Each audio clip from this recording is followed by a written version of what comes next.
Hey guys, welcome back to the channel. Of course, as you can see from the attire, today is Tom Ford Day, so all of us have to get into the mood of Tom Ford. I hope everyone is doing really well. I hope all of you have brought your suits out, your tuxedos, ready for the Tom Ford review via Haider Ackermann. So yeah, how is everyone doing? How's everyone doing? How's everyone doing? We're Tom Forded up today. This is the Tom Ford theme.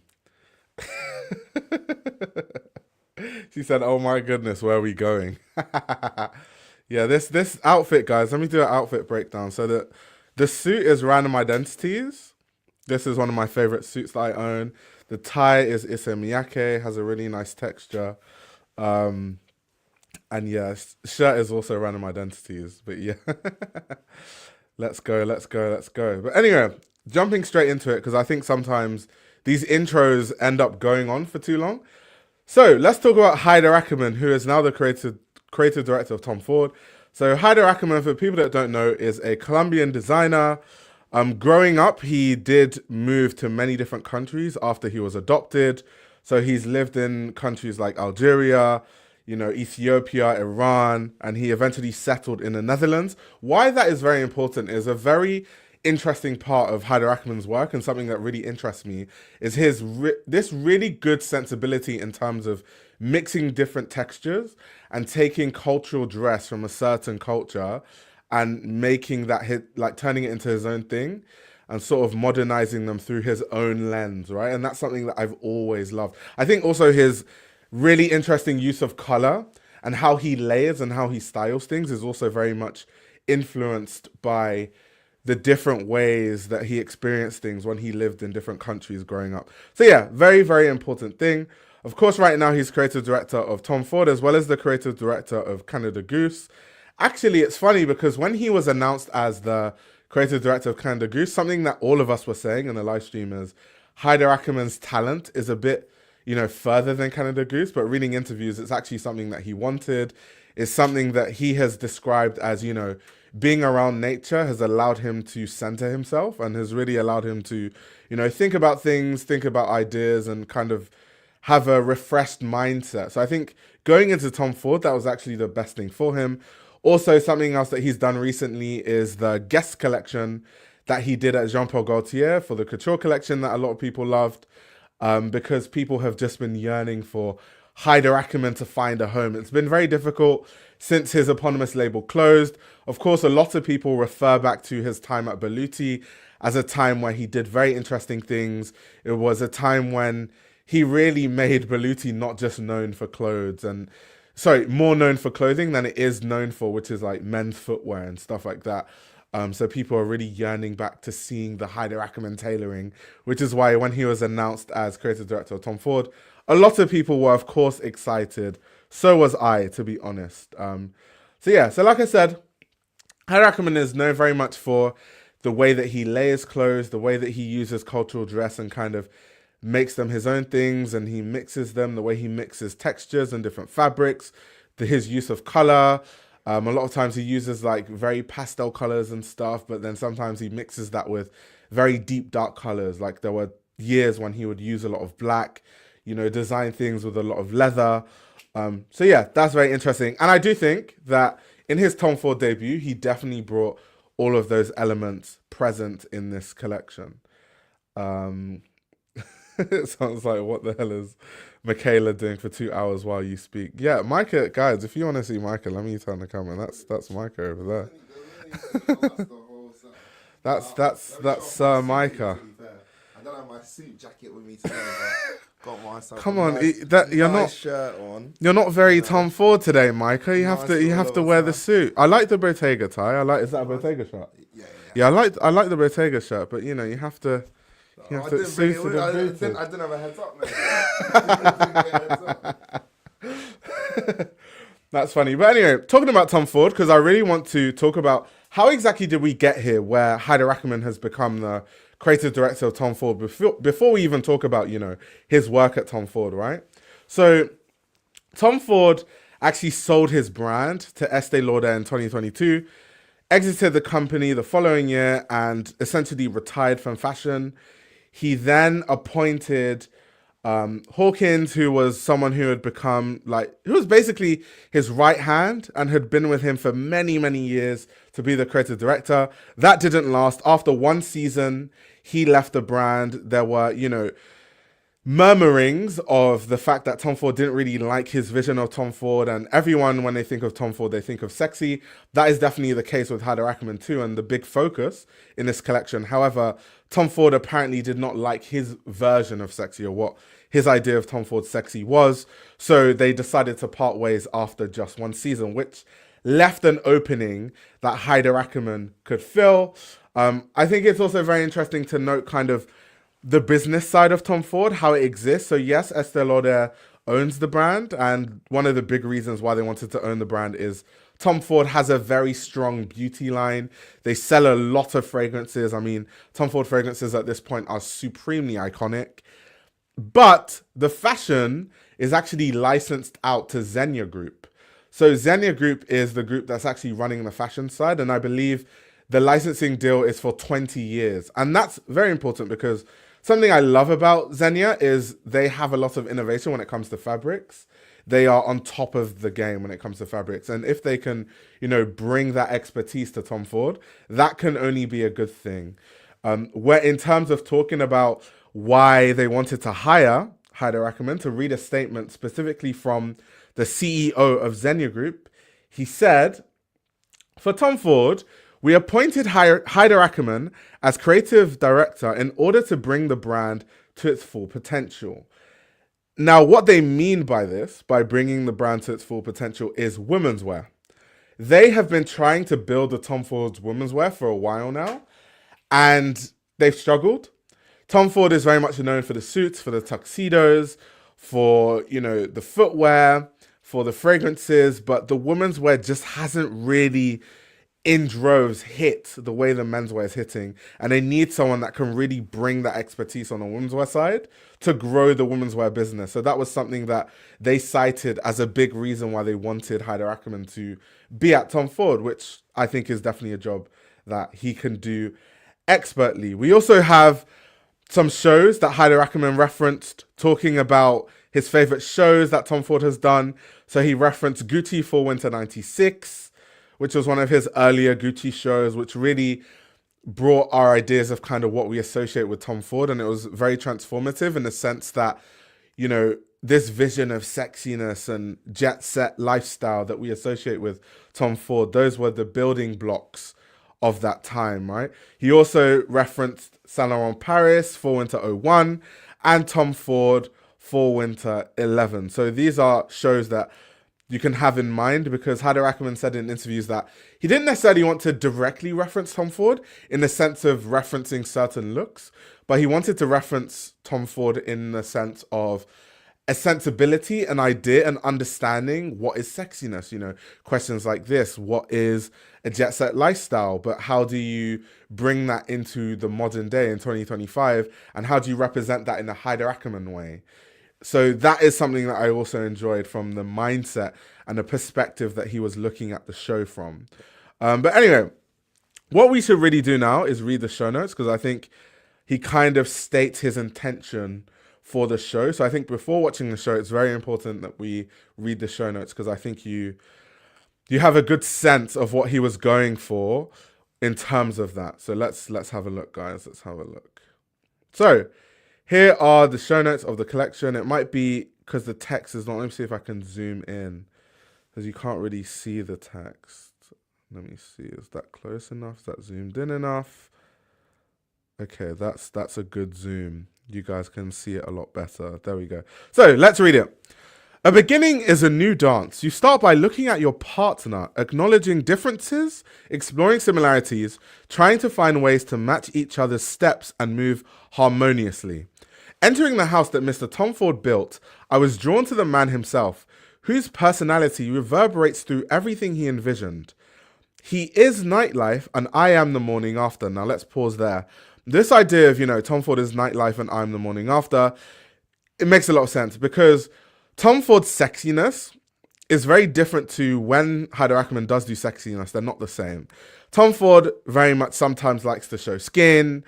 It's very on the nose. I mean, when we think of Tom Ford, you might think of clubbing and you think of, people having fun, sometimes with certain drugs that we shall not name. And that sort of lifestyle and people going on private jet, that's kind of the association I have in my head when you think of Tom Ford. And it's very interesting that Haider Ackermann describes his stuff as I am the morning after.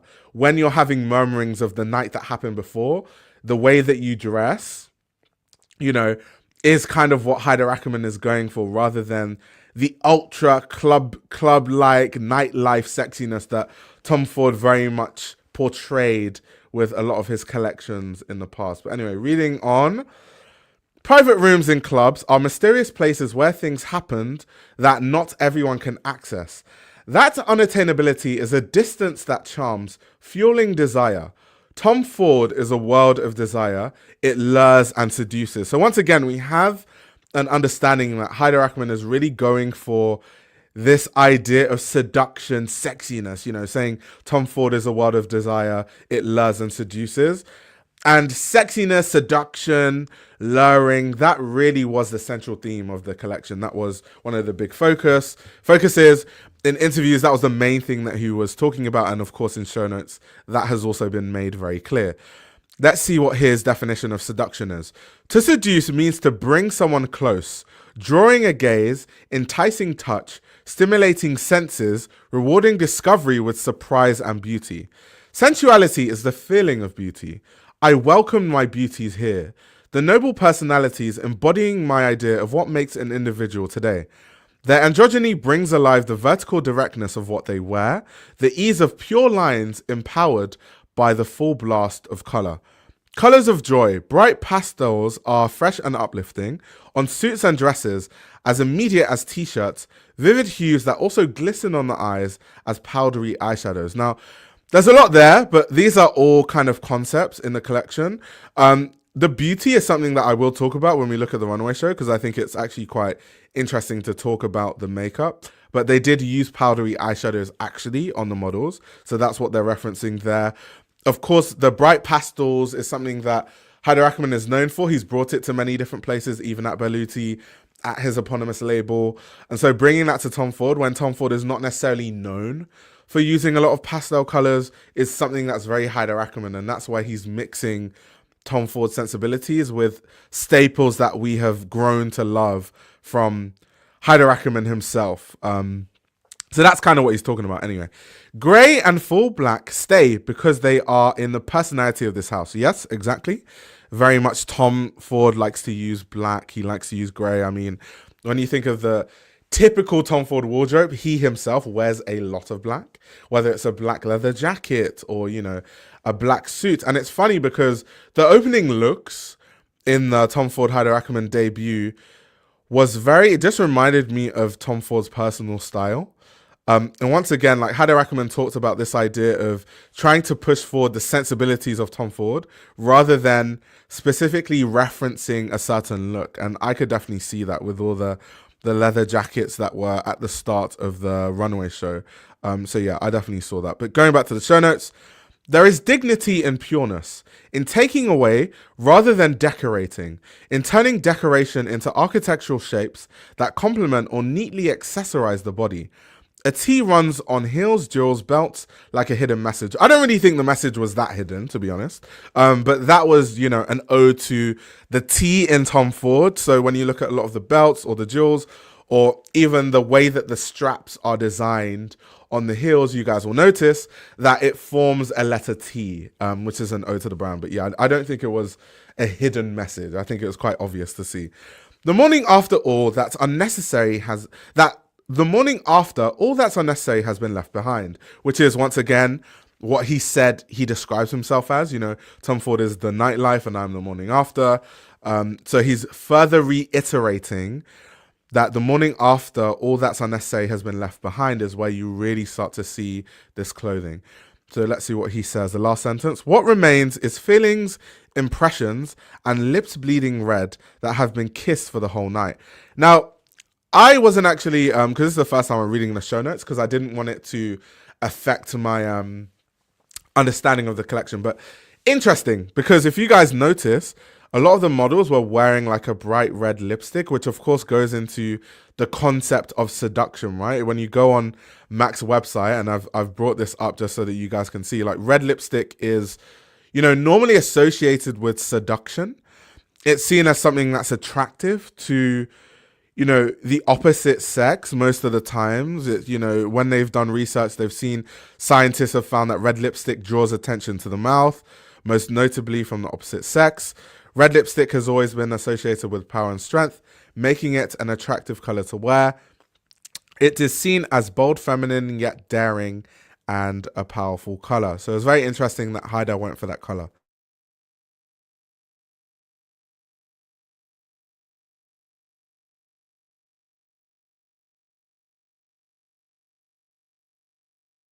I shall be muting myself every time I cough, by the way, because I have a bit of a fever.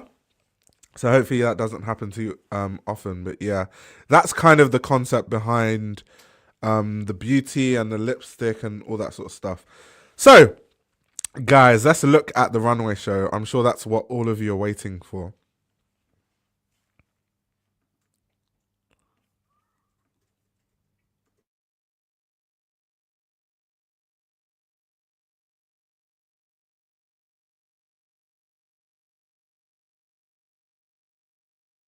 So first of all, something that I will say I did appreciate when it comes to the runway show is that the models were walking really slowly, because it's so hard, and I talk about this all the time, to really focus on the clothing and really, actually see what's being presented on the runway when the models are flying by and damn near fast walking to the end of the runway. So there's not really time to take in the garments. So I did appreciate the tone and the speed that the models are walking in, because it really gave us a chance to see what we were looking at.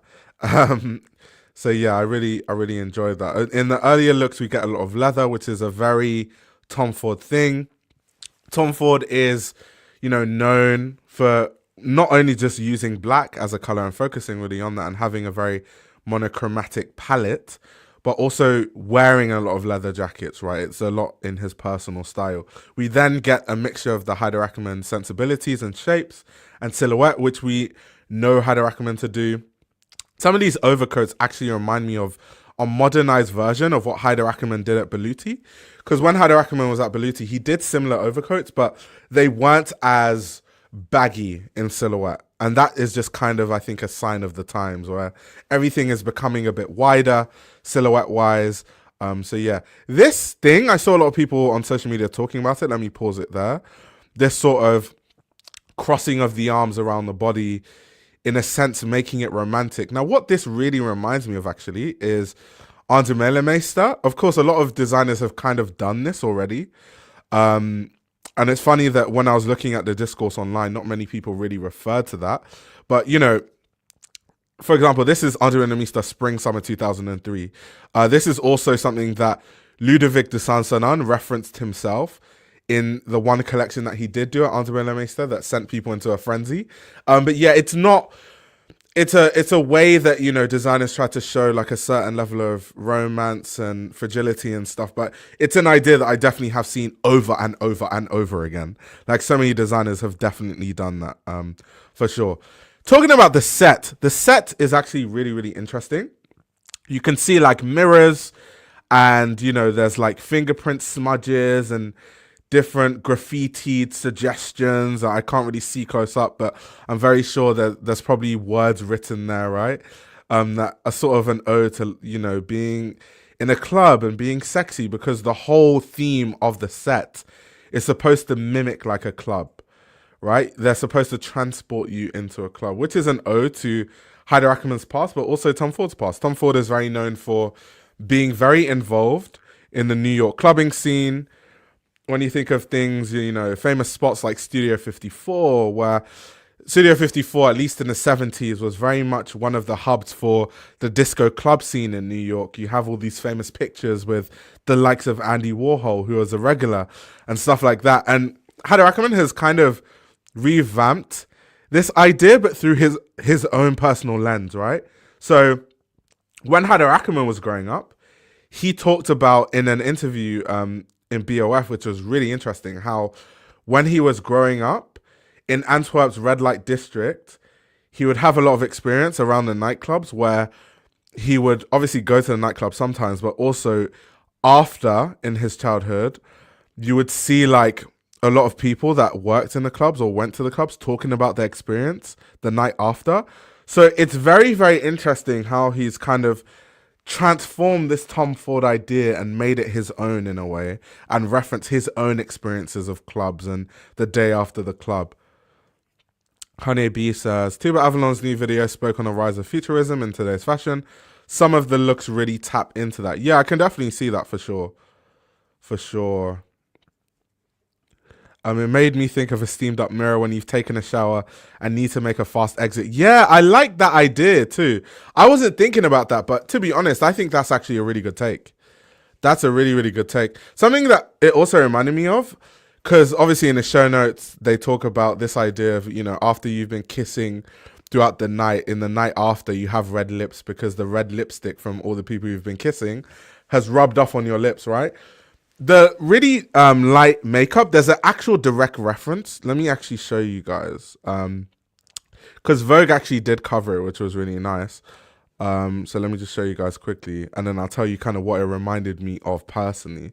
So of course they talk about how seduction was a big focus of the collection. We've kind of talked about this already, and how like one of his big focuses was, you know, it being sexy and him seducing through the clothing. And to further illustrate this sensual state of mind, one of the beauty muses in his mind was Tippi Hedren and Alfred Hitchcock's The Birds, which kind of informed some of the way that the beauty looks were. Here's a reference for you guys if you guys want to see it visually, which I found interesting because to me personally, when I see really bright, really white foundation, like ghost white foundation, and it's a collection about, you know, sexuality and, you know, seduction and stuff like clubbing, it honestly reminds me of when people go to the club and you're kissing and someone's really light foundation rubs off on your face. So when you leave the club, you have like a really bright face. It's more prominent like for black people, right? We normally make, in the black community, we make fun of guys who like spend the night kissing white girls, and then when they leave the club, their face is just like really white, right? It's hilarious. It looks funny. So that was something that really came to mind in terms of like this like really, really light shade of, you know, white foundation. So that was like a thought. I wonder if like that was an idea that Haider Ackermann had when he was thinking about the collection. But yeah, I found it really, really funny. But let's continue looking at the show, guys. He said, Leo said, I went there. Luke is saying Tom Ford is more fun than this. Like, God, where are the party and the drugs? Yeah, but Luke, that's not what Haider Ackermann was going for. And actually, to be honest, if we're gonna have let's have this discussion about, you know, sexiness and all this sort of stuff, right? I did see a conversation online around, is it sexy enough? Like, is it, Haider Ackermann is talking about seduction with this collection. Is he really pushing seduction? First of all, Haider Ackermann is not trying to show you that, you know, a club sort of sexiness. He already said Tom Ford is the night and I am the morning after. He's already said that. So he's made it very clear that we're not the same, in a sense that everything is toned down the day after. I'm not trying to represent, you know, the actual club night, which is more Tom Ford's vibe himself. Here, once again, that shade of purple is something that Haider Ackermann has used over and over again. Like, everyone that loves Haider Ackermann, like I do, would know that. So once again, even down to the colors, Haider Ackermann is bringing down his sensibilities. Here we see an aggressive slit once again, but done in a way that's very subdued. It's sexy, but not too sexy. It's still covering a lot of the skin, even though it is it's very aggressive. Who's that? Alex Consani modeling that dress. Let me see. Guys are going crazy in the chat. Let me see what you guys are saying in the chat. I think anyone upset that it's not sexy enough is clearly someone who needs to see everything all at once and probably last 10 seconds. Oh my God. That's crazy. Why am I wearing a suit? Because we're talking about Tom Ford. And I do think it's sometimes fun to dress in themes based on what show I'm reviewing, but only if I like the brand though. I think the only other time I've actually done it is when I reviewed a Balenciaga collection and they had those like jeans on the head. So yeah, that's why I'm wearing a suit, guys. Let's see. Luke said, if he's admitting himself that their sensibilities are basically in direct conflict, then surely it's not a great match. So I don't really agree with that. I don't agree with that because Tom Ford's job, like, what do you mean by a match? Haider Ackermann's job at Tom Ford is not to copy Tom Ford because that's not interesting at all. I also do think that this idea of sexiness that everyone claims that they're not seeing from Haider Ackermann's Tom Ford, I don't understand it because in recent times, from what I can remember, Tom Ford's sexiness was kind of waning. Like it wasn't the early Tom Ford collections, whether, you know, we're talking about Gucci, we're talking about Saint Laurent, we're talking about, you know, early Tom Ford, like eponymous label. It's so much sexier than the latter stages of like Tom Ford, close to when he retired, right? So I don't like this sexiness that Tom Ford, that everyone is begging from Tom Ford. Tom Ford himself wasn't even doing that. So I think it's actually crazy that that's what people expect. And he's done it in different ways. Like there you saw kind of like a tuxedo, which is something that Tom Ford is very much known for, but a bare-chested tuxedo. That's where a lot of the sexiness is coming once again. People wearing these suits, but they're not wearing undershirts and stuff like that. So it's a very, very subdued way of doing sexiness through Haider Ackermann's vision. Al says, like, there's sexy, then there's, like, grown and sexy. Yeah, for sure. For sure, for sure. This collection gives power, and power will always relate to sexiness. True. This is the day after partying for barristers. And damn you, I totally agree with you, by the way, that people are calling Tom Ford drier in the late 2000s. Facts. Facts. Sexiness can manifest in ways that aren't just having your titties out, and often the party vibe of Tom manifested in these campy, burlesque vibes that I never cared. I'm with you there. I'm with you. It's just sexiness in a different way. I think it doesn't have to be through the lens of Tom Ford, which is why that was something I really enjoyed about this collection, actually. That, you know, he's doing sexiness, but in a different way. It's more like covering the skin. It's more about seduction in a silhouette, but also the sensibilities of the models, the way they're walking slowly. They're walking with an attitude. That is kind of what I was enjoying in terms of sexiness from this collection. So once again, you know, that was the big question, right? Like, is this sexy enough? Is this Tom Ford sexy? That was a concept that I saw thrown around a lot. But I personally think it was. Culture says these sequin suits were probably my favorite on the runway. Interesting. I don't know. I like the tuxedos the most because tuxedos are, first of all, when we think of Tom Ford and what Tom Ford is in the modern day, right, in 2025 or even recently in 2024, Tom Ford is mainly known for dressing a lot of men on the red carpet.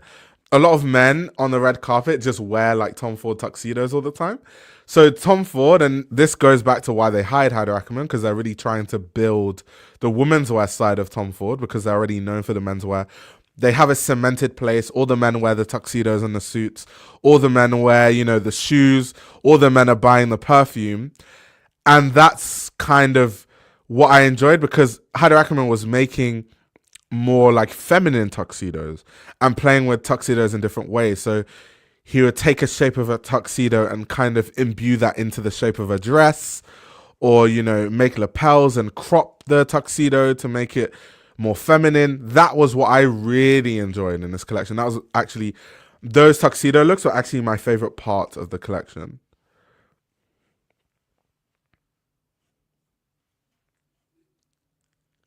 I like the texture on the grey sparkly pieces. Yeah, I think a lot of people are liking the sequin pieces.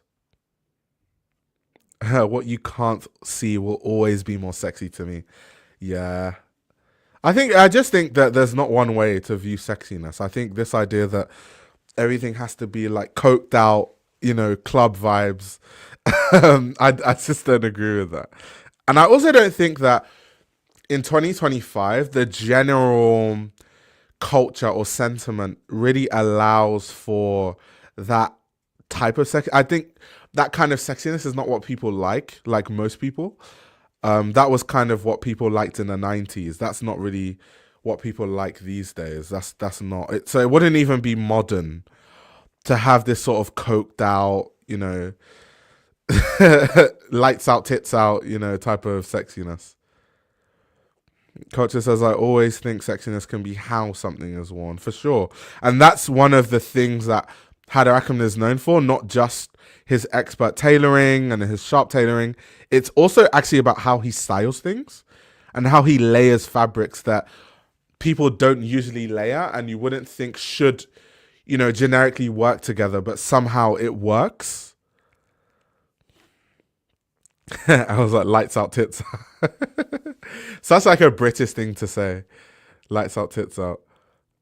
But yeah, I thought it was a extremely solid debut collection from Haider Ackermann.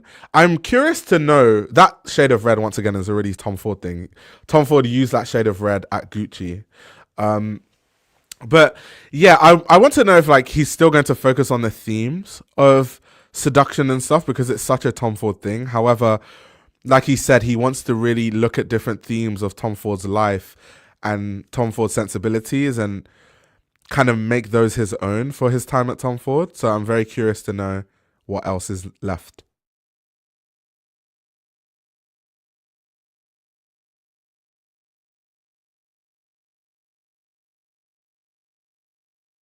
Oh, really coffee. Let's see what Luke said. God, the entire thing is so stale and clinical. It looks like a shittier version of what Stefano Pilati did at YSL. 5 out of 10 for effort. I don't agree with that. I also think that this is one of the strongest debuts we've seen in a long while, actually. Personally. So yeah, I don't agree. I don't think this is stale at all. At all. I don't see what's stale at all. This was also really cute that Haider Ackermann got a standing ovation. I can't remember the last time a designer got a standing ovation like that at a runway show, hugging Tom Ford. Even Anna Wintour joined in the standing ovation. That's nice to see. That was sweet to see. But yeah, guys. Anyway, thoughts and concerns. I wasn't really looking at the comment section. Let me see what you guys have been saying in the chat. Let me see what you guys are saying. Did they kiss on the lips? I was just looking at the hug. I didn't actually look at who kissed who where.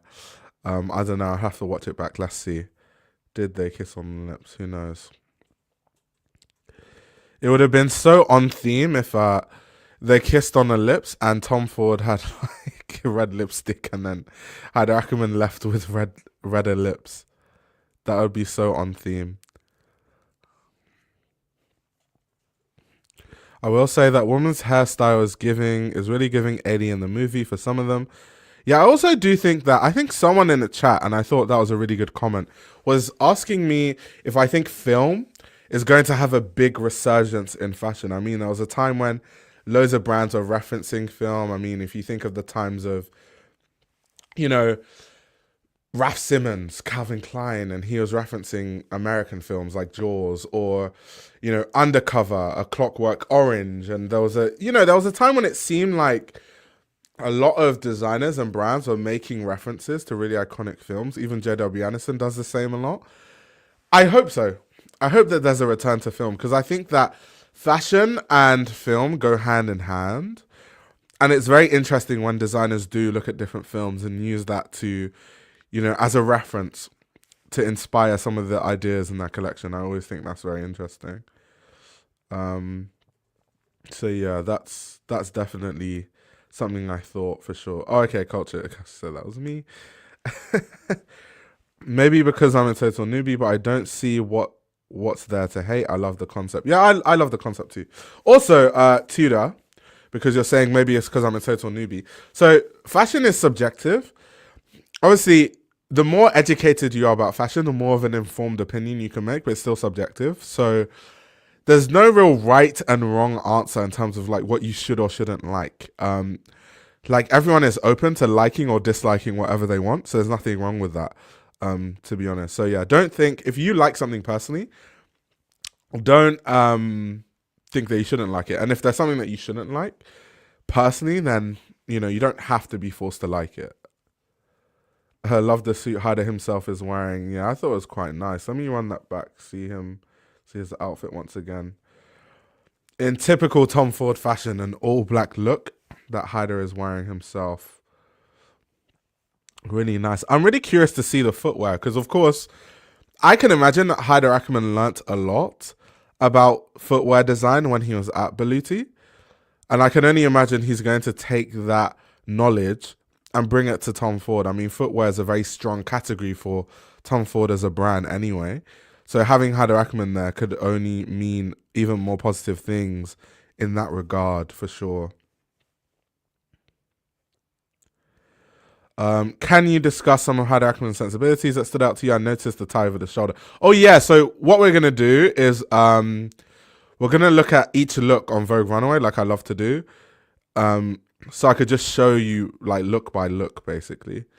So that's what we're going to do next. But if you have any general thoughts about the collection before we do this, let me know, guys. Let's see what you guys say.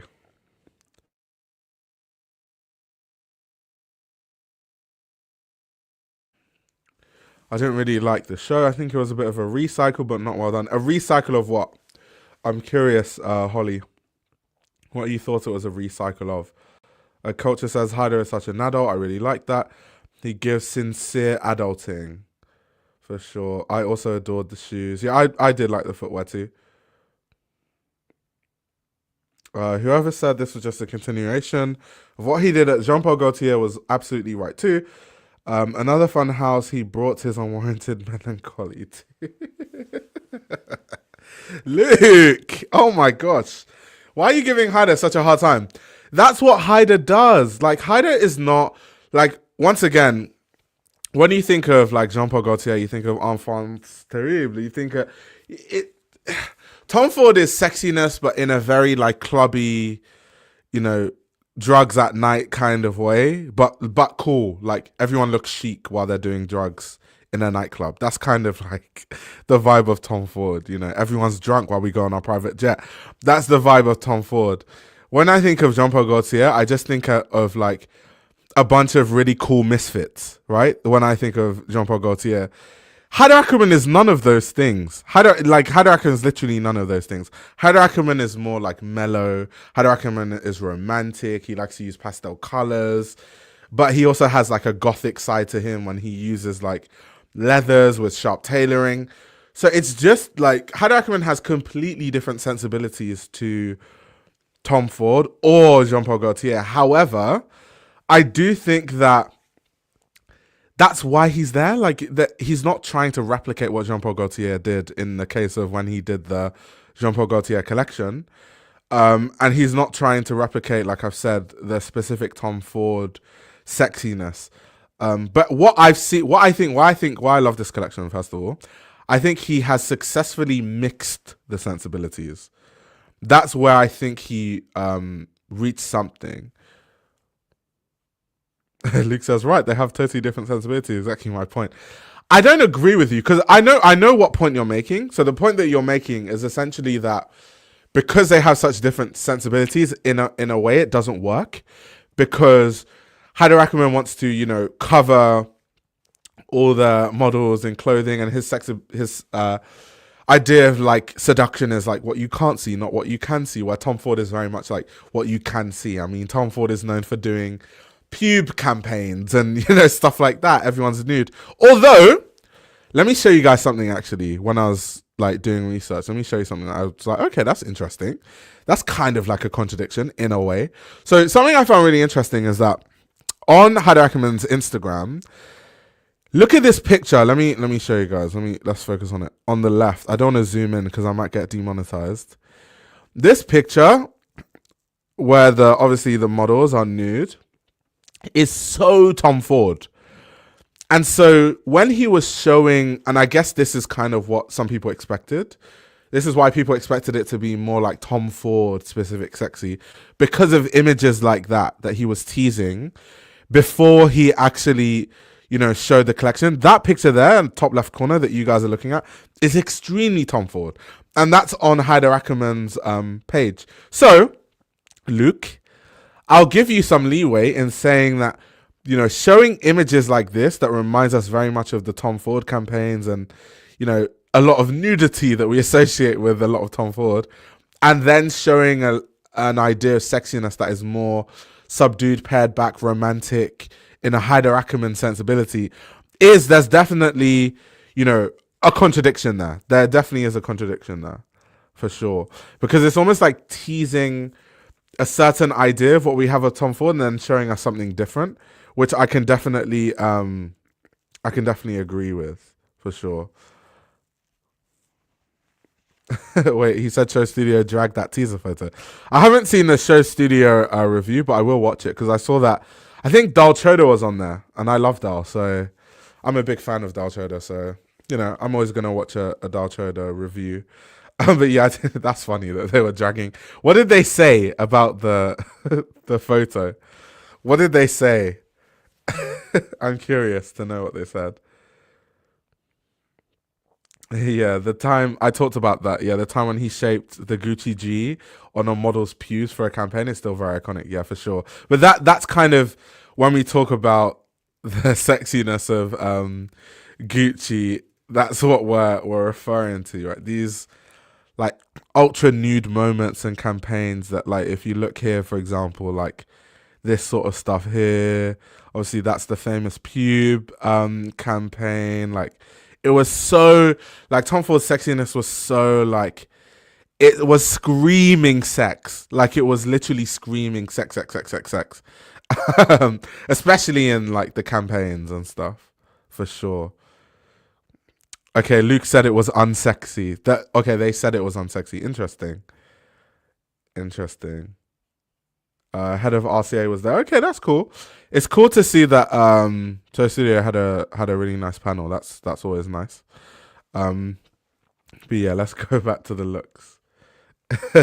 These campaigns are etched into my memory. Yeah, all of us, we can't get away from those campaigns. I've been obsessed with those campaigns since, because when I first got into fashion, that was like, late 2000s, and around that time, was when people are talking about, oh my God, remember when this happened? Remember when that happened? Because it wasn't that long ago, right? So yeah, it just reminds me of like a time when I got into fashion. The 95 show made me want to be a designer. That's cool. That's really cool. But anyway, guys, let's look at the look. So leather jacket.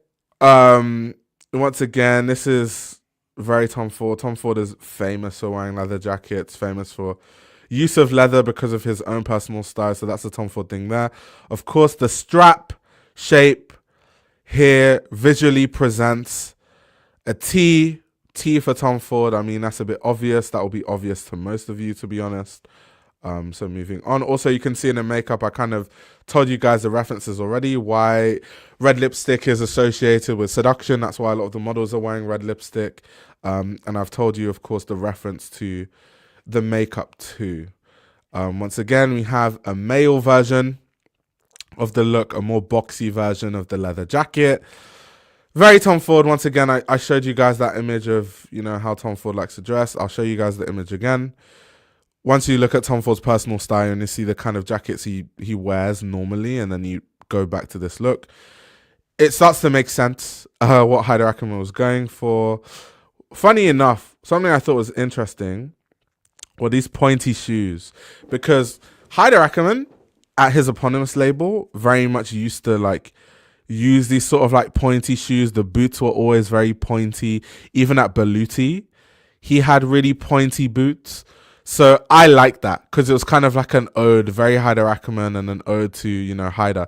It's very different to what Tom Ford does a lot of the time, because Tom Ford normally has like boxy toe boxes. He uses a lot of boxy toe boxes. When I think of the Tom Ford shoes that a lot of men like to wear, especially with suits, they're very... Let me see if I can pull up Tom Ford's website so I can show you guys, actually. the shoes I'm talking about. Because they're very like square toe, boxy. So that's a very Haider Ackermann thing. And someone obviously in the chat asked me, where are you seeing the Haider Ackermann sensibility? So this is where it starts, right? Let me show you guys the typical shape of Tom Ford. Exactly. So when I think of Tom Ford, the toe box is always like this. It's always like it has this like flat front here, this like front bit, whereas Haider Ackermann's is more pointy, which is a more Haider Ackermann shape of boot, right?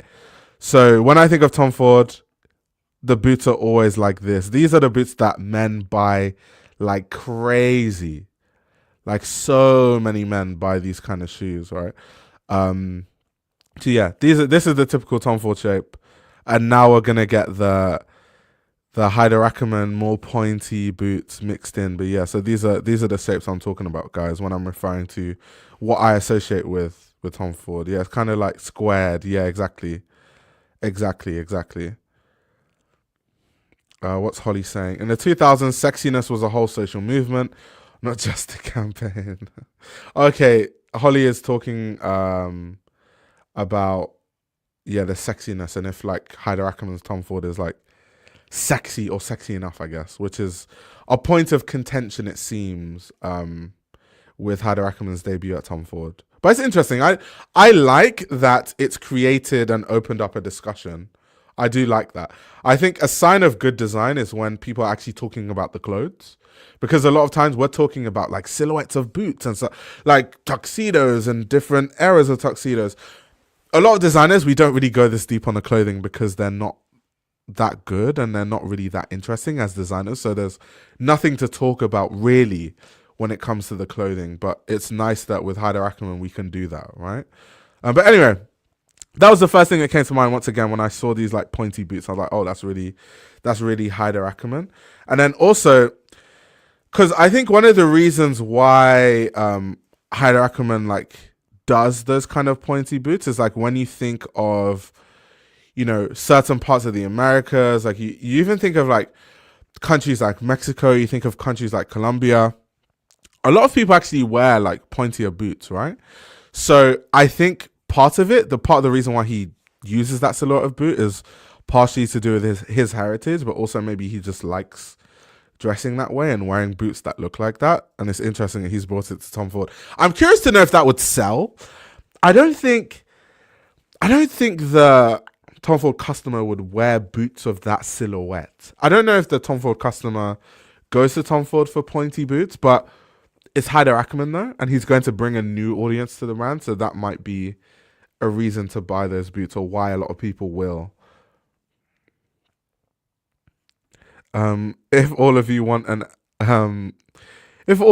out of a Tom Ford collection is raw sex appeal, no substance, just go enjoy your favorite Ludovic show and shut the fuck up. Damn, Joe is going at all the people in the chat saying that it's not sexy enough. Damn, there's a heated argument in the chat, guys. Anyway, let's look at the clothing, and then I'll address some of the stuff that you guys are saying in the chat. But yeah, once again, the tee. The leather work, once again, we see that. Here's a really nice leather coat. It's interesting, the use of sunglasses. Once again, we see the pointy boots. It's interesting, the use of sunglasses, because when I think of Tom Ford, I don't think of sunglasses of this style. I think of more like aviators. Like if I think of, let's see if we can get like Tom Ford outfits. Yeah, like this is what these kind of sunglasses what I associate more with Tom Ford, like these kind of like aviators. So that's interesting that they've gone more for that style of sunglasses. Those look more futuristic. Yeah, they're more futuristic. These style of sunglasses are more like the style of sunglasses that I'm wearing right now. Yeah, interesting choice.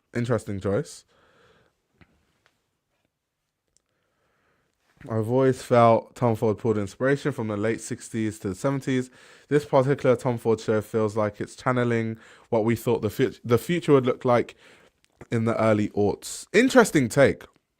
I like that take. That's an interesting take, though. Once again, this is really cool. With the accessories. Of course, they've also done the whole T-strap thing in the accessories too, by the way, which was an important thing. You have the jacket taken off. I guess this is also an ode to what Haider Ackermann was saying, like Tom Ford is the night, I'm the morning after. Because, the morning after, it's probably, sunny outside. So you need to take your jacket off. It's no longer cold like it is in the night. So that's a cool, like, styling tip. Styling tidbit. That's cool. Okay, here again, we have some more leather work, the more futuristic sunglasses, the pointy heels. This silhouette here, I'd have to go back and look exactly what Haider Ackermann collection it is, but Haider Ackermann has used this exact silhouette in a past collection, like word for word, bar for bar, look for look. So once again, to the people asking me where the Haider Ackermann sensibility, this is extremely Haider Ackermann. Like ultra Haider Ackermann. Let's move on. Okay, the boxy coat. That I kind of talked about that earlier when we were looking at the show. Even the gloves looks very like what he was doing at Beluti. He was doing like coats with gloves. Let me see if I can whip up some of the collections that he did at Beluti, because he was at when was Haider at Beluti again? It was like maybe like 2016 to 2018. I could be wrong though. Let me cross check that. Don't want to spread misinformation on the stream. Let's see. Let me just cross check my own. Okay, yeah, I am right. He was at Beluti from 2016 to 2018. Hey, not a fashion journalist for no reason, eh? So let's see Vogue Runway. Let's look at some of the shows just so we can visualize kind of what he was doing at Beluti, because I'm seeing like a similarity there. Not Micah laughing in the chat, but also he's right here. Why? Do you have anything to say, sir? Yeah, they're having a heated argument in the chat. I didn't know that Haider Ackermann could elicit such a response. But yeah, seemingly people are not very, very happy. But yeah, let's look at some of the Beluti collections via Haider Ackermann. This is a collection that lives in my head rent free when it comes to his Beluti. I think the main reason why was because this was like when I like really started to research Haider Ackermann's work, was around this time. And so I can't really forget this collection. So yeah, like stuff like this, like coats like this silhouette of a coat. And you can see once again also it's in leather. So once again, I feel like he's just bringing this to Tom Ford. Of course, Tom Ford is known for the leather work too, but when I was looking at it, I was like, oh, that looks very much like what he was doing at Beluti, especially like silhouette-wise.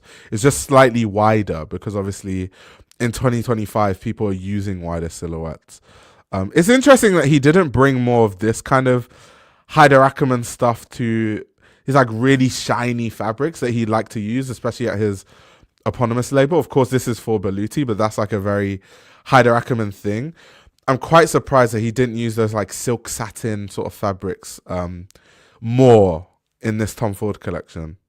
Interesting choice, but yeah, let's move on.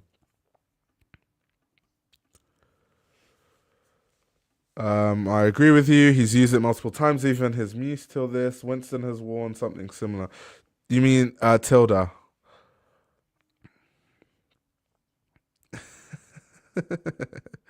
Fashion ceasefire, agreed. Not Luke saying...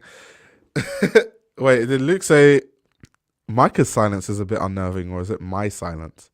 That's a bit unnerving. Whose silence is unnerving?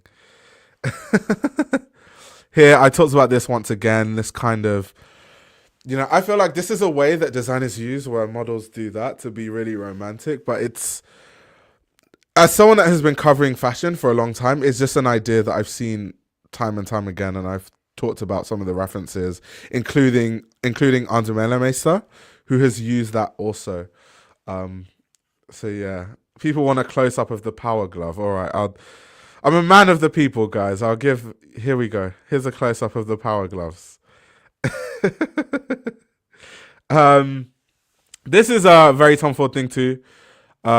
This like double-breasted dinner jacket sort of thing. Tom Ford does that a lot, and we see Tom Ford looks like double-breasted looks on the red carpet, especially like double-breasted tuxedos. We see that quite a lot. This is kind of, I think, once again trying to channel the sexiness. Is kind of like a. So this is interesting.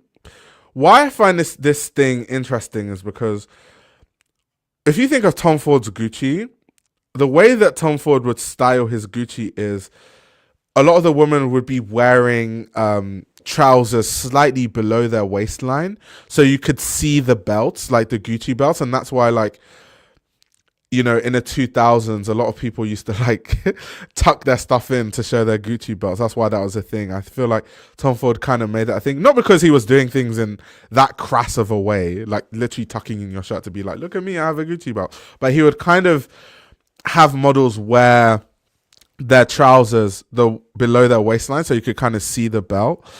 And he's kind of referenced that, I feel like, in a way, but in a strange way.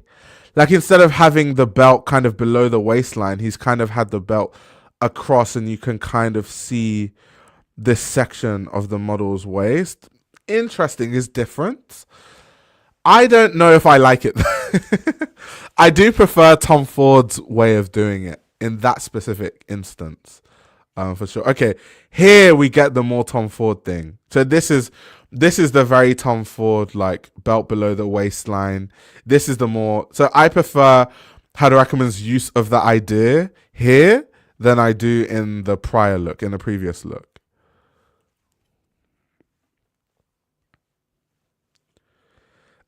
I don't want that to come back. The low rise. Hey, that's what the people were loving back then. That's what the people were loving. The coat with the shirt and tie.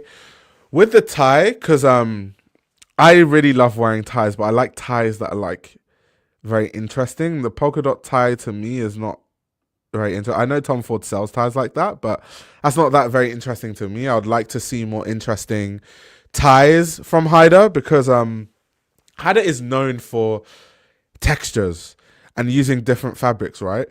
I was talking about the Beluti collection and his eponymous label, where he used to do these sort of like satin, silk, shiny looking fabrics.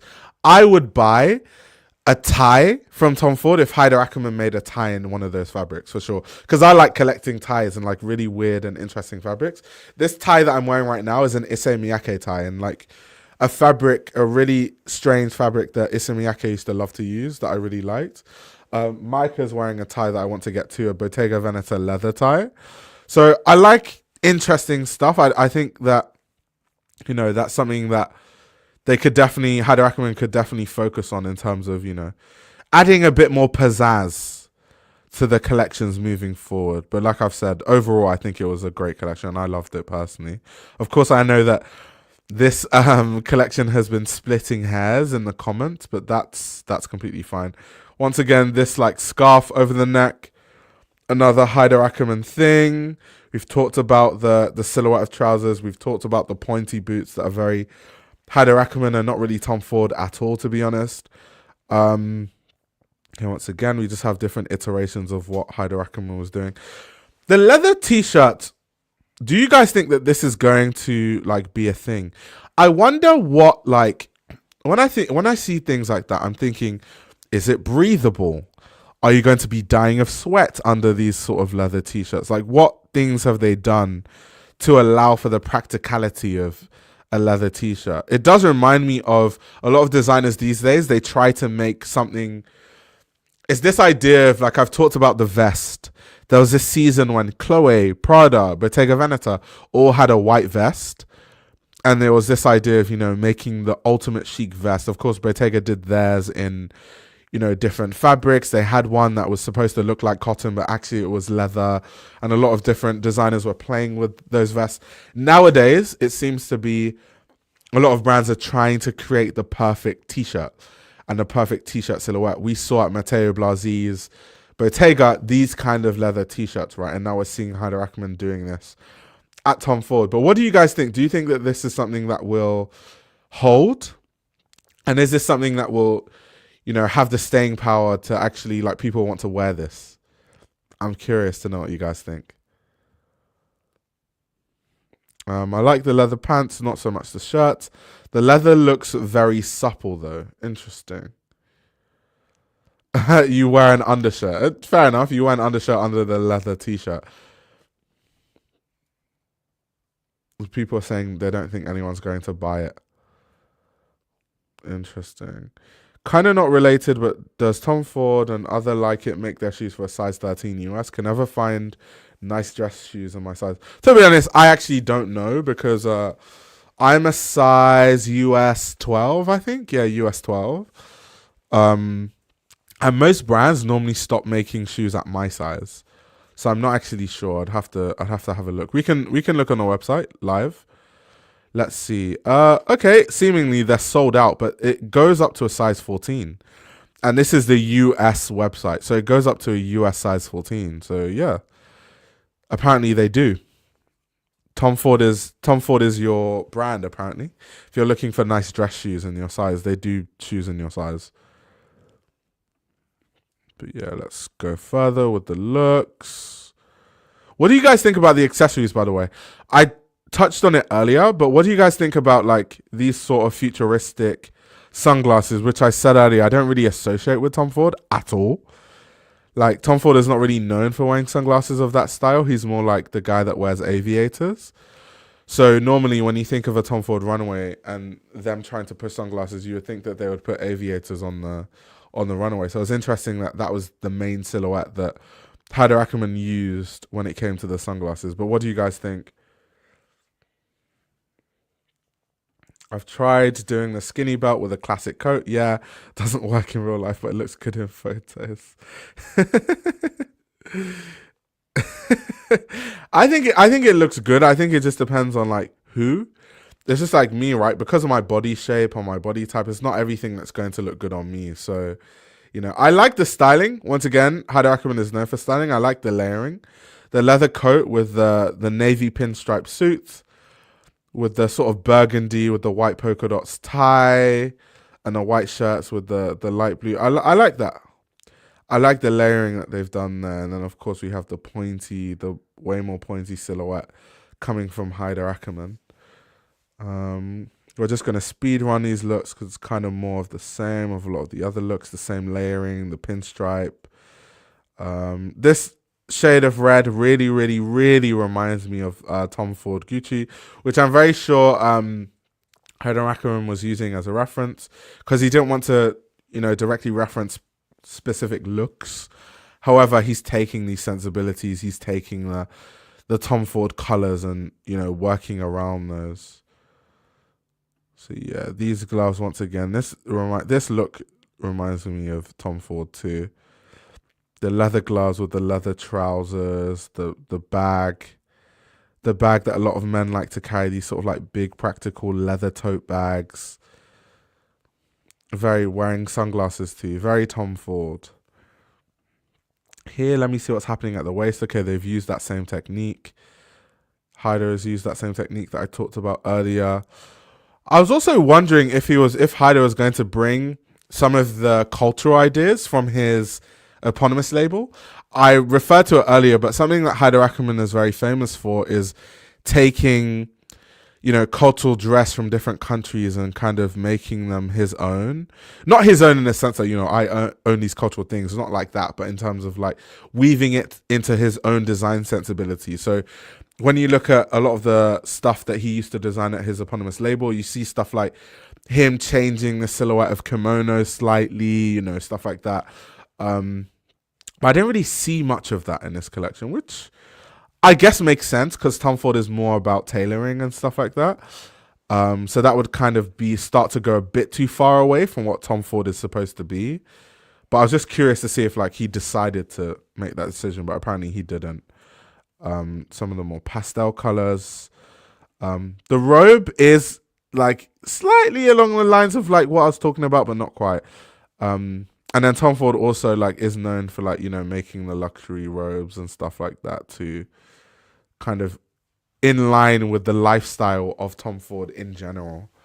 that sort of jet set lifestyle.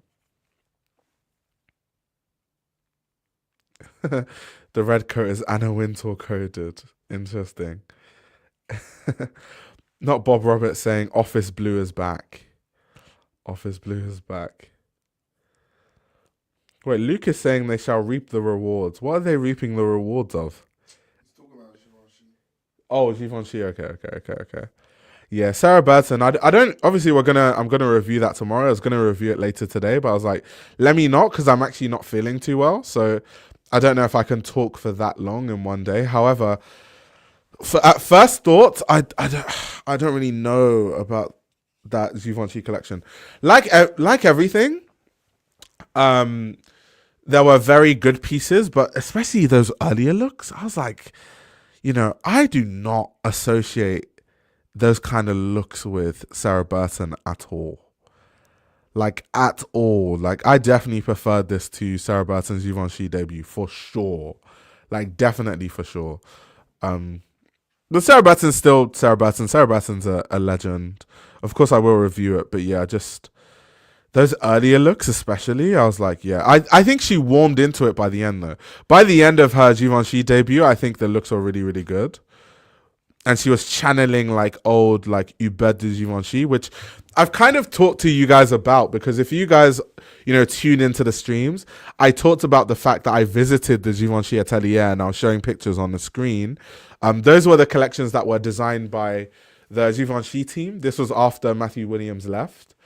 And the team was really focusing on bringing stuff back to the essence of what Givenchy is, like looking at the 70s logo, bringing that back, using that as the lining of the coats.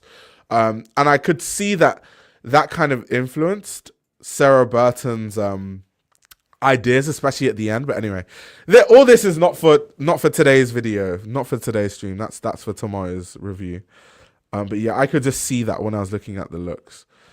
Okay, we have the very Haider pastels with the sort of this neck thing here. What fabric is that?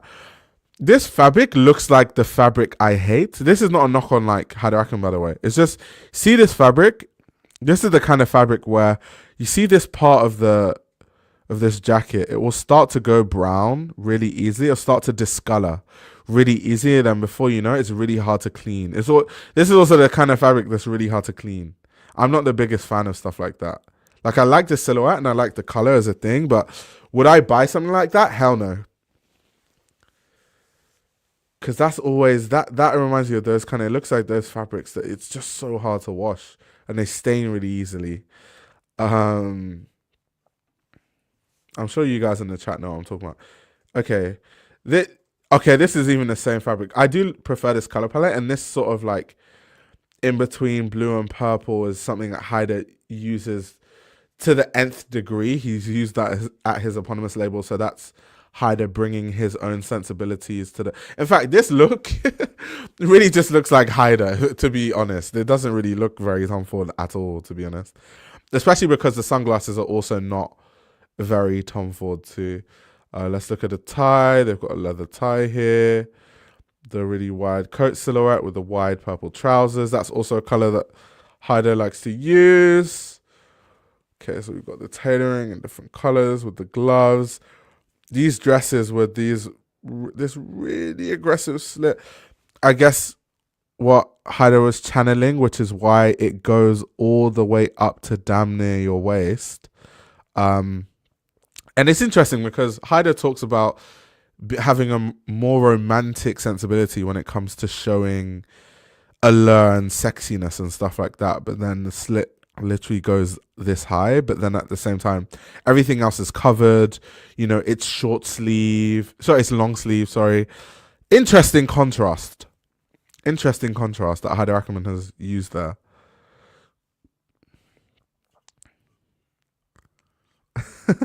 Someone said, Jesus, that's a lot of bone. 2 seasons ago, every brand was doing ties as a theme of a trend. Is that a trend? I don't know. Like, wasn't it the other day that, someone said very Halston. That's, It's interesting you mentioned Halston because Halston is someone that I know Tom Ford has talked about as being like someone that he has referenced and someone that he's interested in. And Haider Ackermann has also said that Halston is someone that he's influenced by. So that's a really good take because I can imagine that, it is very Halston coded. I can see that for sure. And it's someone that both of them are inspired by. So yeah, that's definitely a good take. I agree with that. Yeah, let's move on. Let's move on. Okay, we have these kind of different iterations of the same silhouette, whether it's like one sleeve long, one sleeve short, yada yada yada. So this look is very interesting because it reminds me of one of the collections that Haider Ackermann cited that he was a fan of from Tom Ford. I think it SLP Fall Winter 2001. Let me see if I can put that on the screen actually, just so you guys can see it. Let me give you guys. Let's see.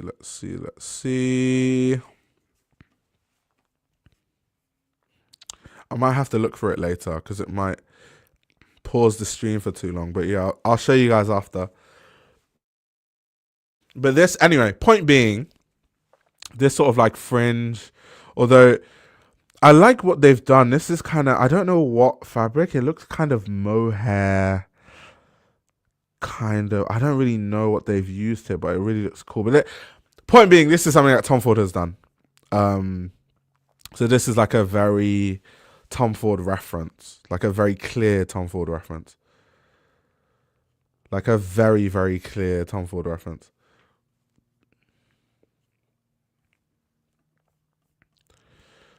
Okay, more of the same. This once again is a very. It's funny. Do you know what this reminds me of? Actually, when I saw this reminded me of like a really famous, like, let me show you guys, like Princess Diana look. Let me show you guys.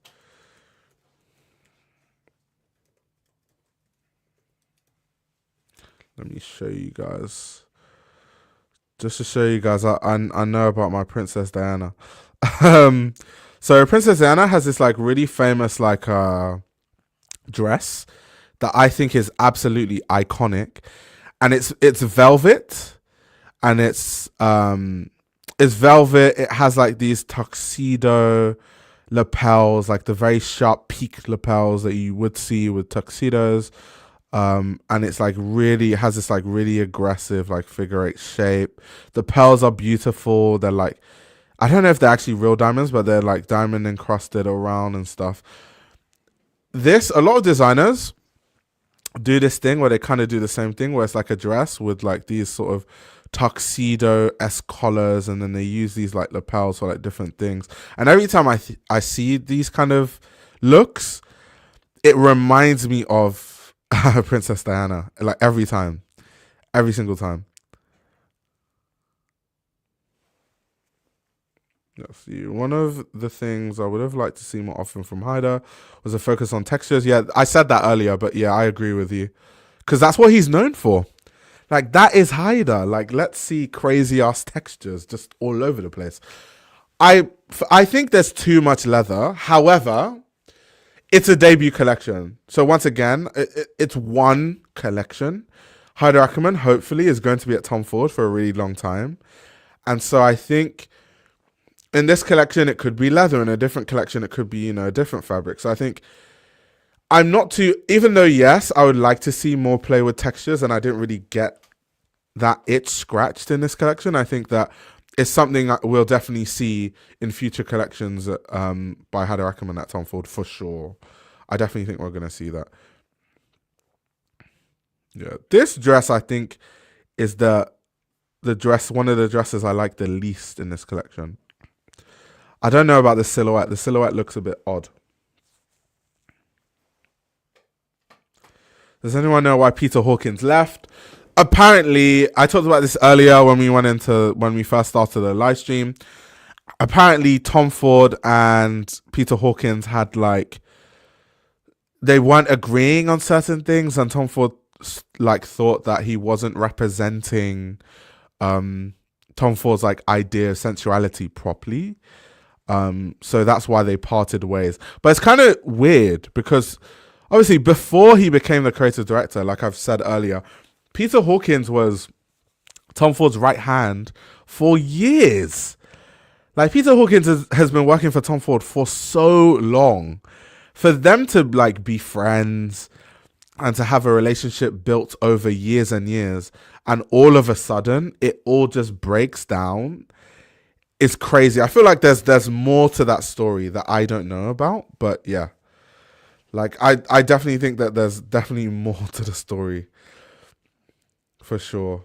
Yeah, exactly. He had worked with him for over 25 years. Like Peter Hawkins has been with Tom Ford since, was it like Gucci? I think he has been with Tom Ford since the Gucci days. So like he's been with Tom Ford for a long time, like a really long time. And for you to be with someone, you know, for that long and everything to just end in flames like that is quite sad, actually. It's quite sad. It's quite sad. Yeah, people in the chat are saying since Gucci. Yeah, exactly. So it's really sad. But yeah, that's from my understanding what happened.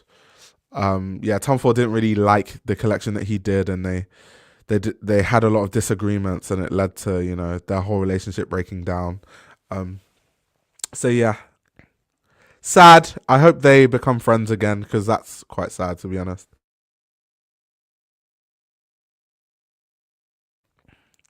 Luke said he's not a great dressmaker, never has been. Are you talking about Haider? I mean, this dress, for example, if I'm being critical, because once again, I'm a Haider fanboy, and as you guys can tell, I really like this collection. However, if I'm going to be really critical, I do think that this silhouette of the dress was not that great. It does look a bit frumpy, and I think it actually, in a collection that I thought was sensational, it was one of the weaker links of this collection, for sure. So yeah, this dress, I don't know, but wasn't the biggest fan. Which obviously doesn't bode well, because one of the reasons why Haider Ackermann was hired at Tom Ford is because they're trying to build the women's wear side of Tom Ford and make that side of Tom Ford bigger. And I just don't think you're going to do it with dresses that look like this, for sure. I don't think that's going to happen, personally. Because, first of all, it's too tight. Like, this model is a size 0, and her tits are pressing up against the dress. So if it was anyone who is basically not a size 0, you can't wear it. And it looks too tight even for someone that's a size 0. Like, it just doesn't look nice. Like, it honestly doesn't look nice. And the whole reason why models are size 0s is because, you know, apparently things look better on, you know, hangers. Like, it's supposed to mimic how clothing looks on a hanger. And if things are like scrunching up like this at the armpits, that does not bode well at all from a dressmaking perspective.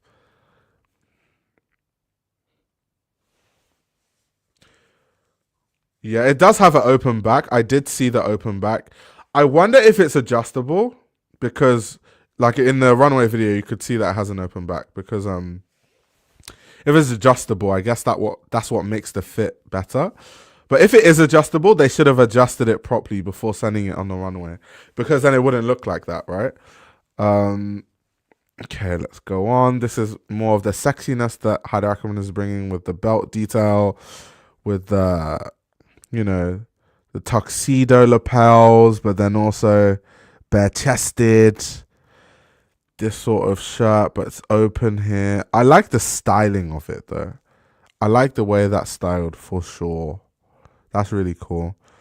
Obviously, the cropped jacket that I was talking about earlier, where this is a lot of stuff that's going to be pushed via their women's wear side.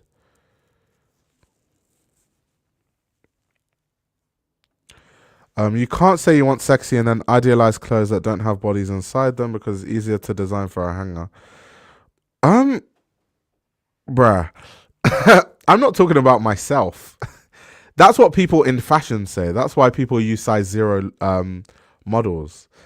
I'm not talking about myself. I'm talking about that's why the industry standard is I literally didn't say if I agree with it or disagree. I'm just saying that's the rationale that people use to explain why you know, that's the reason why people use size 0 models.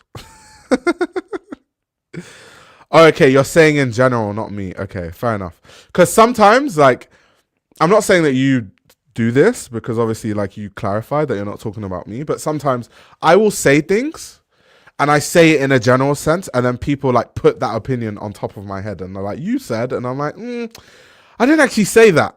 I said that that's the reason why that happens. I didn't say that I necessarily agree with that or I think things should be that way." But people don't like listen. I don't know why. I genuinely think no, but it's true. Like I think people have like comprehension issues. Like we talk about this all the time, right? I think comprehension is all time. Like I think comprehension is at an all-time low, especially online, because like we're in a time now where people read articles. They don't even read like the words in an article. They just read a headline. They're like, "Oh my god!" They don't even read the article. They just read a headline. So the same thing. Like I might say something, and people are like, "Oh, you said this," and it's like your comprehension is low. And I know Micah's laughing because sometimes we look at the comments under some of my videos, and like people will like put like this exact thing. Like people will put things that I say on top of my head when I didn't actually say that for myself, and they say that I said that, and it's like your comprehension skills are very, very low, like extremely low. Let's see. Oh, Micah, Luke is saying the wife is finally speaking. God forbid you have a friend, man. Honestly, Luke is familiar. Luke, am I not allowed to have friends in my house? I don't understand. This look would seem to be a fan favorite. A lot of people did like these looks at the end. Like this look too was a look that made the rounds on social media. I wonder if we're gonna see this. We're probably gonna see this across a few red carpets, to be honest. But yeah, solid collection. Someone said, "Gotta choose better words." So you need to understand. It doesn't matter what I say. I'll give you an example, right, Mikey? You might remember this. Do you remember the live stream where I said that something is the lesser of two evils? Do you remember that? Oh my god, some of you in this stream might remember. So the title, I can't remember exactly, I'll have to check. But there was a live stream that I did, and the title was something along the lines of like, "So-and-so is the lesser of two evils." And everyone jumped into the stream like, "How dare you say so-and-so designer is evil?" So it doesn't actually matter what words you use. People with low comprehension skills will just comprehend it badly or negative. It doesn't actually matter what you say. Like they didn't even know what lesser of two evils means. They're just like, "How dare you say this designer is evil?" And it's like, no, that's not what lesser of two evils means. Lesser of two evils means, two things are bad, but this thing is not as bad as the other. That's what lesser of two evil means. It doesn't mean, that something is evil. That's not actually what lesser of two evils means. So that's what I mean. It doesn't actually matter what you say. It doesn't matter what words you use. Yeah, they have their knickers in they have their knickers in a twist.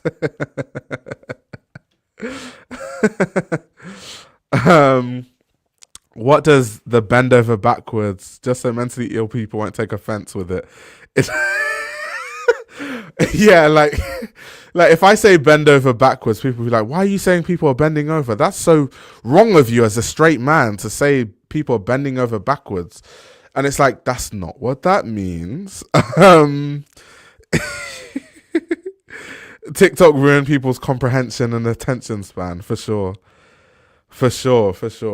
But yeah, I'm not, I just wanted to get that off my chest because that happens way too often. Like where people like, I'll say something like the general understanding of so-and-so, and I'll be like, "Why would you say that though? That's you have a really backwards way of thinking." And it's like, I think you spend too much time on TikTok, mate. It's messing with your comprehension. Exactly. So are you saying, so what you're saying is, yeah, that tends to happen really often. But that being said, guys, that is my review on Haider Ackermann's Tom Ford debut, I thought it was solid. I think that there are many things that moving forward I still want to see. I definitely want to see him play with more textures. I want to see different ways that he uses color also. So yeah, we'll see. We'll see moving forward. Please follow me on Twitch if you have a Twitch account. I'm trying to grow my Twitch to 200 followers. So we're on the goal to 200 followers. So please help me in my goal to 200 on Twitch. If you guys want to learn about fashion more effectively, I have an ebook on my website where it has, just different fashion journalists that you should check out and follow constantly to stay in touch with everything going on in fashion. And you can join the Patreon for extra content. But on that note... Wait. I need chats out with one thing. Okay, I won't see you later, I guess. Okay, Go on. so I've just discovered this drink, the Arizona thing. And I think it's an American drink. Can the Americans put me on more drinks like this? Because this hits like crack in the egg. What's it called? Arizona. Arizona iced tea. I've tried the green tea one. I've tried the lemon tea one. Let me full screen it. Hey man, Why is it? Oh yeah, it's. Let's get it focused, dog. We gotta get that in focus, dog. Yeah, it's too bright. It's too bright. I need more drinks like this. So spam that in the chat before you end the thing, please. Okay, guys, give your recommendations to Micah. Oh my god, I can't speak. It's what happens when you talk for 1.5 hours consistently. Okay, people are saying that. Okay, Micah, come and see some of the suggestions. They better be good though. It's so sugary. No, it's imported diabetes. It looks like crap. Arnold Palmer. I've never heard of that, to be honest. I've never actually heard of that ever. Arnold Palmer. Okay. Arnold Palmer. I'll tap in. Yeah, everyone is just saying that. Yeah, they're Micah, saying Mango Arizona. I can't Mango Arizona. Thing. Yeah, Micah. Apparently, you want to be diabetic soon. Everyone's saying there's way too much sugar in those drinks. Already. You've had 3. Wait, bring that drink. Let me see how many grams of sugar. This guy's going wild. Okay, 100 ml carbohydrates, 4.6 grams, of which sugar's 4.5 grams. Is crazy. Is crazy, bro. What are you drinking? Oh, it's so good. Black tea with peach flavor with sugar and sweeteners. At least they've kind of balanced it out because they've used some sweeteners. Exactly. And it could just be like 100%. Tea's natural. Tea's healthy. Not this guy saying that tea is healthy and natural, but like it's loaded with sugar.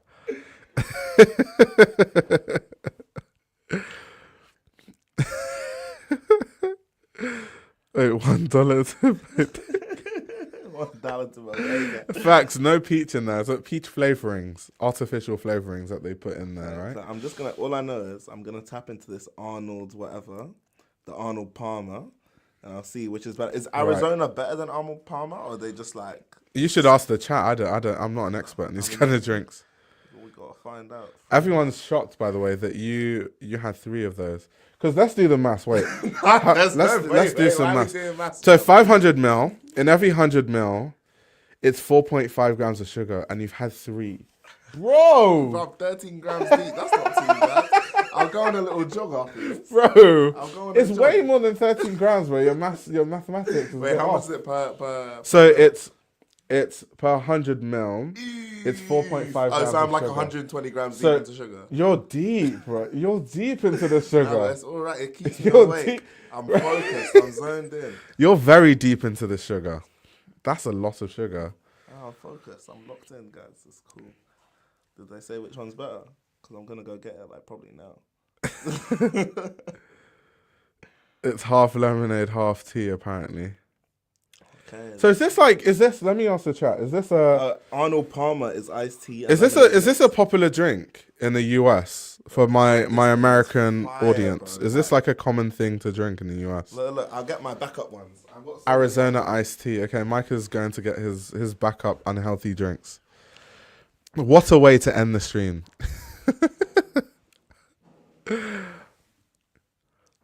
Okay, yes, it's a tea. Okay, interesting. So it's like Micah, apparently this is a popular drink in the US. Yeah, so when I pulled up to the crib, I had one on the way here. It used to be 99 cents. That's a typical like boss man kind of drink. Exactly. I've got all these different flavors. What is so What is this? So I've got the green tea with honey. This one's gas. Green tea with Original honey's green gas. tea with honey. Let's see the Then- sugar. Okay, this has the same amount of sugar. I've got the lemon flavor. This one's good as well. I'm trying to decide if I prefer green tea or lemon. And then, this is just a backup lemon one as well. Bro, what is going Why do you have so many of these? That's so good. Bro, you need to be careful with the sugar, bro, honestly. Okay, this is iced tea with lemon flavor. Exactly. They're saying I'm British because I'm drinking tea. They understand. This has more sugar, 5.1 grams per 100 mil. What one's that? The lemon Yeah, flavor. to be fair, the lemon one is sweet. I can't lie. Like when I get into the end of the bottle, I'll be like, oh, not sure. I know, right? We should be sponsored if you know, Hey, man, Arizona. If you want to sponsor, If Arizona man, iced if tea you want to is watching sponsor, this man, live I'm stream, here, bro. I'm here. you know, if they're watching, we wouldn't mind a sponsorship. I won't drink it, but we've got our man here Exactly. that will endorse your brand. I'll run through these. That's good. But yeah, I need more drinks. Not Luke. Luke is just realizing I said per 100 mil. Not. Oh, Luke, am I cooked? You are cooked, bro. That's a 3. I'll hold off for Bro. I'll hold off for a couple of days. Chill. Like, you actually need to Guys, chill. I'm young, guys. I'm young. You know, that's what youth is about, eh? Culture saying you're putting your life on the line. We wear leather ties and drink iced tea. Go on, give us a fit out. A fit. I already did it at the Wait, beginning, Bottega. What's the hat? Palace hat. Palace. Bottega Is shirt. it? Was it a collab like Palace and Palace Needles. Palace Needles? All right, I cool. wear it with I don't wear the. Yeah, look, it's take got the a logo, advice. but I don't wear it. Guys, since we've Micah has basically forced an after hours, so we're gonna go into a segment which is called help Micah's health. No, So I need more what drinks, tips that's I mean. do you have for My Micah? local corner shop, yeah, they import everything, and if you chat to them, they'll import it for you as well. So that's why I'm like, any drink you give me, I'll be able to acquire it, and then I'll see what's happening.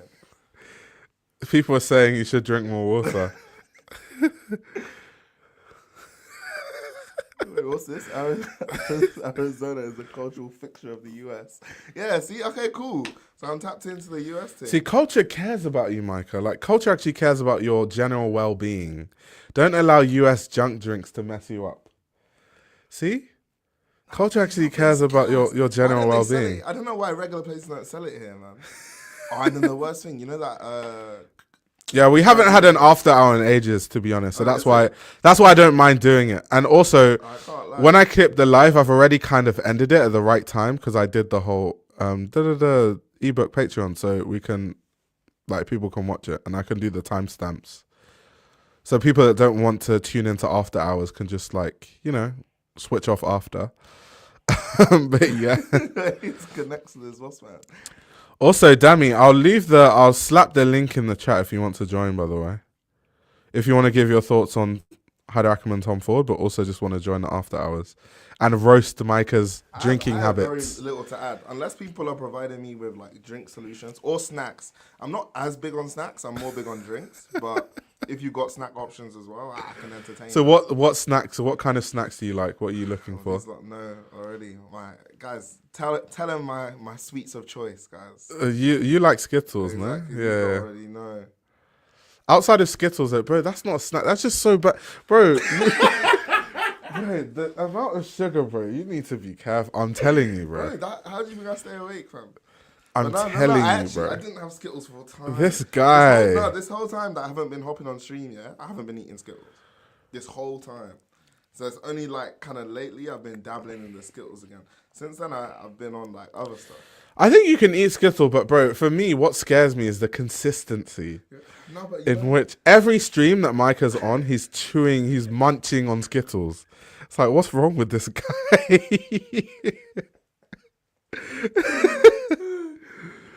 Someone said Skittles are healthy. It's beeswax. do I drink actual tea? No, of course. Of course we do. We're British. Yeah. Nah, bang tea still. Of course we drink tea and eat crumpets. No, actually, no joke. We do actually drink a lot of tea. I bang tea. We do. I actually don't drink much coffee at all, but I drink a lot of tea. In my life, I've drank coffee 4 times, and I have no intention of increasing that to 5.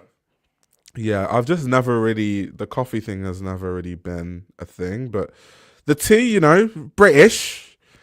Of course we drink tea, mate. Yeah, crumpets are whack. Crumpets are whack. Scones are decent. I'd rather just have toast. Scones Like are if I, decent. Scones are decent. why not just eat toast instead of eating crumpet? I don't get it. Or I like scones too. Scones are really Oh, nice. scones. Sorry. Scones are Said nice. Scones, rather than scones. My No, bad. hey, scones. What do you guys call them? Scones or scones? I mean, what are they gonna know?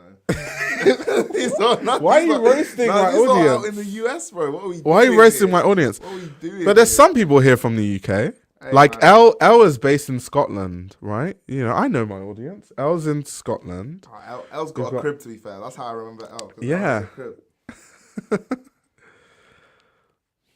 Luke says coffee is rank. Typical British opinion. I think all of us think coffee is a bit shit. Coffee is more for like, who likes coffee? Italians love a No, cappuccino. Brits bash coffee as well, but what are we doing? They do, but obviously a lot of Brits prefer tea. Blueberry scones? Yeah, nah. That's a bit too much. I like the simple thing. Yeah, biscuits. They call them biscuits. With a bit of honey. I had Popeyes. Wait, the they other day, call guys. scones biscuits? Yeah. Are you being serious? I did not know that. Very serious. I They dip did it in, not like, know honey. that. No, it's nice. It's nice. They I call had it at scones Popeyes. biscuits. Chat, is this true? Americans call scones biscuits. I was none the wiser. Doubting me, fam. I was none the wiser. Gotcha said he did not. No, wait, what is this? I was correct to doubt you. I was definitely correct to doubt you. Okay, some people in the chat saying iced coffee is better. So you guys don't like a cappuccino? You guys are not a fan? What I do like about Italy though, in Milan, I don't know about other parts of Italy, they've made the cost of like that cappuccino shot like €1 and it's like standardized. And one time they tried to increase it and everyone fought, so they just had to Honestly, like the problem with keep the it UK, to. yeah, we don't fight. We for don't anything. fight. I know. In Paris, they're always protesting, fighting this, fighting that, and they get their way. Italy, they're fighting this, fighting that. Here, we just take stuff. Brexit. In England, we're this, just that. quiet and they just increase the prices and we're all broke Like, because bro, of it. Like transport for London at the moment is the pricing is. Hello, sir. Hello. How loud is my mic? Your mic is not too loud. It's not like crazy loud. All right, great. All right. So yeah, no. First of all, I love coffee. I don't know why you guys was like, it's childish. But okay, I don't. Said that he doesn't know why we're bashing coffee. Oh, no, bro. No, you know what it is? No, I wasn't even bashing coffee on the thing like that. For me, I'm already hyper, innit? So the second I've touched coffee, I'm up for like 48 hours. I don't. Do you wanna sleep, put an AirPod in? Oh yeah, I'll run one. Although I'm almost done, I can't lie. Yeah. Mike I is about to get back the disappear. computer. Mike is about to disappear. Then we have Dammy on for the after hours. But yeah, Dammy, what kind of? How do you like your coffee? Oh, I like it black, Okay, first. like my women. Yeah, he said. I'm like white tea, bro. I do white, tan, Asian, black. You know, we do everything. That's hilarious. Yo, I'm joking, but I'm not joking. Shout out to everybody. No, it's fun. Shout out. Well, Hey, nothing wrong with having a preference for the woman of you know, why are melanated you hue. repeating what I said? For a woman of melanated hue, I share the same sentiments. If they missed it, they missed it. We have no preferences. We don't. I'm not. You guys are doing DEI hiring, bro. DEI is crazy work. Fam. I'm But yeah, I started liking espressos around like 2019, and then now I just drink like regular black coffee.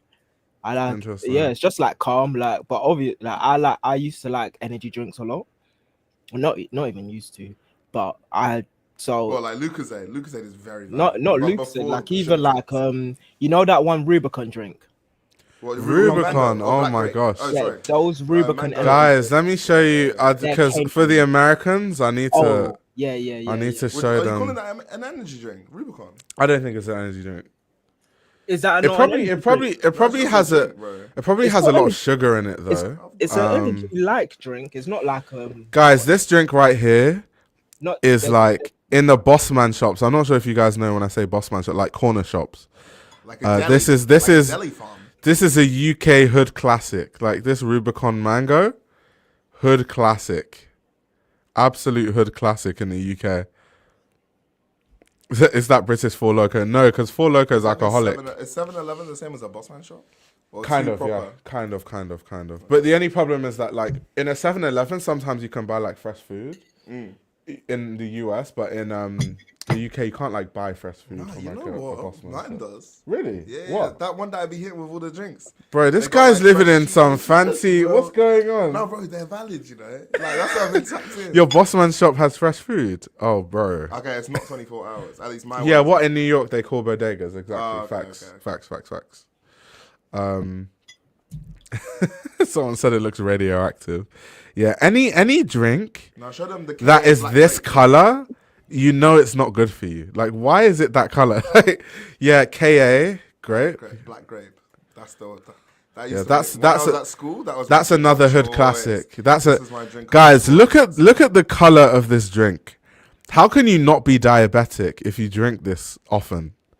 Look at no drink should be this color. I'm sorry. It's gas, bro. I can't I'm lie. sorry. That's No gas. drink. I can't even lie to you. No drink should look like, bro. It looks like kerosene. What's going on? Yeah, it is elite, fam. Pineapple in the Exactly. summertime after a trim. Yeah. Like, what is Leo said happening? He gets it. Yeah, but you know, Leo's cultured. Leo's a man of the culture. Let's see what he sent me. Getting Oh, some okay. what's chips this? and This is chicken. some Wait. wavy version, Okay, bro. Dammy sent me this link. Dammy, I've What's never this? seen this before. You're on some. This guy had Rubicon energy. Bro, we didn't have What? this on my side. Which trenches can you find such a drink? That is crazy work. We did not have this, right, bro? I ain't Rubicon never- I ain't energy. never It's seen new, this fam. before. What are you talking about? Okay, it's new. It's Oh, new. Okay, I thought you were okay. talking about what you. Because did I'm not. like, I never saw that No. growing up. I have never seen that. Like, what? Rubicon raw energy. What flavors do they have? Let me have a look. Apple and Saturn, and then yeah, those are the three. Look at that underneath there. Yeah. Yeah. Fanta Fruit Twist is absolutely goated. Yeah, I used to like Fanta Fruit Bro, Twist don't in the say- past, since but it sugar doesn't. tax, bro. It Since the doesn't sugar hit the tax. same. Yeah, I think it's probably the sugar tax. For my US viewers, in the UK, we have a sugar tax on certain like drinks and foods. So like when you drink like Fanta or Coke in the UK, it does taste a bit watery. At least compared to the US. The US, everything tastes like syrup, bro. It's scary. In the US, I had a sip of Fanta and I almost died of Is diabetes. there Nigerian Fanta fruit test? Because I bet that hits like crack if there is. Not that I know of. I've only ever seen Fanta orange. In Nigeria, we have Fanta lemon. Oh yeah. Yeah, we There's- have is there not Fanta one grape lemon. Fanta as Yeah, well? there is. Great Fanta, the orange Fanta, like classic and stuff. But I haven't seen Fruit Twist. But we should bring Fruit Twist to Nigeria because we don't have a sugar tax in Nigeria, so everything is crazy.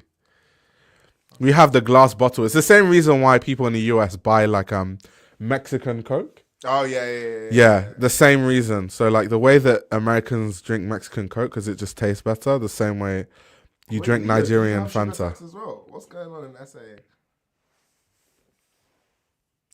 He said sugar tax also destroyed my beloved Sprite.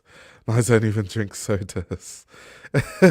Yeah, we do have a sugar tax. We very much do have a sugar tax. And the reason, It's destroyed so many No, like the reason sugar classic tax is drinks. peak is because it's up to the supplier whether they want to increase the price of their goods or just remove the sugar.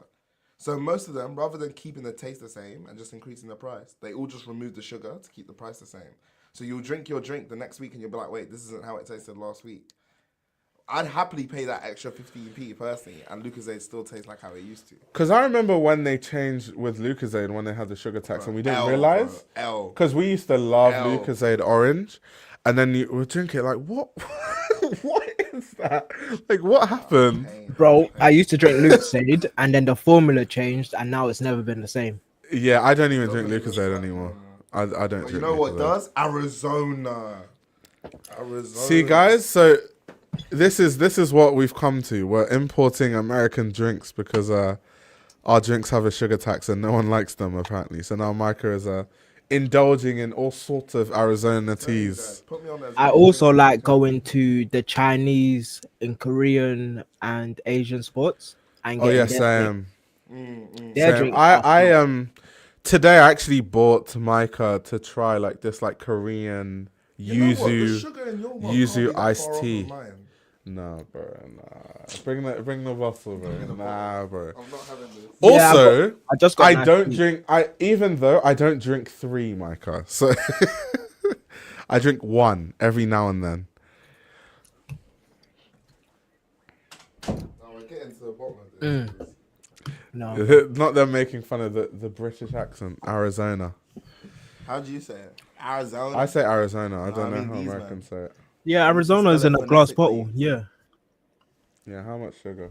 Wait, is that one in a glass Taking bottle this guy though? too long. It usually It's is not though. often I be reading the instruction. So this is back per in the day. 100 mil. This is per 100 mil, 6.5 grams of sugar. It's actually funny enough. This That's has more sugar. Yeah, it has more. By Okay. 1.5 grams per 100 mil. Okay. No, but So what I'm bro. hearing, this is the Arizona thing from now on. No, but Okay. bro. Now this one tasted good, to be fair. And I only drank 1 of these. You drank 3 of them.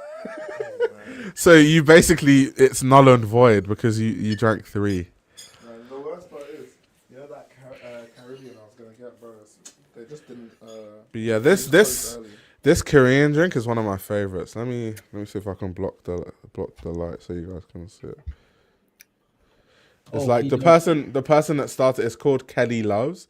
The person that started it is a Korean lady that like moved to Japan and then moved to like Western countries and like started like a food company. It's really cool. Why do you know this? Because I'm just, I was like, I like this drink so much. Researching. I was like, I like this drink so much. Let me find out who Kelly is. Who's this Korean lady on the bottle? Like Kelly, she seems very interesting. So then I did some research into her.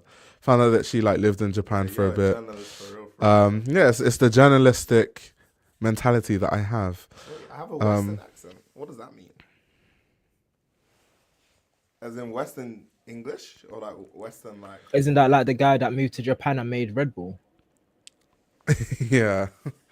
No, yeah, exactly. Because like Kelly Choi was like born in Korea, spent a decade in Japan, then moved to Europe, and obviously started a food company that reminds her of, the food that she grew up eating, and the stuff she used to drink. He said, "I know too much." To be honest, it's good to be food conscious. I like knowing where my food comes from. He said, "I do journalism on my products." I just wanted to know who Kelly was. That's all. Bro, the only Kelly I know about is Lely Kelly, bro. That's my goat. It's Lely Yeah, Kelly. shout out Kelly cute Rowland. shoes. Oh yeah. Did you Can't play also with hear us. that London is now the most expensive city to travel in? Yeah, I'm not surprised, bro. Yeah, it doesn't surprise me either. No, but it's official now. But that's always because New York and Paris and Milan, they were always cheaper than London, from my understanding. So I always just assume that. Berlin is 2. Yeah, no, New York was cheaper. Has always been like just a Yeah, hair New York has cheaper. always been Bro, I cheaper feel than like in London. New York as well, everyone bumps. I feel like I've never seen someone actually pay for like. But that's because the security is not the same. Like, I don't think they have the same. Because in London, people actually, like, if you're unlucky, like when there's police standing at the tier and stuff, they can catch you and stuff. And, like, people get criminal records for, like, bumping trains. But I don't, in the US, doesn't seem like they take it too seriously, like, from my understanding in New York. In Paris, too, they don't really take it too seriously. I see people jump the trains all the time. Yeah, they don't take it. No, but when the security are there, they go ham. Like, remember Tuba was saying, Danny was saying she got fined. Oh, Like, yeah. like, That's true. That is true, actually. Wait, let's see. Culture says, you can't really jump too much now in NYC. They're stationing the police heavy now. Yeah, for me, I mean, I just pay as a law-abiding citizen, but not even just that. It's like, when you're used to London prices that are just stupidly expensive, everywhere else just seems cheap. So like, even when I pay in France, it's like, what? Like this many trips for 10 euros? Like what? Bro, I can't believe it. That day when we were just starting all around Paris. Yeah, and it barely cost any money. Damn. If we were in London, we would have spent a good like £12, 15. That like was a day travel. £15. Like, I don't even think it was more than €8 for that day that we did all of that type of stuff. yeah, true. Like, like most of Europe is so cheap compared to London. Like, the transport is dirt cheap in Paris. Like, so cheap. Yeah, nobody complains or what's it called? Protests in London about travel. Travel is the one thing that we should protest about. Should. But because there's a pub on every corner, people just, get the drinks. And Especially that's it. because it's us normies that use the public transport. So it's us that can't really afford all these increases. Because every year, bro, when I first moved to Kent, the train with my rail card, the train to London, into London was like £8 off peak. Then it became £9, then £10. Now it's £12.50. TFL Yeah, moving like it's Netflix. Like what? TFL moving like Netflix. Why is it £12.50? Like Price why is it £12.50 for a return ticket just into London? I don't understand that. London shouldn't be this expensive, to be fair. I feel like they're pricing people out on purpose. But why? Because using public transport is a necessity. Like most people that work, which is basically almost every adult, needs public transport to get to work, to come home from work. So if it's too unaffordable, I think it just will fuck with the economy. If people can't even afford to go to work, or it's not worthwhile because it's too expensive to travel. Bro, to be honest, starting contracts for full-time work is still 25k after 15 All the years. inflation. Yeah, it's insane. So That's where the Americans have us beat, because American salaries are way higher. It's like entry level roles in the US for like the kind of like skilled work that you would do, it's just way more lucrative in the US. Like in the UK, as an engineer, you start on like 30k, which is like abominable. Like in the US, you're not starting on 30k as an engineer, bro. It's not gonna happen. yeah, nobody believes that, and like even some of us even defend it. I don't defend that. Yeah, no, there's people in the UK Yeah. that defend it, and like I don't know why. What's the rationale that they use to defend it? it's the cost of living is just different over here. Plus, we don't pay for healthcare. Like, there's just major things that we don't pay for. That not pay for healthcare stuff fizzled out the second that it started taking people 2 years to get dental appointments and stuff like No, that. for sure. So that's not actually really like a valid point anymore. The whole NHS we is don't pay for always healthcare. understaffed. 6, Yeah, 7, like- 8, almost 10 years. The NHS has been understaffed. Where do you need the staff, please? Like, I need to know. But in America, people are now looking at San Francisco prices and salaries and comparing it to the UK. And I'm like, you need to be a millionaire to live in San Francisco. Yeah, that doesn't make sense because the cost of living in San Francisco is insane It's compared to stupid London. high, fam. It's dumb high. It's way high. It's way higher than most other places in America, and then it's even more higher than in the UK. You might like even Dubai is cheaper than San Francisco. That's how deep that is. Clock that T. Yeah, he's a clock that team, man. I learned that today. Did I use it That's right? funny. Wait, what's the term? You used it right. You used it right. All right. Americans, review Dammy's use of clock that T. Clock it. This guy's funny. This guy's hilarious. No, But yeah, San Francisco is scary. Certain parts of the US actually scare me with how high the cost of living is. LA is scary. San Francisco is scary. Well, I mean, that's all like Cali. Like, it just shows you that Cali is just wild place. Yeah, that place is our wow. tax is starting to get too high as well, fam. They're incredibly high, but I don't like the way that we're being taxed, and like, cause especially if you run a business and you're paying capital gains and everything like that, it's kind of like, for me personally, I don't really like it. Yeah. Because now, like, how do I, you know what I'm saying? I don't mind paying tax if like things work. But things don't work. It's like, what am I paying tax for? Like, bro, our tax is high. Bro, there have been years where like I literally pay like more than 50% tax. That's because obviously like 45% tax rate, but then you add like my 9% student loan tax, so it's actually effectively like more than 50%. yeah. And then obviously you add NI too, and then it becomes more than 50%. Bro, what are you doing? Wait, Take all the wait. bottles away, man. What Too country are you guys in, by the way? much. Us? Yeah, Us, we're in my house, bro, in the UK.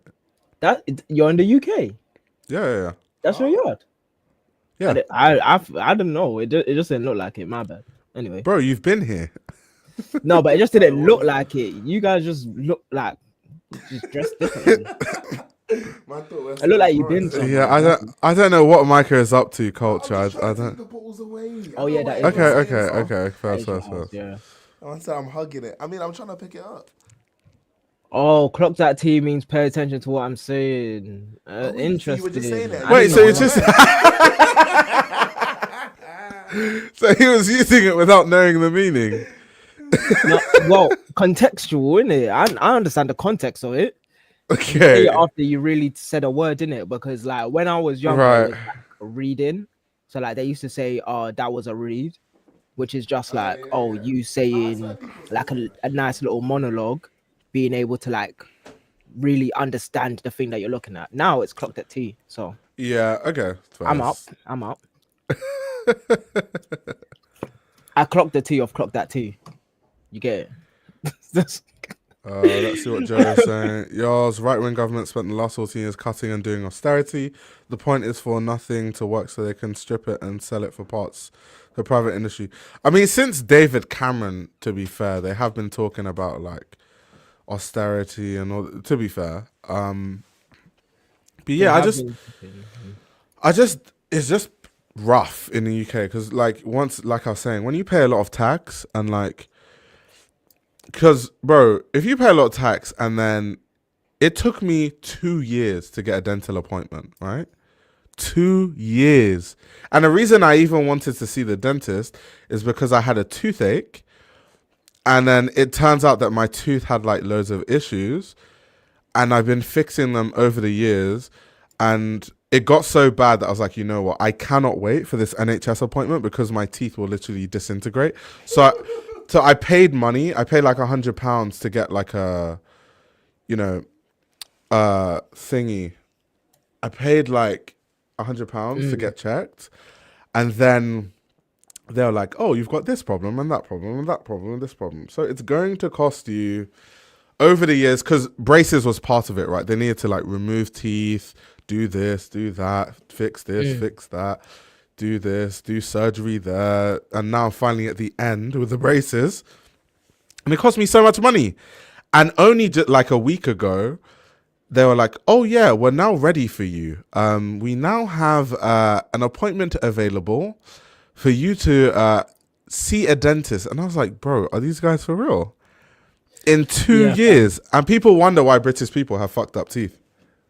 Yeah, I'm gonna order food. Bro, I'm still waiting to see a psychologist. If you order Jamaican, are you ordering Jamaican food? They already said no, we're not taking any These guys close whatever they feel like. Okay. What other options are there? You can scroll through. I've got a 40% code in it. So. Okay, let's have a look. What are you feeling like? Oh no, dog. I really wanted that Jamaican. If the NHS went private, I would not like that at all. That'd be the beginning of the end. To be fair, I'm not even staying in here for the rest of my life. I kind of deep it. I do love London though. I do love London. Someone will have to pay for me to stay here. Yeah. Like, shout out to all the Saudi billionaires. So shout out to all the Saudi billionaires. Someone said I'm outing myself because I said that I'm part of the 50% tax bracket. I think you don't understand how the tax in the UK works. Yeah, it stacks. So you don't need to make a lot of money for you to pay 50% tax. I'll tell you how it stacks. So you have NI. What percent is NI again? That's NI? Yeah, 1 second. Like 2%? Let me Google it. 8%. Yeah, it's high. 8%. 50% is not is like Yeah. So that's just because they want to so tax you. NI is 8%. Then I have student loan, which is 9%. So Bro, we're literally already on 17, like already. And then And we haven't even done income tax in the UK, which is already high. So you don't need to be then like if a you have millionaire. pension, Whatever. Yeah. then if you have any work benefits, you're Wait, ain't income like yeah. is it 28 or 30 now? Give me a second. Well, it depends. It depends on how much. 20% below. Well, it depends. Like, below obviously, 30K, 20%. let me just check the tax In fact, below brackets again. 40K even. But then it jumps up to 40. They changed Yeah, the brackets a bit. To be Yeah, fair. so up to 12,570 is 0% income tax. From 12,571 to 50,270 is 20%, and then the higher rate, which is 40% Yeah, tax, they've tweaked this. Yeah. It used to be rougher than this. is 50,271 to 125,140, and then over 125k basically. They're like, we're just taking half. After 125,000, they're like, yeah, give us half. It's 45%, but with NI and you're paying way more than 50, but like you're paying more than 60% even. So yeah, at that range, yeah, they're just like, yeah, give us your money. They're actually smiling, bro. I actually don't get it. But it makes it. This is why it's. Well, I don't like It doesn't. It doesn't actually allow it. Almost like doesn't give you any incentives to stay in the UK when you're a high earner, No incentives, really. because like nothing really works, and bro, you're paying more than 60% in tax, bro. Like that's insane. Luckily for me, I'm more on like the 50. I'm not like on that higher band where these guys are literally paying like 65% tax, which is just crazy. That stuff is crazy. Yeah, no. Like I don't mind tax. Like I shout out to all of the working class and the people on universal credit and everything like that Facts. we're looking after. Look at what Leo said. He said, bro suited up and discussing tax brackets. We're in the complete stratosphere of content. I just prefer for things that I love. Hey, to Luke, work. your uncle must be rich. If he's paying 200k just in taxes, that means he makes more than 400k a year.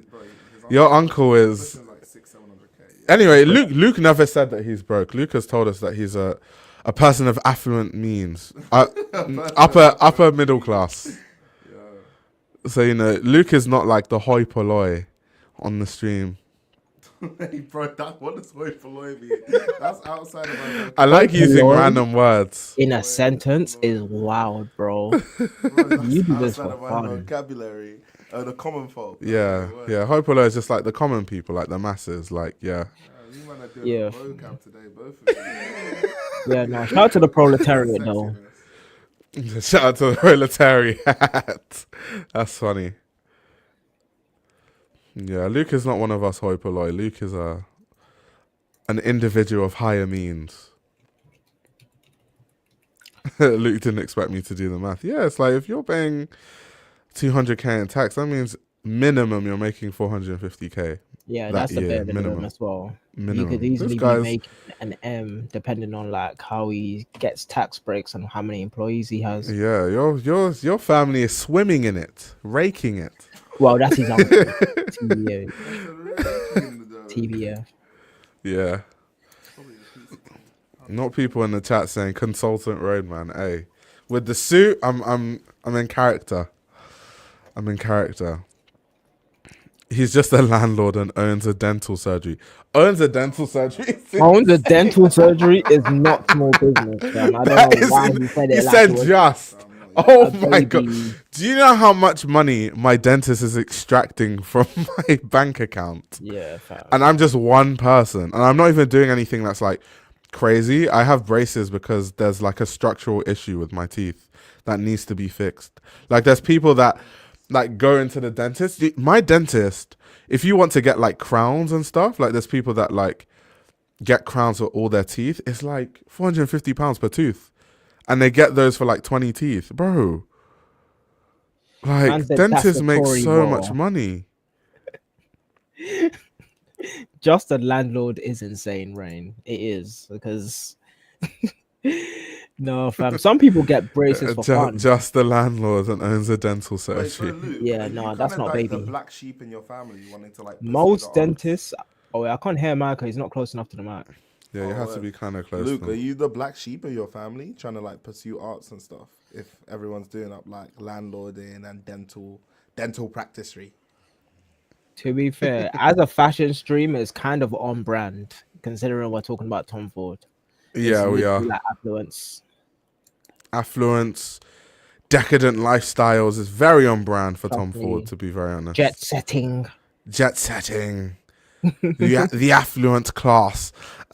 Luke said he used to get all his treatments for free. That's a finesse, bro. That is such a finesse. That's a life hack 101. Just have an Yeah, uncle that owns a dental surgery. That's all you need, guys. Wait, okay, Micah, he answered your question. He's the prize sheep because he went to Oxbridge. But yes, the arts thing is niche. That's true because he did go to Cambridge, so that's his thing. wow. No, but yeah, no. I think the Haider show was amazing, by the way. If anybody cares Yeah, yeah. about Give it. me your general thoughts. What did you think of the Haider collection? No, it was fun. It was calm, but then again, like I do understand that I am a little bit older than like your particular demo.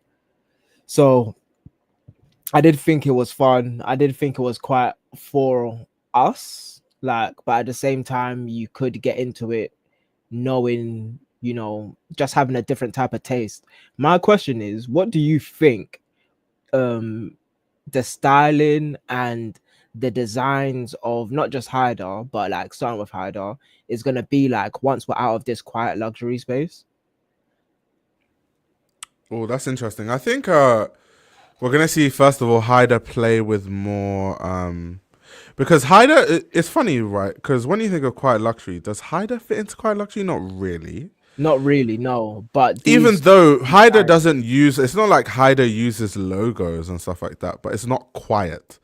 Like yeah, Haider plays with like textures and like colors that really shout in your face at times. So there's nothing really quiet about that, but I find a lot of what Haider does very luxurious, like some of the fabrics that he used in the past. Um, so I think if anything, when the quiet luxury thing dies down, it's just more leeway for him to actually tap into his own aesthetic and sensibilities because that's mm. you know that's more like on brand with him. Okay, my second question would be when when people say Tom Ford is sexy, um would you say that that is akin to people saying the major thing about Schiaparelli surrealism? Uh Because that's how I hear it sometimes. yeah, to an extent. To an extent. Because like yeah, it's not as bad, but to an extent, because obviously with Tom Ford, a lot of people just like are stuck in the 90s and the early 2000s when Tom Ford was there. I mean, he was there up till like what 2004, around then. Yeah. So I think a lot But of we're people are talking just about like, Tom Ford the brand. Tom Ford the brand I wasn't as know, successful as Gucci. I know, but what I'm saying is Yeah. that a lot of people don't actually really know from my Mm, understanding of like what I was when I was doing research and seeing opinions on Twitter. I got the sense a lot of people haven't actually looked at what Tom Ford has done for his own brand. Everyone mm, just talks about like Gucci and SLP, like they don't mm. actually talk about his own brand. And that his own brand, all that stuff that people associate with Tom Ford, like oh this jet set, like sexy, like selling sex type of thing, was so subdued at his Mm. eponymous label, right? It was so um it's so pared back. It was still there. The ideas were still there, but it's not the same. But I think people are so like people act like his own brand is just supposed to look like what he was doing at Gucci when it's been different the whole time. You know what I mean? So that's why I think sometimes there is a bit of a disconnect. Like people always kind of like they're like, why didn't he do Gucci? And it's like, bro, have you actually looked at one collection that Tom Ford did at his eponymous label? Like none of it is like that. Like it's Yeah. way more pared back and subdued. So when you talk about like the whole idea of like everyone just thinks Schiaparelli is just surrealism and nothing else. Same thing, because Tom Ford was more like pared back, toned down. A lot of men used to buy Tom Ford because they liked how sharp the tailoring was. The silhouette at Tom Ford is also wider than what he was doing at Gucci, Mm-hmm. which is why a lot of like older men gravitate towards it, right? like Jay-Z, like Tom Ford Exactly. lapels became a thing majorly, Exactly. especially with like Jay-Z has that song with Justin Timberlake suit and tie in it, and it Yeah, was the facts. Tom Ford suit that was the signature. So it's like, but that's where I say, oh, I understand it because it's like more my generation, right? Because when I was looking at Tom Ford back in them days, just as a menswear thing, his menswear was part of the reason why I liked wearing suits.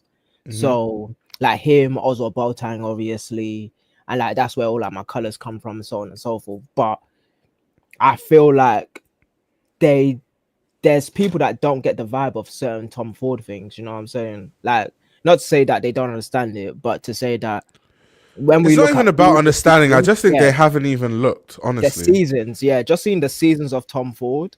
When you look at what Haider's doing, obviously it's not the same, but I think it's just a little bit more fun than what Tom Ford was doing in the later years of his eponymous label. Hmm. So yeah, I do think it was like like opulence, Yeah. affluence, and not that's like when we say jet set lifestyle, talking more about the people, the power dynamics of people in suits and all of those other things. Yeah, and I think it also, like, it's related to his age, Mm. because I feel like as he has aged, his vision of what, like, sexiness is in a way that he wants to represent that has changed over time. I do think that we have, even then, there are some, like, mishaps that come and go with his eponymous label. Like, I want to show you guys a look on Vogue Runway that I thought was, like, a mishap. Which year are you gonna Um, look at? just the show that I really didn't like from Tom Oh, Ford. okay. I'll show you. I'll show you. Because it was when he, like, tried. I'll show you. 1 second. Yeah. So Yeah. this show here. Here. Just look at this. Look at this collection, right? Okay, wait. I just realized it's not on the screen. Yeah, I was looking at it alone. What year is this? This is spring summer 23. Oh, okay. Yeah. So this is like, you see this, which is interesting because obviously this is when, like, Nasty work. Tom Ford was like warming up. Obviously, this is Sir Tom here. This is when Tom Ford was like warming up to dip, and it's interesting because he then tried to, like, recreate kind of like that, like, maximalism sort of, like, sexy sort of thing. That's why everyone's, like, wearing Mhm. what they're wearing, but I just did not like it at all. I thought this collection was a hot mess. Yeah, like I'm just looking at one of this is also part of the reason Tom Ford is like I like Tuscan leather, and I didn't know I liked Tuscan leather until I liked Tuscan leather. Do you know what I mean? Hmm. Like Tuscan leather is like the one perfume that I love to this day. But I suggest looking at It's interesting because 2009. Tuscan leather is very hit or miss. Mm-hmm. I like it, but it has to be a cold day. If it's too warm, I can't spray Yeah, that no. fragrance. Once the heat gets up, yeah, I can't wear Tuscan leather. Like today, I couldn't wear Tuscan leather. I had to, anyways. But 2009 collection is something more to the effect of what I would say is closer to his Hmm. like closer to his actual Yeah, like defining self of like his yeah, design language. Like all of this is a hot yeah. mess. But my This my is point my point with Haider Ackermann, right, is so this is what I mean, right? A lot of, like, if you look at Tom Ford's collection, and I'm gonna now that I have Vogue Runway open, we're gonna look at them. But if you look, his before he, like, left the brand, well, not like he left, but, like, retired, the collections were a hot mess, and it's weird that, like, people are being like, oh, Haider Ackermann needs to do like Tom Ford. It's like, none of you critiqued Tom Ford itself when he put out this, like, Y2K, like, mess of a collection. Like, because what people associate with Tom Ford is so long ago. Like, Tom Ford doesn't do that. Like, in bro. recent times, he hasn't done that. Like, you're basically, that's why I say people are stuck in the 90s and the early 2000s. Were they even born? Is what I want to ask. I want to ask. He wasn't even born. He He said, was were born they with even Bray. born? Bro, do not Like, kill me, bro. please. Do not I'm kill me. sorry. I'm so sorry. I had to ask though. Because like this is some of the stuff close to like before he left. You see what I'm saying? God dang. Like, Yeah, bro, this is look, like look. 80s mashed with 2000s. Like there was the sequins, the glitter. Yeah, yeah, yeah, yeah, yeah, yeah, yeah, yeah. So for some weird reason, because when Tom Ford was at like first started his brand, right?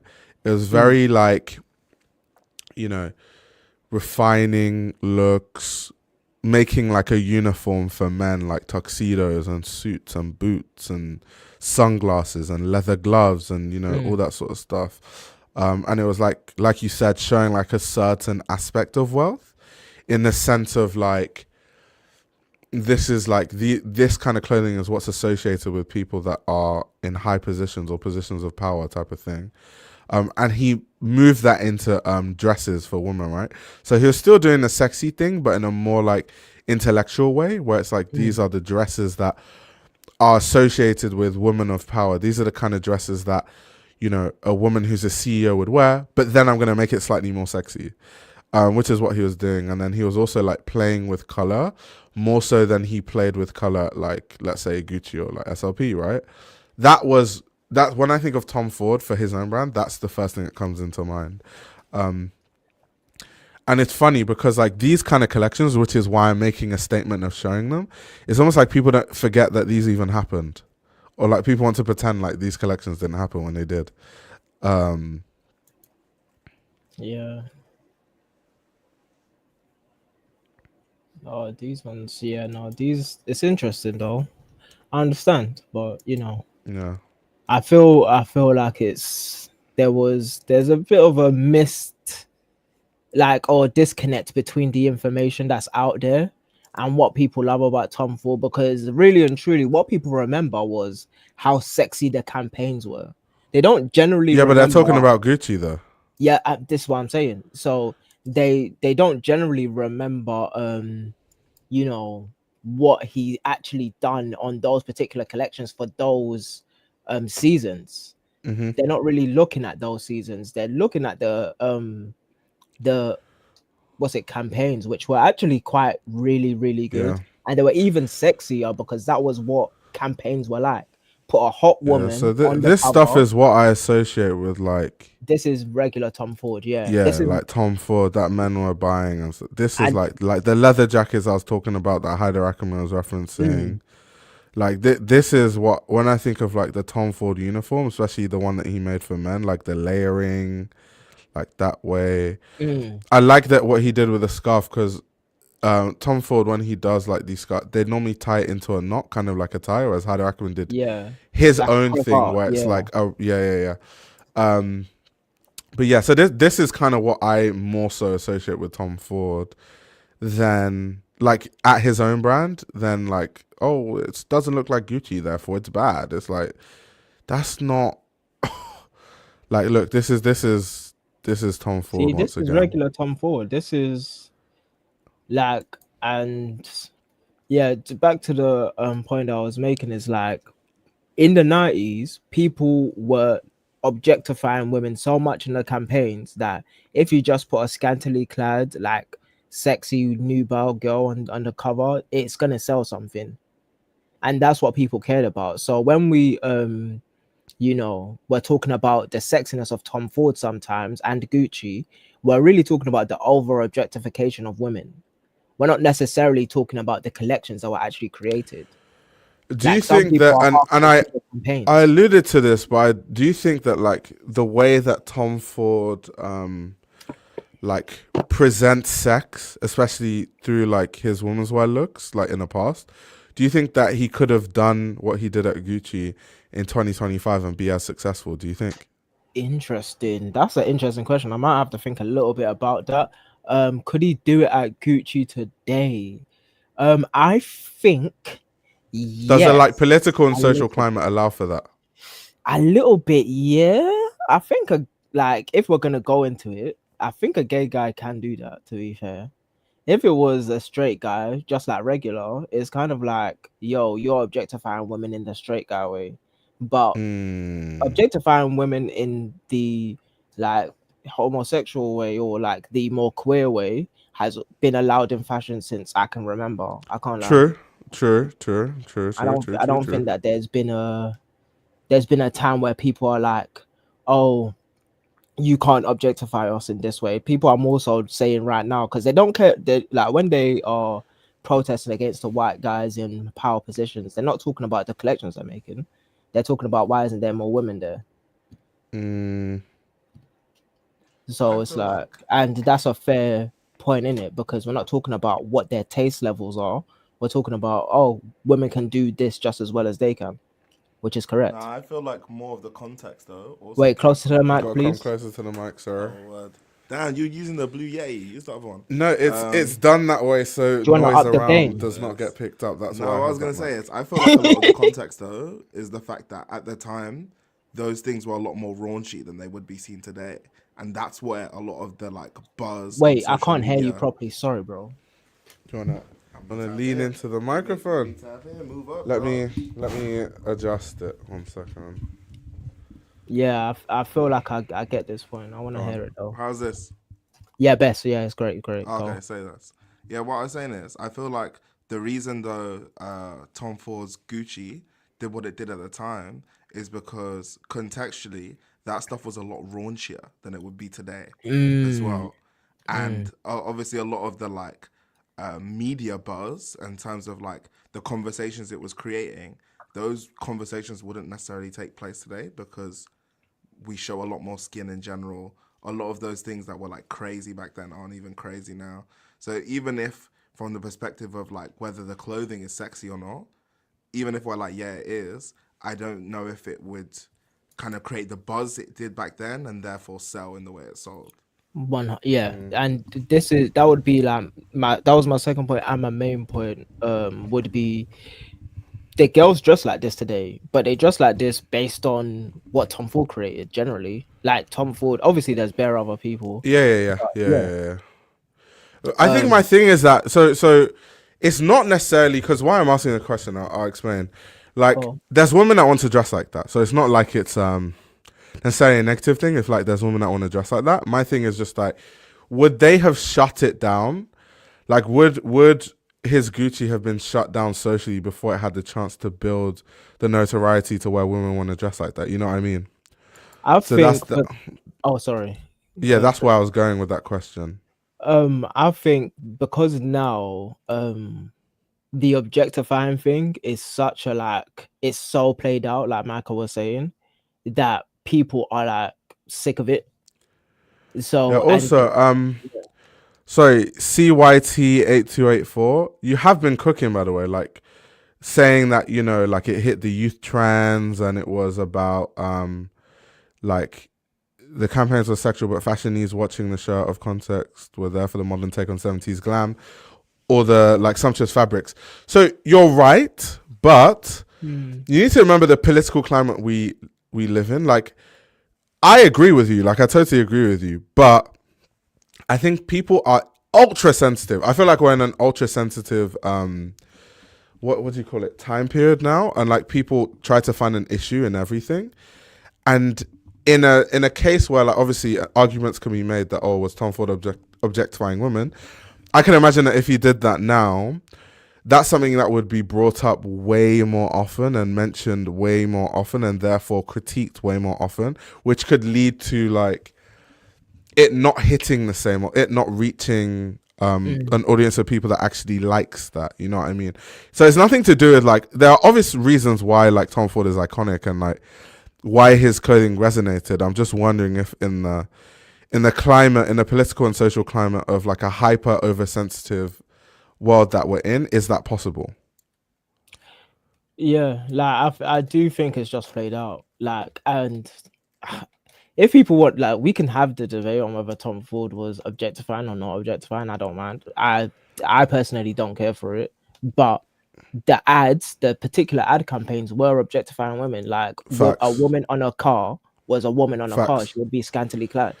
They would be. It was depicting. So the critique I saw that was valid of a lot of old Tom Ford campaigns is that the way he would depict women is like as an accessory to men.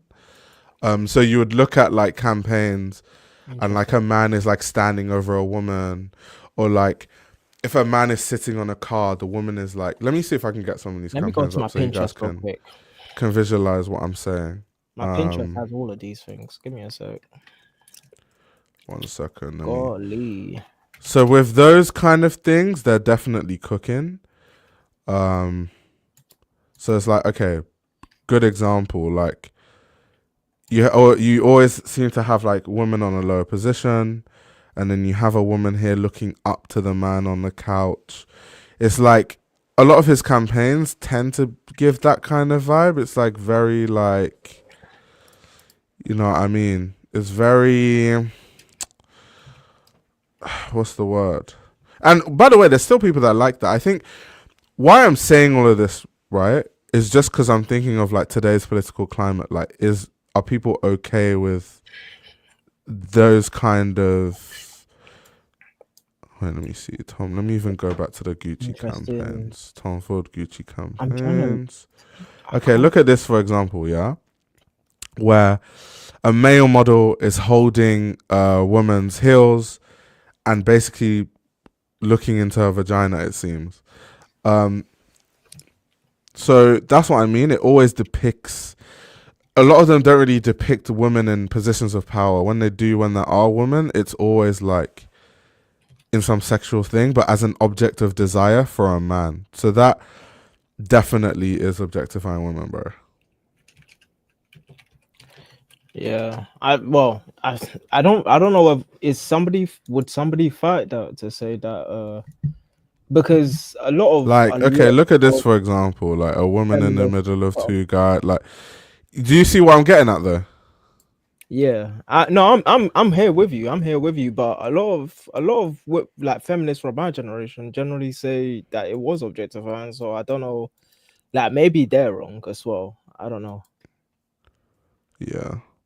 So that's always the first thing that comes to mind. So I always wonder, like, this sexiness that people want brought back, like, is it even the bigger reason why I like went down this rabbit hole is when people are saying that they want Haider Ackermann to kind of like recreate like a certain mood and sexiness that they associate with Tom Ford's Gucci.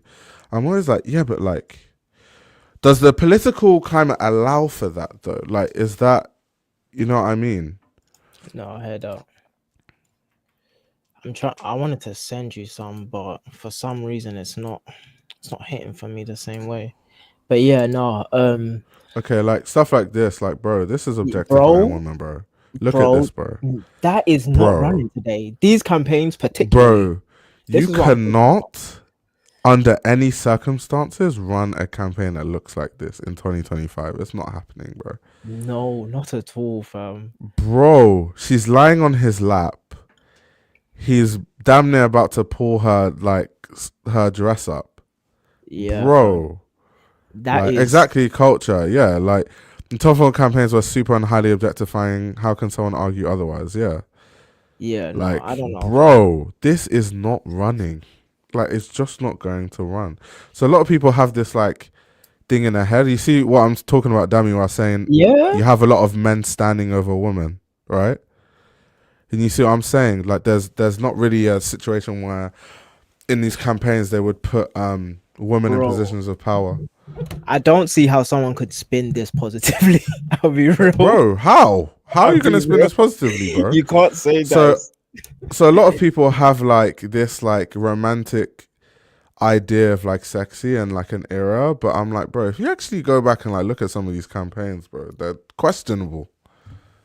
Bro, like, this is the thing, like, because and this is not me bashing Tom Ford, because I generally loved his work in the time that I was watching it, and it was one of my gateways into fashion. But the campaigns were the campaigns. Maybe, like, I know he had a bit of control on the creative direction side on these campaigns. However, this is how campaigns were. Like, there's this one famous Nintendo Game Boy ad that always does its round. There's a PlayStation ad that's just like this, that's always done its round. Yeah. I know what you're talking about. I'll put it on the glass screen. and all of that type of stuff. And all of these things. So it was like, this is what ads were like. And because it's fashion, you can push the fantasy even more. Yeah. And so it obviously reflected Just the general Exactly. sentiment and time at the time, yeah. Yeah. So obviously, maybe more now. There's like more powerful women, but however, these what I see Haider Ackermann doing, and if we want to go back to that, it's like it's a more sultry, it's a more like vibrant, it's a more cultured version of Mm. what Tom Ford was in. I don't want to say it's more subdued because like those women do look like, sex symbols in quotes, right? But it's not necessarily Wait, saying, Kenzo, oh, your phone is sensitive because it's not your world. What do you mean it's not your world? What? I don't know who's, but yeah, What world? What world are you um, talking about? but yeah, like the women were just as powerful as the men in Haider's things. If I want to talk about subtext now, because if we go back to it, like you're gonna see a man topless with a tuxedo shawl lapel, and you're gonna see a woman with a scoop neck dress that is just as sexy as the guy. You know what I'm saying? Mm. So yeah, like that's how I perceived Haider's things in the subtext of what he was doing. Because the scoop neck is just like the shawl lapel in terms of the way that it's cut around the neck, but you know, the man and the woman have this more equal footing rather than what it was back in the day. And I think Haider's kind of always done that, and his tailoring's just been superb Yeah, which I said generally. in my review, where yeah, Okay. Hyder is more like the idea of his idea of like sensuality and seduction is more like what you can't see rather than what you can see. It's not Mm. overt. It's whereas Tom Ford's was very like in your face, like it's in the campaigns, it's in the clothes, like it's all over, it's like bang in your face, right? Exactly. Um, Yeah. Because I don't want to say it's more. I don't even think that Haider's sexiness is more pared back than Tom Ford's one. I think it's just as sexy, if not even more so, yeah, based but in just on different ways. yeah, exactly. But yeah, like and like even with the women with their hair, the way that it was slicked back. Can we go back to the show, please, quickly? Because I want to refresh my memory on some of the looks. What But the Tom Ford show? yeah, the Tom Ford Haider Ackermann show. Yes, please. Um, it was that's an androgynous look. Do you remember when guys used to do that a lot back in the days with that Yeah, yeah, slick back? yeah, yeah. Yeah, conch. That's like when we're talking about hairstyles and we're talking about power dynamics and everything like that. It's like the women can do it just as well as the men can. Do you get that? That's how I perceive those, small things, like more granular details. You're not like looking at a girl that's objectifying someone. Like these people want to be the object of your fantasy rather hmm than um you're objectifying them within your fantasy. Does that make sense? Also, Well, bingo, you get it. The thing here is that the problem is that it's always the woman being revelated and objectified. It needs some balance. Exactly.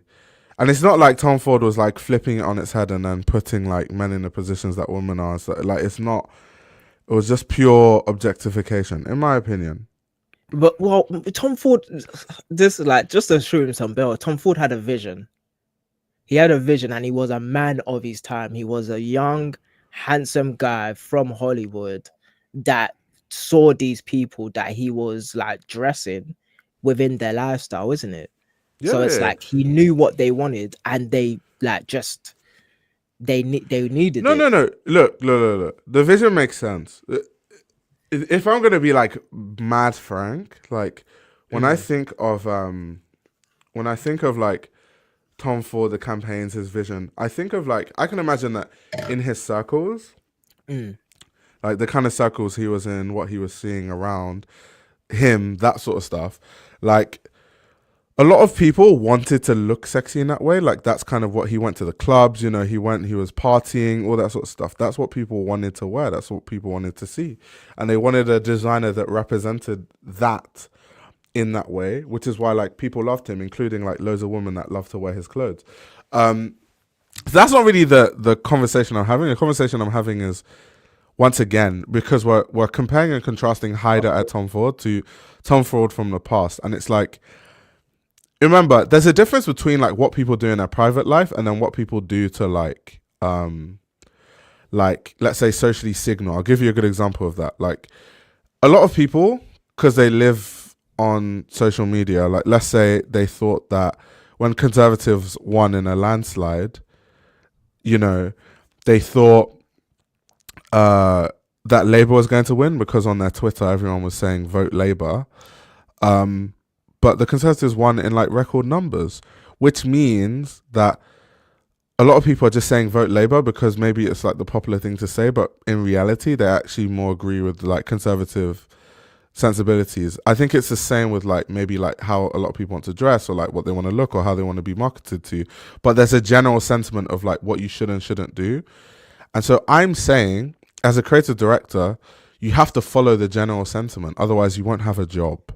So Haider Ackermann cannot be like, yeah, I'm going to go sexy. So I'm literally going to do these campaigns that Tom Ford used to do where he's objectifying women for many reasons. First of all, there are so many problematic things about objectifying women already in like campaigns and stuff because it sets a precedent for how like men see women. A lot of reason, like, not saying that Tom Ford did this or Tom Ford is the reason why, but like some weirdos in the world, the way that they treat women is basically what they see. It's based on like what they see, how they're marketed to, you know, those kind of things. It really does have an influence. Which is why obviously people are rightfully so like against it, especially like these days. And then you like, so like Haider can't do that. Like if he's trying to, because what allowed Tom Ford to obviously like sell this this lifestyle, because it was like a 360 thing, right?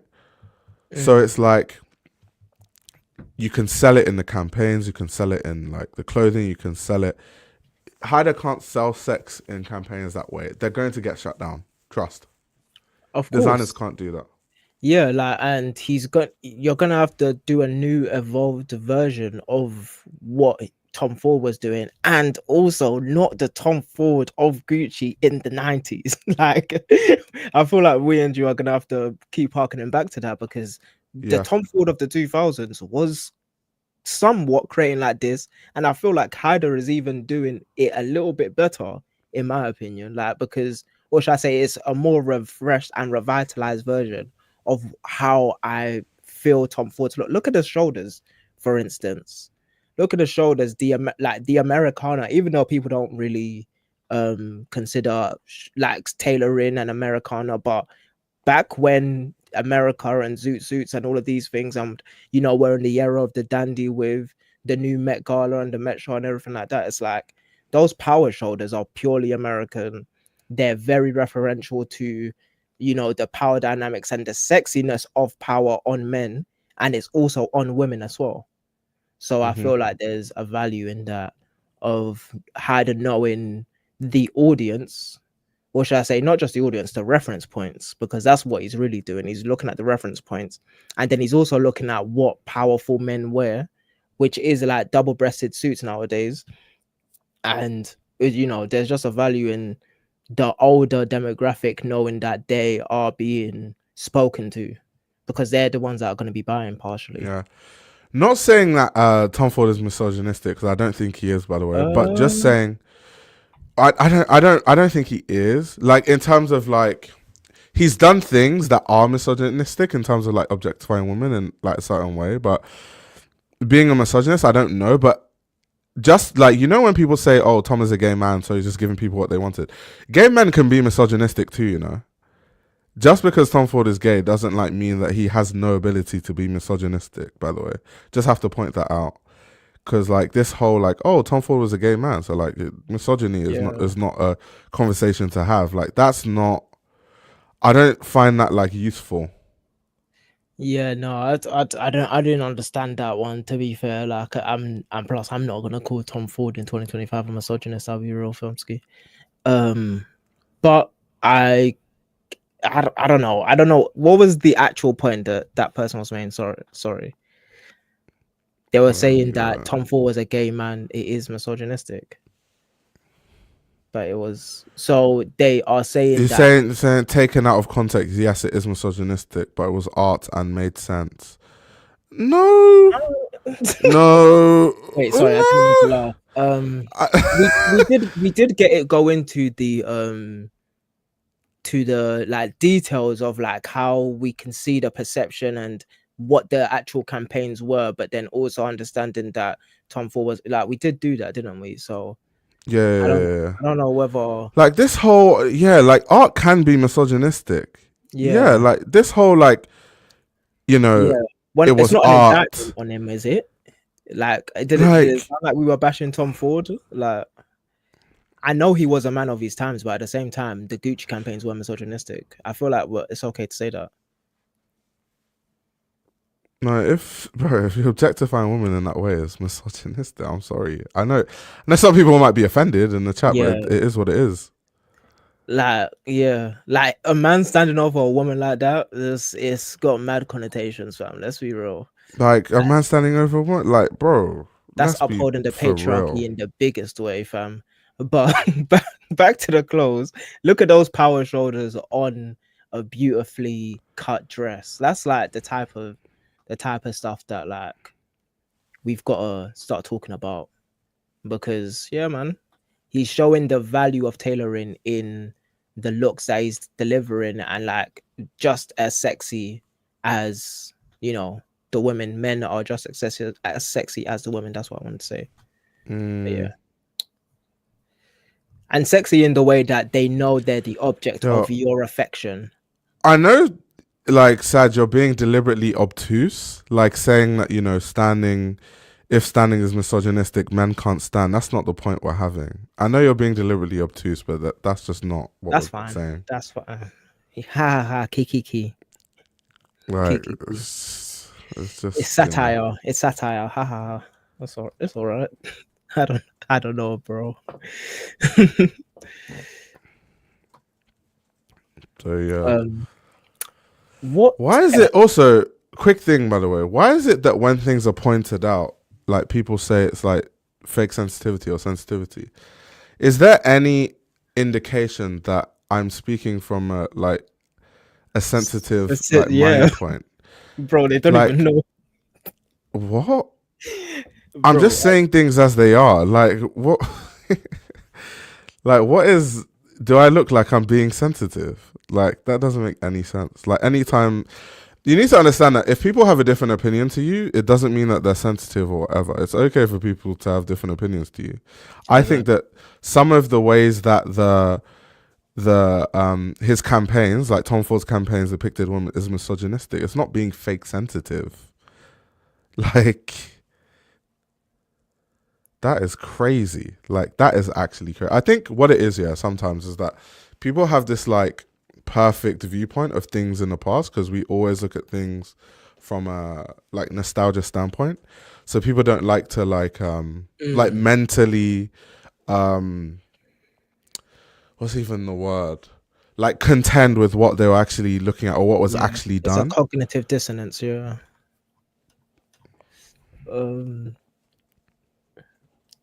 I don't know. Shout out to you though. If you don't think it's misogynistic or if you see it in a particular way, but bro, I don't have any sensitivities. I understand that perspective or not that your perspective, but I understand when things are misogynistic and I Mm. understand when things aren't misogynistic and people are going too far off. You know what I'm saying? But yeah, you can have your own perspective though, for sure, Ski. Um, Yeah. how is Wait, what? capitalization? Wait. What Yeah. am I regurgitating? I'm sorry, Ken, but you're Oh, not making any sense. I'm I not tried gonna to lie move to you. on. Okay, cool. Don't worry. Regurgitating? What am I regurgitating? Can I also say he said or they said hypercapitalization? What does that even mean, please?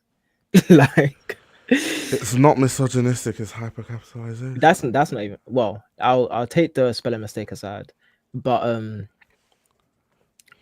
so something can be hypercapitalist and misogynistic. Like you know what I'm Bro, saying? bro, Like you can be hypercapitalist and bro. like he was. We Micah said always you choose streamer style when you fight with chat. I'm not fighting. I'm trying to understand what Ken is saying because I don't get it. Ken, I feel like you need to use more words for us to really get your point. Like I've been reading your points as the chat has been scrolling through, but I This want this one is thing. exactly the take. People act as if something being called out of misogyny means it's straight up evil. Like you can still enjoy the photos. It was still a product of the times that are to this day misogynistic. Yeah. Bro, like I didn't. I think I said something to that. And it's funny because people are saying that I'm Effect. sensitive, but people are getting so worked up over like me saying that something is misogynistic. It doesn't mean that it wasn't influential or it wasn't, a sign of the times or whatever. Yeah. I appreciate what Tom Ford did, but also it was misogynistic. AF. I can't swear. I can't do anything. You know what I'm saying? Shout out Ramadan Kareem to everybody. But whatever. Wait, what do you mean? But in art, that's a lot. You can be misogynistic in art, yes, 100%. Like, if you want to be misogynistic in art, yes, but then also you must stand up to the criticism of people saying that your art is misogynistic. What do you mean? I don't like. I'm especially like when we start talking about art. That's when I start getting in the stage of thinking, all right, where are we going with this? Because art can be misogynistic for sure. You can make yeah, I don't want to repeat myself or sound like a broken record, but yeah, people can make misogynistic art for sure. And then I can still call it art, and I can still like it, and I can still call it misogynistic. I can walk and chew gum. But yeah, no, like I wasn't able to see your whole stream, but like overall, did you like it? Did you love it? Did you hate it? What was your actual thoughts? But overall, like the collection. Yeah, for the collection, yeah. Yeah. I said earlier that I really, really liked it. I think like one part I did hear you say was that you thought that it was one of the stronger first collections of recent memory. Sorry? I think you said something to the effect of about the collection that it was one of the stronger collections for the first collections of a designer. That's what I think I heard you say. So yeah, I don't even remember that, but yeah. Yeah. Are you still reading the chat, fam? No. I'm not reading the chat, bro. They can argue with themselves. Bro, I'm not even having that conversation, bro. If they want to suck Tom Ford off and act like nothing he did is misogynistic, then that's your problem. To be fair, this part may get clicked off, but that's for sure, ski. But yeah, no, like he did get a standing ovation. I don't think I've seen that since Virgil. Yeah, it's also rare that like Anna Wintour stands up and does a standing ovation. Like it's very rare. Virgil hugged and kissed Kanye. Haider hugged and kissed Tom Ford. It was so cool. It was like an inception moment. Yeah. Yo, I think the chat is hilarious now, but maybe I shouldn't be laughing. But I do enjoy political conversations. So that is the namely the problem that you guys have is that I enjoy these type of conversations. Because it's like people want to make you angry or they want to make you as worked up as them, but in reality, it's unnecessary because if we're having an actual intellectual conversation and we're not just trying to bash each other, we can look at the points that are being made and dissect the points. Like that is, what we do in academia. But everyone in the chat saying they need an Arizona. top quotes, yeah, those quotes are crazy work, fam. I love it. Yeah. Yo, Leo, that was a good callback. I love that. He said, let's debate punk. That's jokes. That was a funny time on stream. I would say it Ivan the time problematic. Nope. Found that.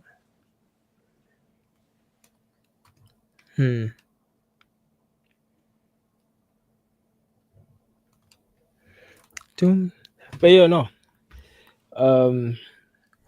Thanks for having me on stream. Of course. I need to lock back in. I got a video dropping next week, so I need to, you know what I'm saying? Wait, what is your video on? It's another painting that I've done. It's another painting. Okay. So yeah, I drop a video every 1st of the month and 15th of the month. So yeah. Yeah, rent is due, Leo. Rent is due. Rent gotta get paid for sure, ski. Did you get it?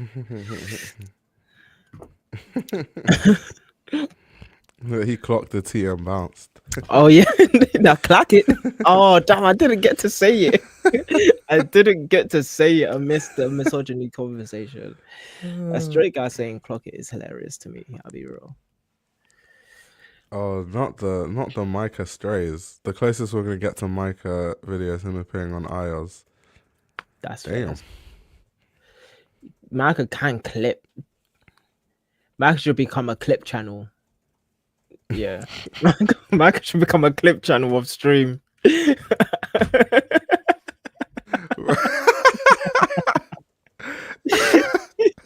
You are insane. You be like, plugs don't touch. Talking about Micah.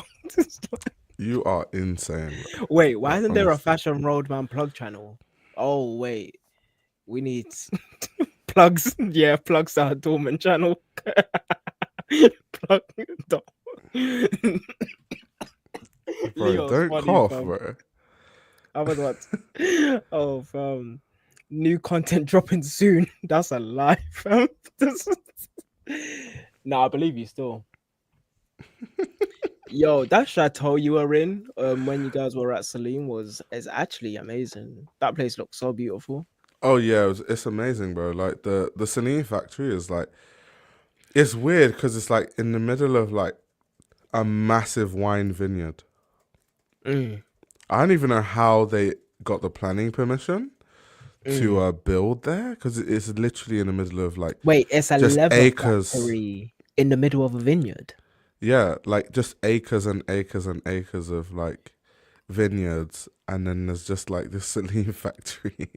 Wait, how are the Celine factory getting rid of their waste? Because isn't that like a contamination issue? Considering it's leather. Yes, sir. So they take it. So funny enough, they can't contaminate the surrounding areas because they would have beef with the farmers. Of course. So yeah. They have a good relationship with the farmers. So they have a process where they collect all the waste and then dispose of it after. So they collect it in like a certain it's can't really call it a tank, but like something similar. I hear that. But no, Fez. That's Fez. Man. Wait, Jeremy Fragrance is doing a wife search. Oh my god, bro, that guy. He lost it about 5 years ago. Honestly, I don't know what happened to him. Bro, I really don't know what happened to him. His videos were funny to me. I can't lie. Bro, it's not funny, bro. He has mental issues. Oh, he has mental issues. No. Not officially. I think he's just behaving like someone that does. Oh, okay. I was about to say. I was like, so those videos were real. Like when he would like be talking about a fragrance and goes power. That's all recent. He didn't used to do that. Like I've been following him for years. He never used to do that. That's all like recent. I feel like he's lost the plot a bit. Oh, okay. Jeremy Fragrance. Damn. Clock it.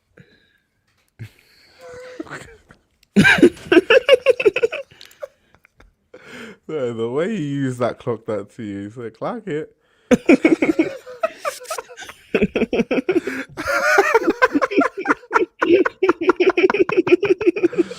Oh my gosh. Wait, when is the Jumanji review happening? Hopefully tomorrow.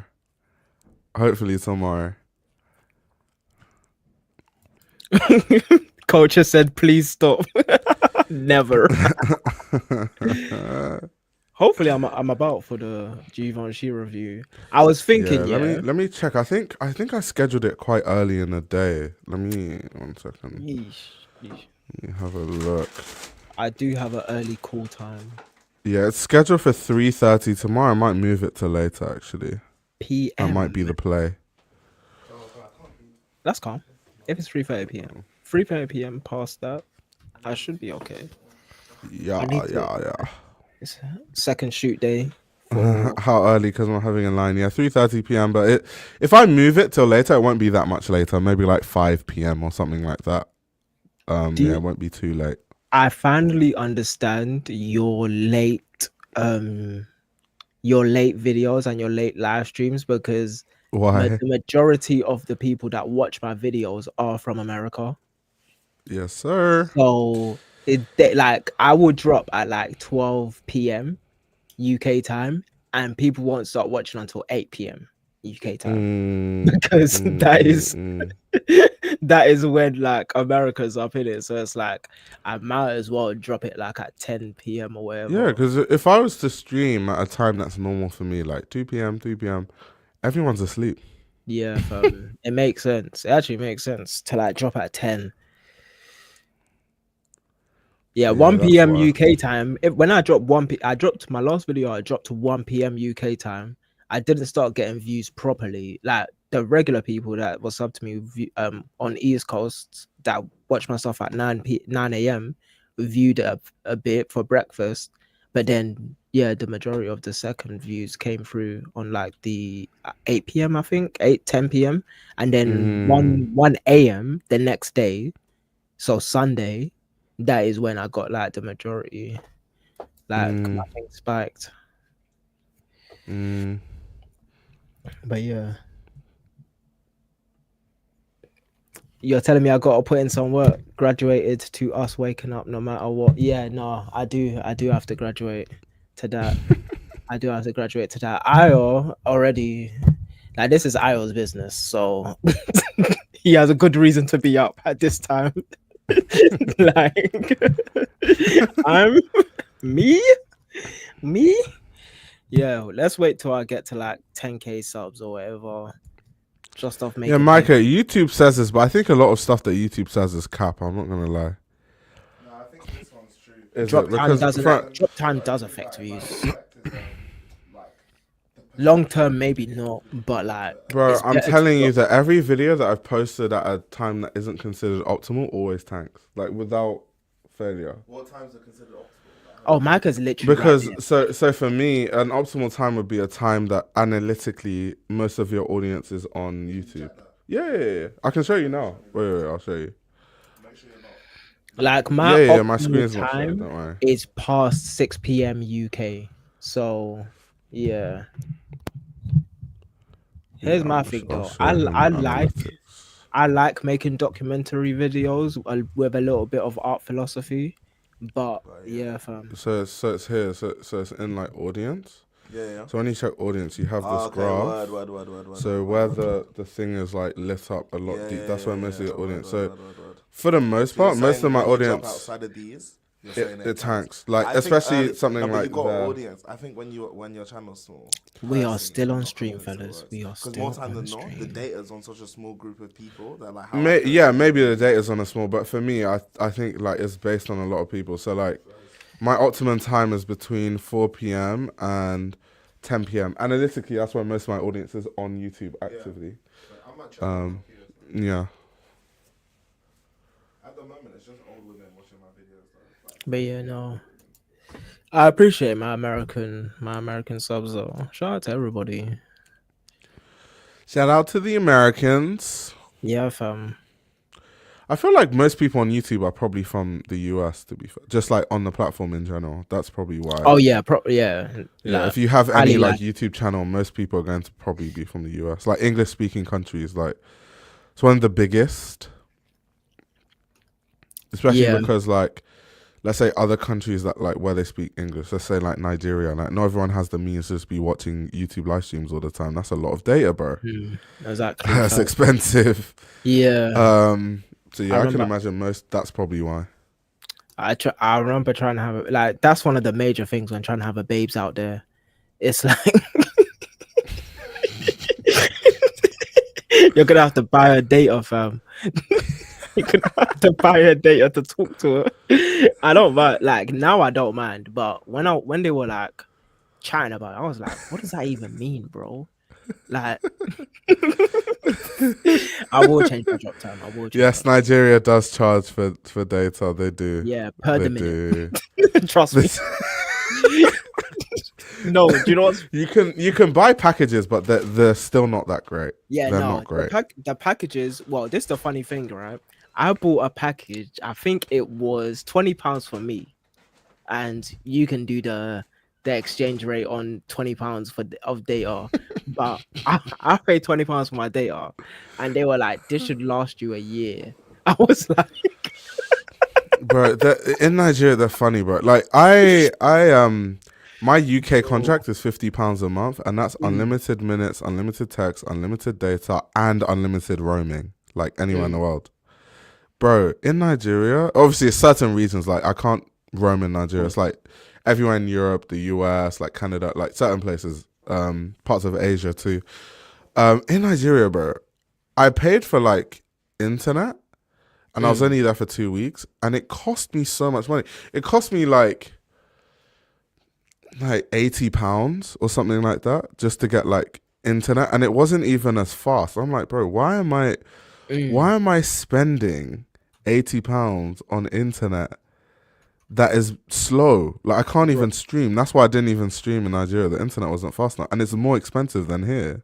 that being said, yeah, I literally like as much as I did buy data, everything that I wanted to see was downloaded because Yeah. it was improbable for me to like FaceTime people. Like, and when I was even when I had a very expensive high speed data, in quotes, high speed, shout out NTM, it was blurry still. It was pixelated, like mad crunchy visuals and everything like that. I'm like, bro, what are we doing here, fam? It shouldn't be like this. Yeah. Yeah, the internet should not be that slow in Nigeria, man. I don't know why it's like that. I don't. They just need to fix that stuff. But anyway, that's the point where we're saying when it comes to YouTube, like that's what people are dealing with in many countries. So that's why the US being a massive English speaking country, but also a country that has a means where a lot of people have internet at home and access to internet, like consistently and good internet, like fast internet, is actually more rare than people think, at least Yeah. around the world. High speed 5G internet is literally 1% of 1% of getting internet. Yeah. Like everyone has internet, but it's the speed that like Yeah, exactly. Like bro. most people are still on 3G, let alone trying to get 4G, fam. And the fact that our phones are mad powerful and 4K. So in Nigeria, you can have a 4K phone, like as in like iPhone 144p, that's 15. facts. Yeah, no, facts. That's facts. You can have an iPhone 15, but the videos that you're streaming will be 144p for sure, ski. So there's like a disparity between how you're streaming videos, and that's when you learn YouTube is streaming, Spotify is streaming, and when they say streaming, they genuinely mean it. You're going on someone else's server to get their data to actually look at their thing, and it's like, yeah, fam, it is what it is, fam. Yeah, so we're privileged where we are, but that also means that I do have to change my drop time to late in the night. If I change it to like 10 p.m., I think my You videos would you really should. Like you should. yeah. Yeah, Yeah, culture. When around what times would you say you're on YouTube? Are my analytics right? Apparently most of my audience is active on YouTube between 4 p.m. and 10 p.m. UK time. yeah. Right now it's like 10:18 UK time. So now it's outside the peak time. It's probably why the viewership has gone down, because at my peak time there was a point in time during the stream it was like 190 viewers. Yeah. Your thing be touching 200s more time now. This is funny. My mother just saw you and asked if I was attending online classes. That is jokes. Hey, I can be He is a only a teacher. suit, to be fair. You are a teacher, fairly. It's because I'm channeling my Tom Ford energy, so I'm wearing my suit with my sunglasses. Yeah, fam. You're teaching people about misogyny on stream as well.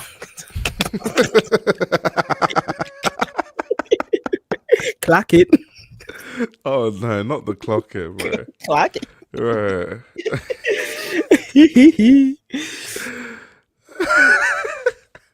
Yo, I'm happy that I bought.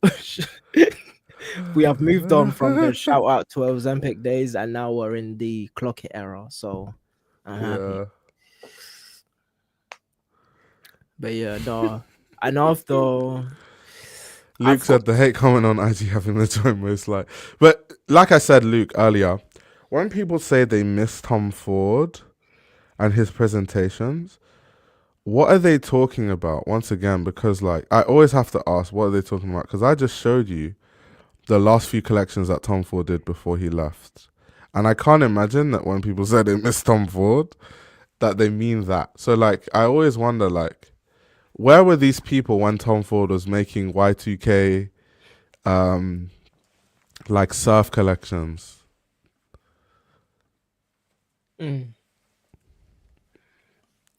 he is so cool, fam. I No, don't Haider know. Ackermann's so cool, honestly.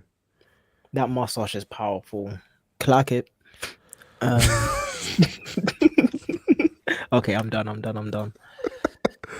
Wait, is that video views or streaming? So from experience, if I post a video outside of my optimal time, it does affect it, but streams, I don't think they're affected. So I remember there was a time I streamed at like 10 a.m. UK time, so definitely all the Americans were asleep. And I had about like 120, 130 viewers, like typical. And most of the people in the stream at that point in time were from Japan. So I didn't even know I had an audience in Japan until I did that stream, and everyone was like, "Yeah, we normally don't tune into our streams because they happen too late, at least by Japan time standards. But since you're like online at like a time when we're awake, we can watch the stream." Yeah. It's 6 So I think- a.m. in Japan right now. I think a stream is a very because more people always watch videos than they watch my streams. So I think streaming is just a very dedicated audience of people that watch streams because you're talking for a very long time. Like, most people don't really want to. Most people want to watch a 10-minute video and just get through it, which is fair enough. Also, I just prefer streaming as a format, but yeah. It'd probably be better for my channel if I didn't stream, actually, but I just like it. And the thing about YouTube is you have to do what you like, because when you do what you don't like because you're chasing like the algorithm and stuff, you burn out really quickly, and that's how you have YouTubers that just stop posting.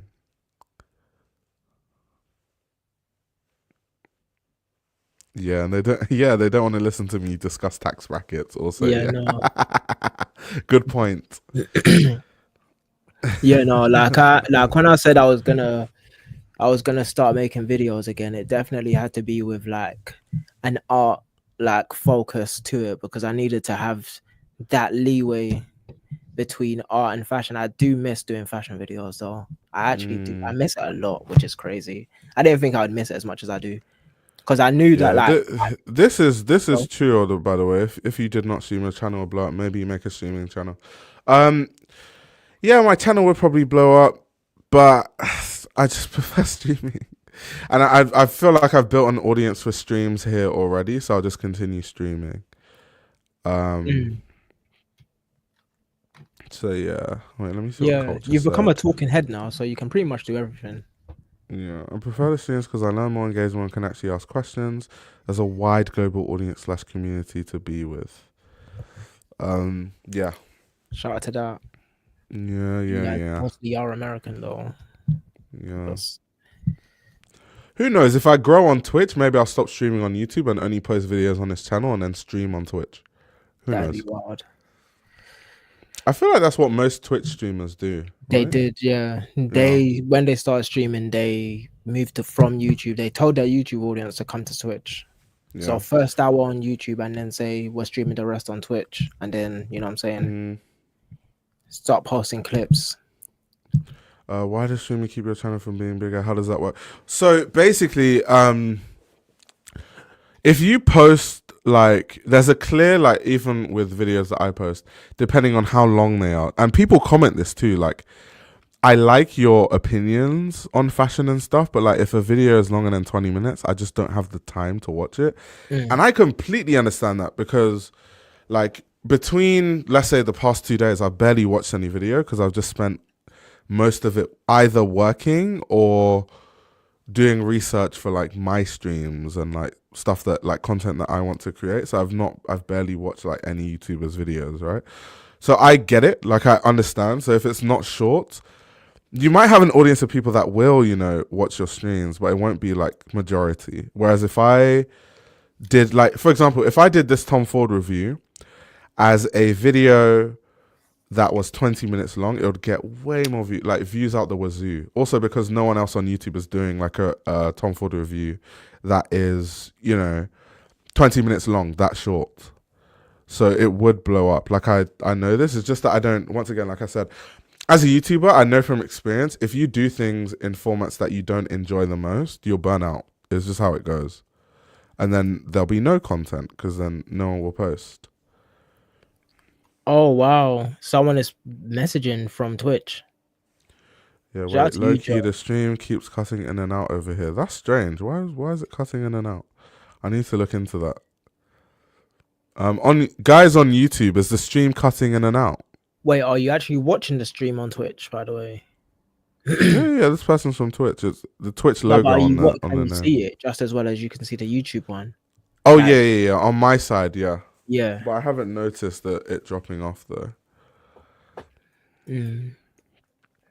Oh Okay, yeah, on plus YouTube there's it's been ads. fine. Strange. YouTube. No, I'm not monetized on Twitch, so I don't have ads yet. Oh, okay. But if you have 100 watchers, what 100 people watching the stream at once, that's fire. That's fire. Yeah.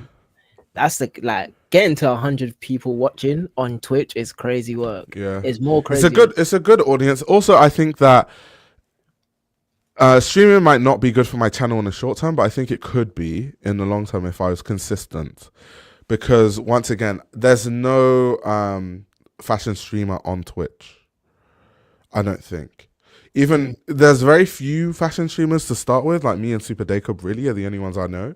But I don't think Super Dacob is on Twitch at all, which is mad. Like fashion, beauty, content is such a big category, and yet, a lot of people aren't like on Twitch. I don't get it. Wait, there's a massive fashion community on Twitch. Are you being serious? There isn't one, which surprises me. It surprises me because there's everything else is on Twitch. Like there's people that do music streams. There are people that obviously gaming is like the OG Gaming, number one, yeah. Like number one. That will always be that way. There's people that do like the in real life stuff, the IRL, like I Show Speed, Kaisenat, where they have someone following them. I can't imagine the logistics. If you did like IRL streaming at Celine, that'd be crazy. do you know what's funny? What's So when I was talking to the Celine team in terms of like visiting the factory, they were like, we could discuss like you doing a stream. And in hindsight, I'm like, yes, it's very good that was not the case because they would have been mad. Because they had all these rules on like what I couldn't take pictures of and what I couldn't film. And like the fact that people's faces couldn't be in it. So you guys will see I still have a video dropping, but it's kind of weird because no one's face is allowed to be in it. So it's like you're filming people's hands and stuff. But if I streamed, well, all of that goes out the window because like if the person that's filming has to follow me, then everyone's face is going to be in it. No, everyone's face is going to be in it for sure. Yeah. So it would break all their like codes of conduct. Yeah. And then it wouldn't be usable. Yeah. Maybe it will be easier to do at a fashion show. A fashion show more so. Like there aren't rules where you can't film seen. someone's face. Yeah, exactly. Yeah.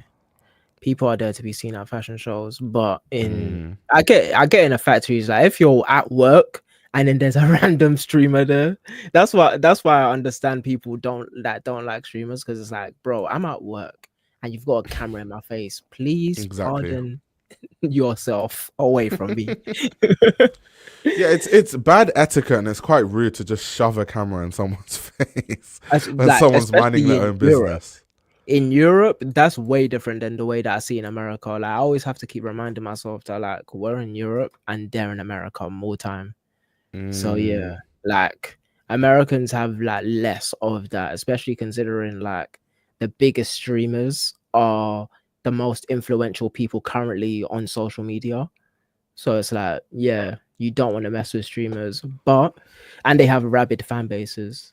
But like, Micah is obviously, saying food is here, but I don't want to eat. Micah, I don't want to be scoffing food on the stream like into isn't the Michael mic. like right there? No. He went to the kitchen. Oh, okay. Yeah, bro, I don't want to be scoffing food during the stream. It's a bit He said, doesn't "Scoff." make for a good audio experience. Yeah, it's not fantastic. Like IRL streaming with Micah. No, Micah, I would stream with you. Like, I think it would be mad fun to stream with Micah. Like IRL, I mean, like doing IRL don't streams. worry, that food is getting. Don't worry, we'll reheat it.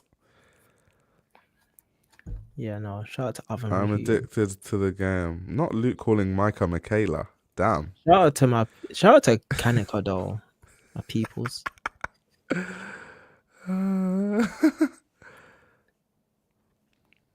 You would support an ASMR side channel. What would you like to see me doing? Just eating food?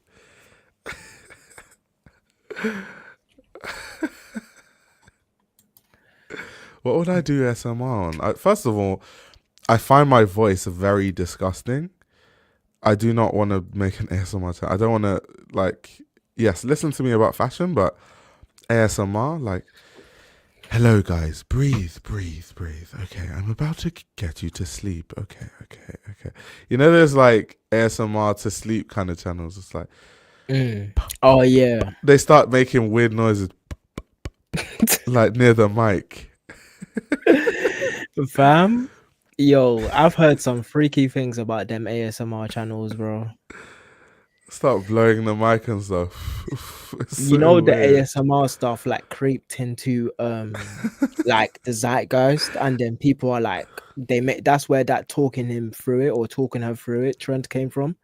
Yeah. Them ASMR people that have OnlyFans. Bro, your voice was disgusting. We wouldn't be here for over 3 hours. Do you know what it is? I think every time I hear myself when I'm editing and stuff, I'm like, is that how I sound? Damn. Same thing. I thought I sounded different. I thought my voice was deeper, you know. I was like, geez, Bro. damn. Why are we the same person? Literally, it's like, damn, I actually sound like that. That's terrible. Because I think I sound so much deeper in my head. And then I listen to myself speak. And I'm like, bro, my eyes. Like, to be fair, our voices aren't high pitch at all, fairly. But for me, listening to my own voice, it does feel high pitch. Yeah. Or but yeah, I got a dip. I need to have time to edit this video so I can drop it at 10 p.m. UK time for some reason. Enjoy. No, man. Thanks for having me. Of course, Hope you guys have a great. Hopefully I'll see you guys tomorrow on Givenchy. But yeah, man. You should. All right, in a bit. I don't know why I sound congested, but thanks. I think in a good way. Bye. Yeah. See ya. Wait, not them saying Demi sounds congested. That's crazy. Hearing yourself after sending a voice note to a proper cutie will always force you to question yourself. Well, you sent a voice note to a baddie and you were shocked that your voice didn't sound as manly as you thought it did. We've all been there. It's like seeing photos of yourself versus the mirror. Yeah, exactly. It always looks wrong. Oh my word, that's funny. Also, now because we're still in after hours, we've been doing after hours for quite a while now. Is there any other topic you want me to discuss? I kind of touched on Sarah Burton's Givenchy, to be fair, so I'm not going to keep beating a dead horse. Also, by the way, for once again, low comprehension. When I say I'm not going to keep beating a dead horse, I don't actually mean I'm going to beat a dead horse, guys. Like, I'm actually lucky because my voice has always been complimented. What kind of regional accent do you have, Culture? Like if someone was from the US was to listen to you speak, where would they guess that you're from based on the way you sound? I'm curious.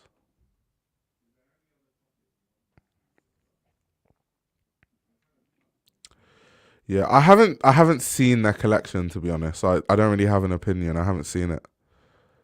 I haven't seen it at all. Oh, question. What did you guys think about Drees? What did you guys think about Drees? Micah's voice is angelic. Hey, Micah, fan favorite over here. Micah's a fan favorite.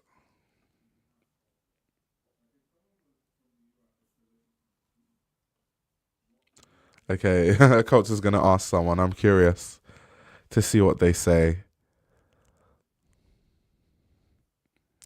Yeah, I thought Drees was amazing, by the way. But I want to know what you guys think. It's not just about my opinion, even though I thought it was great.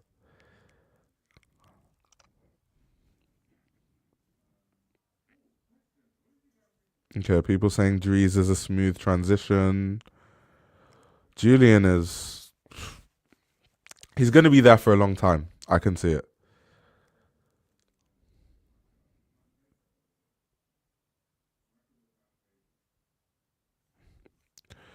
Wait, Luke is not, and it's crazy that Luke doesn't. I mean, Luke doesn't like anything, to be fair, but Luke actually likes Sarah Burton. But let me just show you guys something that I was like, I already knew this collection was about to be a fuckery. You see, when I'll just show you guys this first look. I was like, okay, yeah, this is about to be some fuckery. When I saw this look and I saw that, first of all, the attention to detail is not there because I don't know if this like mesh is worn over, is like under, but attention to detail means that if you do this kind of like embroidery, the 1952, this 2 should not be over the oh, I'm just noticing that you guys can't even see. You guys can't see. Let me do this again. Okay. So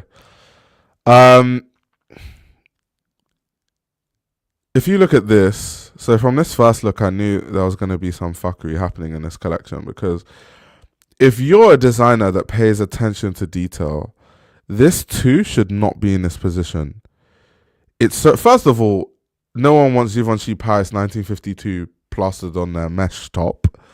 But apart from that, attention to detail, like the positioning from this, I already knew, okay, yeah, we're cooked. This collection is cooked. It's so sloppy. From a house like Givenchy and a designer of the level of Sarah Burton, like completely sloppy. I already knew, okay, this collection is about to be some fuckery. So all I needed to see was the first look, and I knew what to expect. I already knew what I was going to expect after I saw that first look. But anyway, you guys can see a picture of Haider Ackermann.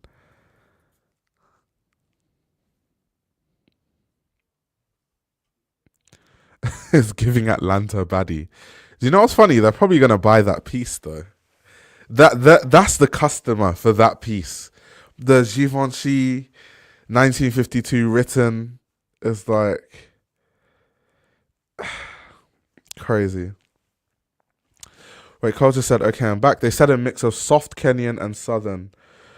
Lo, I do have a deep voice. Velvet. Wait, how could you sound Kenyan? Did you live in Kenya? Like, are you Kenyan? Are you Kenyan? That's actually so cool.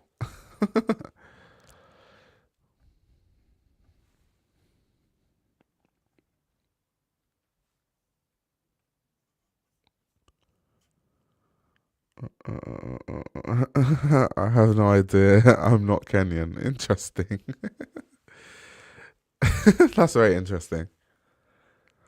I remember every time I say interesting, I remember there's a guy that like has a personal vendetta against my ability to use the word interesting. Every time I use it, he comments, "Stop using interesting" in like capital letters and exclamation marks. It's really funny. People need to understand, like, something I think people don't understand, maybe because, like, I present myself in a very serious way. Micah would obviously know this. Dami knows this because they know me personally. I'm an I'm an extremely unserious person, like really unserious. When it comes to fashion, obviously I'm serious because that's my career.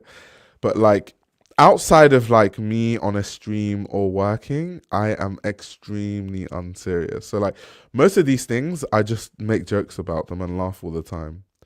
Like Micah will tell you that I laugh at most things.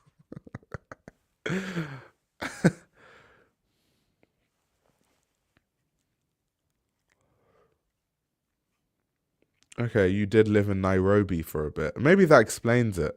That explains the Kenyan accent. Don't lose that sense of humor. That's all you got. Nah, because I think the problem with let's say comedy or telling jokes is there's a fine line between a joke that people find funny, and if people don't find the joke funny, then they find it offensive, and then very quickly it just becomes like negative, which is not what I'm going for. But like my friends that know me personally, like if I say certain jokes, they know who I am, they know like what position I'm coming from, they know that there's no like intent of malice. So yeah, it's just how it is. But I don't want to, because maybe I might say some jokes and people like view me as mean when I'm not being mean. That's just how I joke. But if people, you know, people are just like, oh, why is this guy such a like prick?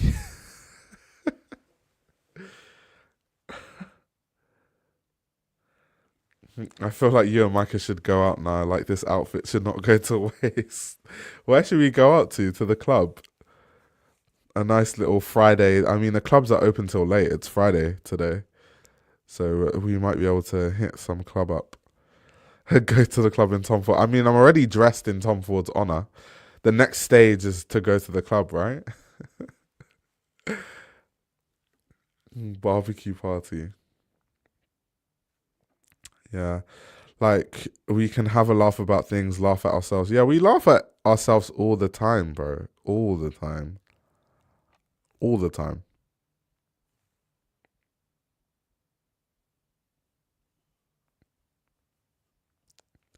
Libertine. Why? Leo, I feel like you've had many an escapade in London. Why do you know about Libertine? What do you know about Libertine? Leo, what do you know about Libertine? Leo has been around. Leo has been around. I've been coming in here for years. I'm not taking nothing seriously from Mr. Nepo baby daddy's boy, who wouldn't know reality if it slapped him upside the head.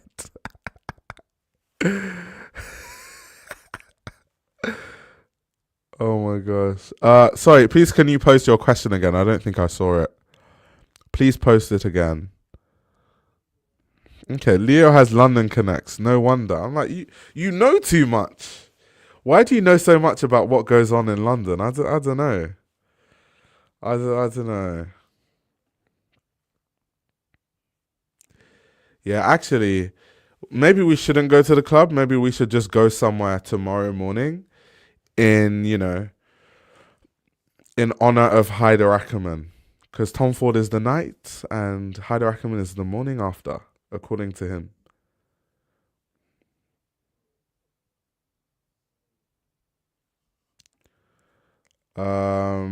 Let's see. What are your thoughts on Moncler? What do you mean, like generally? Like their business strategy? Like what? That's a bit of a broad question.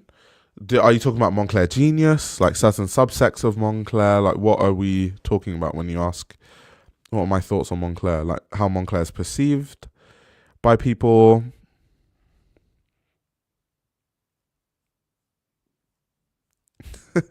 A man wearing sunglasses and a suit saying you know too much sounds a bit threatening. It's giving Secret Service. Yeah, but you guys know, I've probably said this in many streams. I'm not the clubbing type. Like, I'm not. I just don't go clubbing. I've never been drunk in my entire life, which is something that, I always say. I literally don't know what it's like to be drunk. I've never drank that amount of alcohol ever. So it's just not me. And I find drunk people really disgusting, because when I was younger and I was in school, a lot of kids, like, I'll just have to go because, like, everyone goes clubbing. I'll go clubbing with them. And they used to annoy me. Like, they're drunk. They're vomiting everywhere. They're falling all over the place. They're chatting shit. Like, it's just not my kind of place. And if whoever likes clubbing here, by the way, you do you. It's just not for me personally. It's just never something I've personally been interested in. So yeah, this is probably why I'm not as high up in the fashion industry, because I don't do what everyone else does. Like, if you want to make it in fashion, you have to go to the parties and network. That's when people kind of let their guard down, not in like so you can take advantage of it, more so that they're like more open to speaking to you. Like, if you speak to people during the day, they might just shun you, but if you go to the clubs, especially where a lot of fashion people go, in Paris, in London, yeah, you'll have you'll meet a lot of people and make a lot of friends, for sure.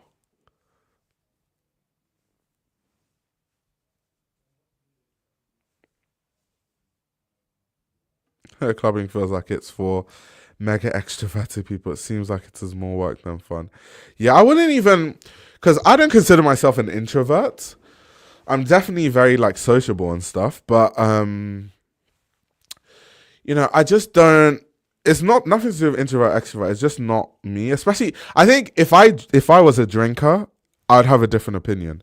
There's a certain, like, if you're always going to the club sober and everyone's drunk and people are shouting, and like one of your friends like grabs your face and is like face on, like, oh my God, Ayo, I like love you so much. Oh my God, I love you. And they're like breathing their dragon breath into your nose.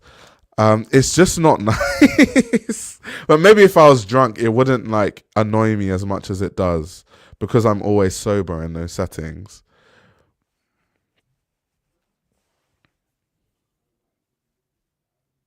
No, Haider isn't into clubbing. Yeah, we share those sensibilities for sure.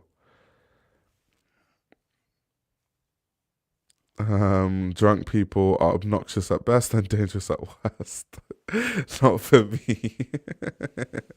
Fair enough. The problem with clubbing is that it's become a thing where people have become too obsessed with appearances instead of just having fun. That's also a good point. There are some like events and parties you go to and everyone's just like in a corner, like standing at attention. And it's like, did you come here to have fun or did you come here to like look cool? But even standing in a corner and moping, to me, doesn't look cool. I think how they envision they look in their head is not how they actually look in reality.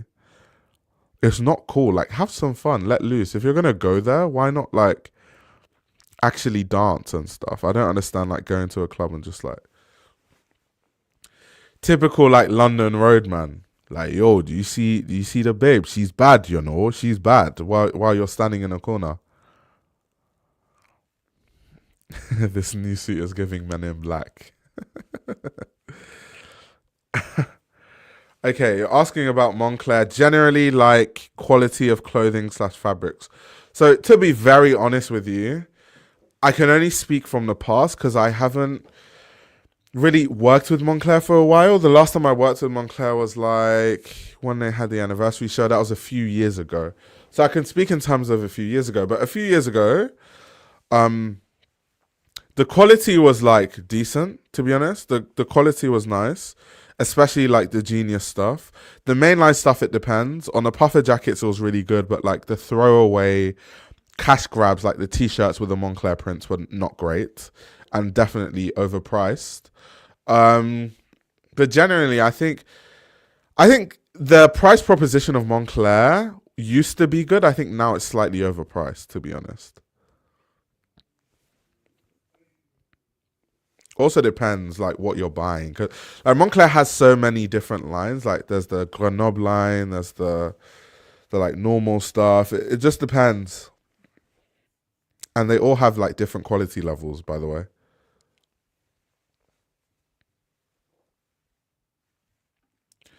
Wait, I do not like clubbing, but I love loud music in settings. I prefer. Yeah, so I don't like. I think also something about clubbing that I don't like is the fact that it's at night. I just think bad things happen at night. Like, you know, bad things happen when it's dark. Crime happens when it's dark. I still party. I like dancing, right? So I'll go to like a day party where there will still be drunk people, but because it's the daytime, people behave themselves more. The vibe is a bit more wholesome. So like day parties, like those day pool parties, I'm definitely a fan. But, you know, the nighttime, just bad stuff happens. Like literally, the last time I went out at night, I almost got into a fight and it wasn't even my fault. Like literally, it wasn't my fault. Like I went to one of my friends' events and you know when, I don't know why people do this, you guys might experience this, but you know when you're at a club and someone, I don't know why, is like barging through everyone and pushing everyone to get somewhere instead of just like gently like moving through. I don't know what it is. I don't know if it's like, you know, men trying to feel that they're like macho or whatever. They start barging people out the way. But anyway, so I was in this event and someone was doing that and someone barged me and I happened to like hit someone else. And that person didn't see that, you know, that person barged me into them. So they were angry at me and then they were like, bro, are you dumb? Why do you barge into me, bro? Like, you crazy, bro? Like, why do you barge into me? I'm not the one, bro. Man's not on a playing thing, bro. Man's not playing with man, bro. Man will fight you right now, bro. Man will bang you up right now, bro. And I'm just like, bro, he barged me into you. Like, go speak to him. Why are you fighting me?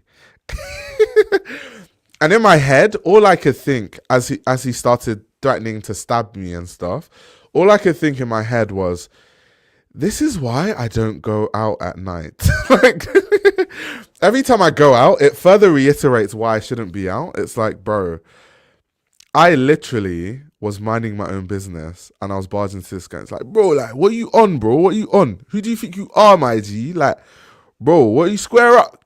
Square up, brother. You think you're bad, brother, because you can't barge into a man, bro. Like, you think you're bad. It's like, this is why I don't go out. This is exactly why I stay in my house. Like, these people are crazy. You just give people a bit of alcohol and they become mentally unhinged. They didn't know it was a fashion road man still. That's funny. Not the squabble up. Like, you think you're bad, bro? Like, who do you think you are? Cause man can just barge into man. Man's not gonna do nothing, bro. Like, you think you're like, bro, you're crazy, brother. Take the shades off. No, that's part of the look. It's part of the look. Must be a British thing. I don't think so. I've gone out in different countries. It's been even worse. I've seen people pull out guns in the US for like similar things. Like just someone barges into someone, they get into an argument, it escalates, someone pulls out a gun, and at that point, I am out of there. I've seen that happen in the US multiple times. I don't think it's just like a British thing. I think it's just a alcohol at the night type of thing. That's what I think it is. I think it's people not being able to control their emotions when they drink alcohol type of thing. And that exists in everywhere in the world. That's just what it is. Yeah. No, let me say some men be wilding at parties once they get a breath of alcohol. It's true. Men and alcohol are just the violence. They just get violent. I don't know. And I personally, I like peace. I like to live a peaceful life. I just want to talk about fashion. If I'm going to argue with someone, I want to argue about fashion, like where we are arguing about, Tom Ford.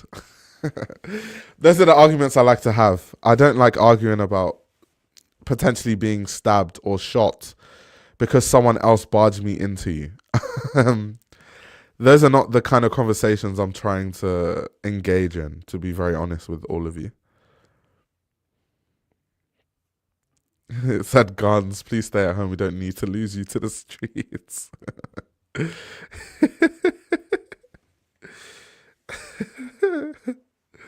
Oh my gosh. Yeah, people do get mad, really mad when you step on their shoes, even though it's not in your control. Because once again, if you're in a club and everything is tight and someone barges you, you can trip and like fall into someone or, you know, fall on someone's foot. I've never once like seen a drunk person trip over and jump into me, and I've thought a valid response would be to try and fight the person. They're drunk. Their balance is messed up. Of course they're going to fall. I just happened to be in front of them when they fell.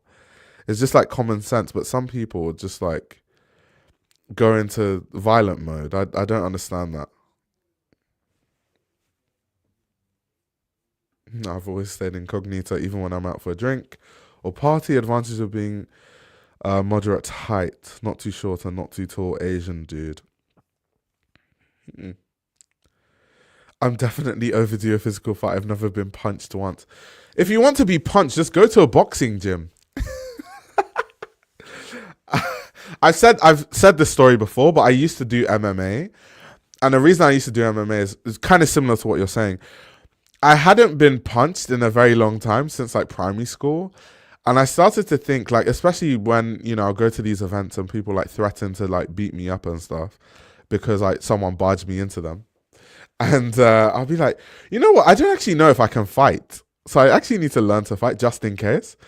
And I went to an MMA gym and got my face boxed in and learned over time how to fight. But yeah, if you want to be punched, there are many places you can go that people will punch you happily.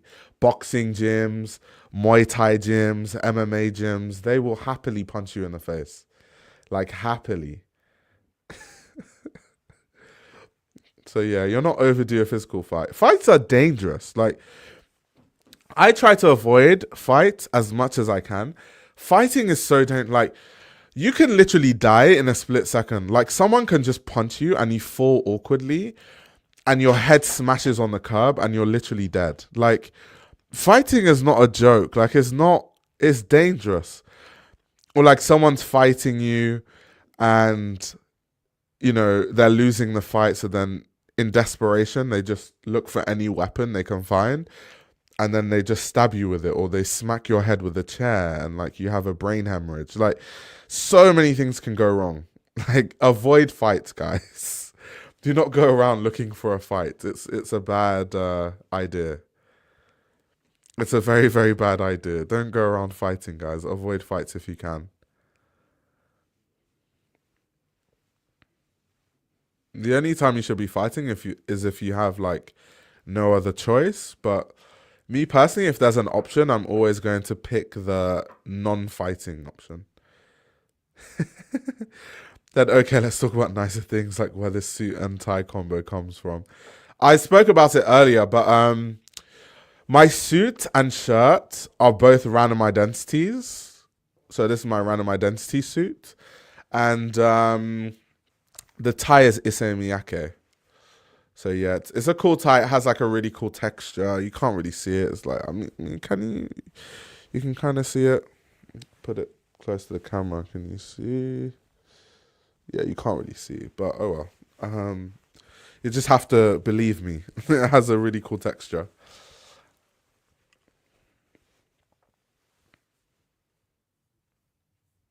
Damian Marley said, fighting is a waste of flesh. I like that phrase. Fighting is a waste of flesh. My cousin made a homemade pepper spray using Scotch bonnet. Since it's illegal in the UK, I had to use it only once and it was... Yeah, I was about to say, even if you make your homemade pepper spray, that's still illegal, no? Like, if someone went to the police and they're like, I got pepper sprayed, that's assault, no? Like, according to our law, that's assault. But I guess it depends on the context. Like, if someone attacks you and you pepper spray them, even though it's illegal in the UK, I don't think they would go to the police because they attacked you. So, in a way, I guess you probably wouldn't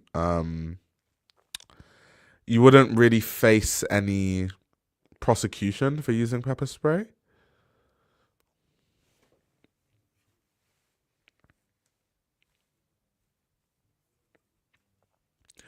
Yeah, unfortunately, so I don't really agree or disagree with a lot of these laws, like what's illegal, what isn't illegal. I think the bigger issue is people, because, for example, in the UK, if we made pepper spray legal, the problem is that people will abuse it. That's the issue, because human beings are just inherently tapped. So pepper spray should be used when, someone attacks you and you're defending yourself. But people will be like, oh, I thought the person was going to attack me, so I pepper sprayed it. And that's what's going to happen. I just know that's what's going to happen. So that's the problem. People are the reason why we can't have these things. People, it's people. People are the problems.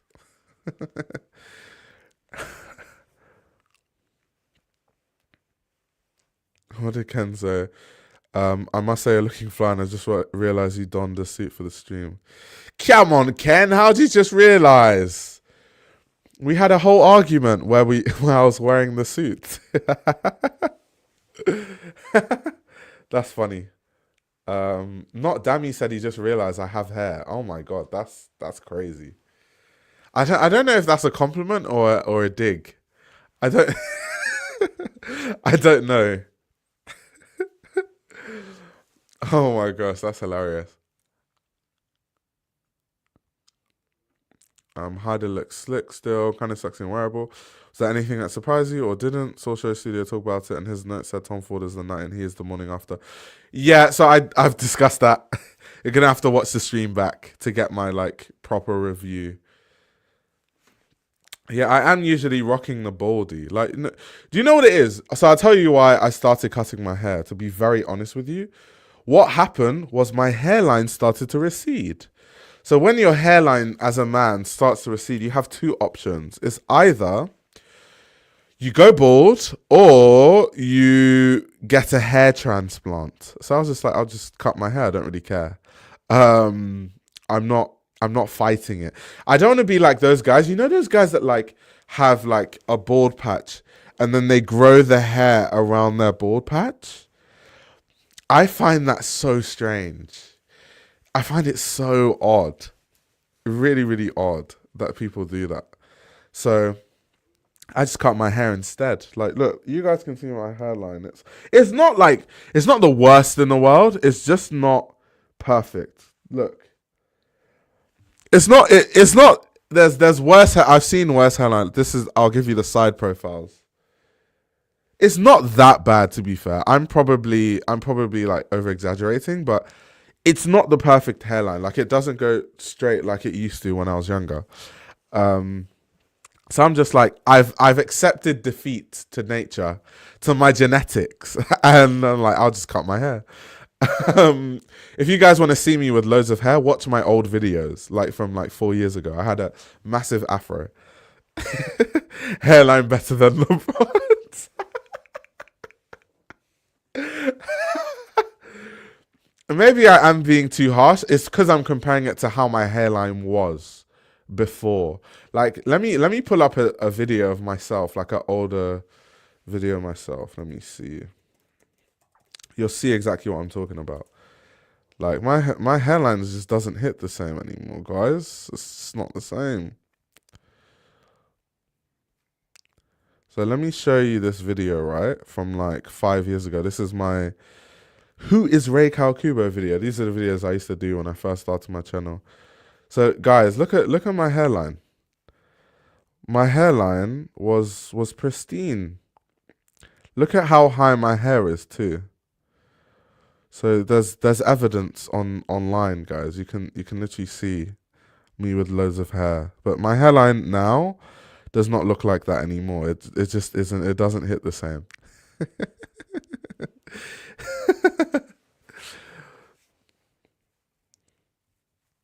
Only men will get the pain of male pattern baldness. Yeah, that was me. That was Baby Io. That was, yeah.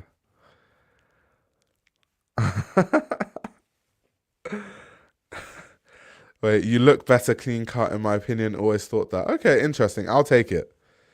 Not everyone's saying I should go to Turkey.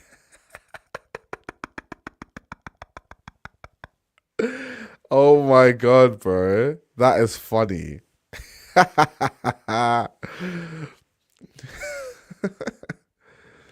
I've got the same hairline as Haider. Low key.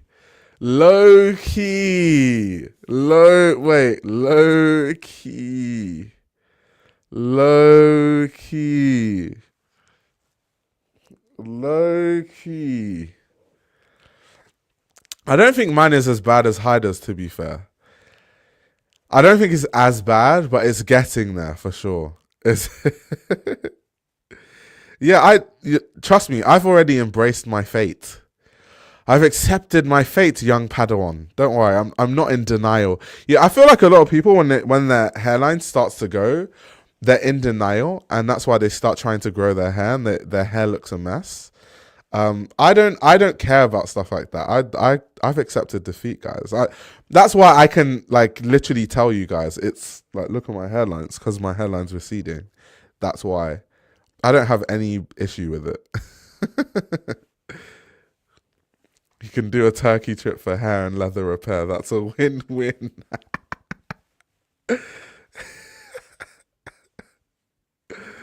Oh my god. Did someone say I should try compare my hairline to Vegeta? Wait, I can't remember what Vegeta's hairline looks like. Oh, okay, bro. That's insane. That's crazy. That is crazy. Vegeta hairline is insane. That's actually insane. His hair is basically at the middle of his head, outside of like that little bit.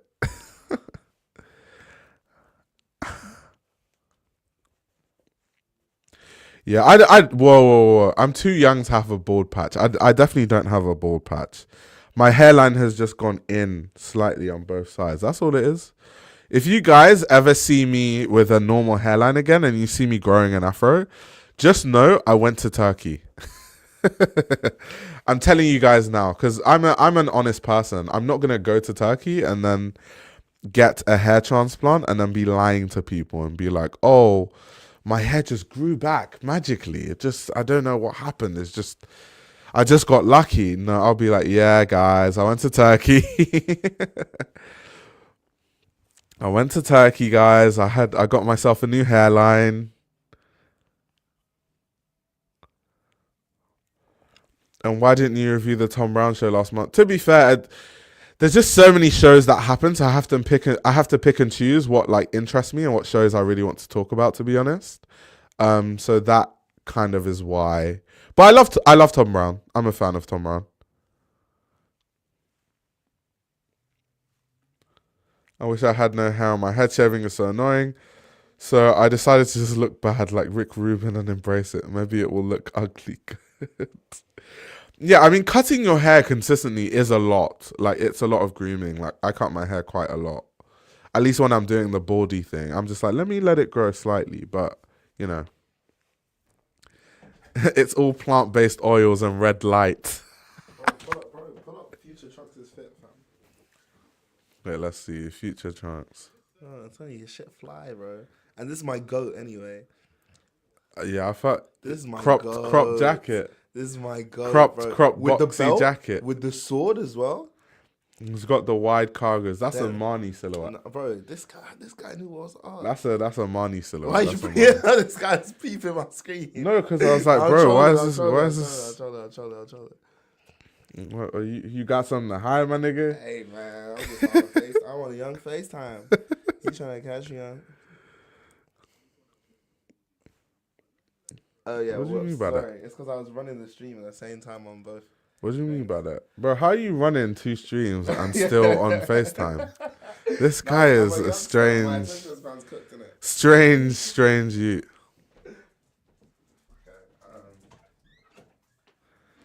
If you see me with a new hairline, my hair did grow back magically, and you better keep your mouth shut.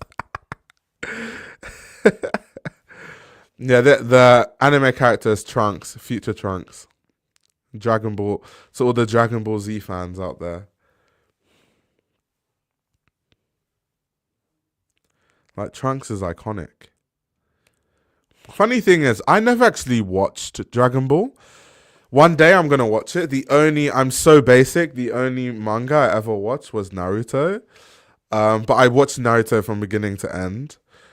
Shout out to the Hokages and all of that. Dragon Ball Z, I just used to play the games on GameCube.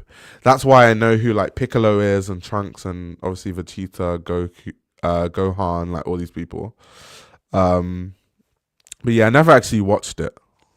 So when people used to tell me about like storylines through the games, I had no idea what they were talking about, to be honest. Wait, are you saying Dragon Ball is mid? Damn.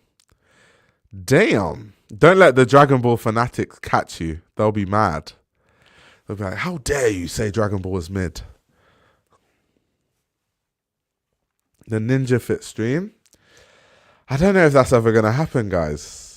I don't know if that's ever going to happen.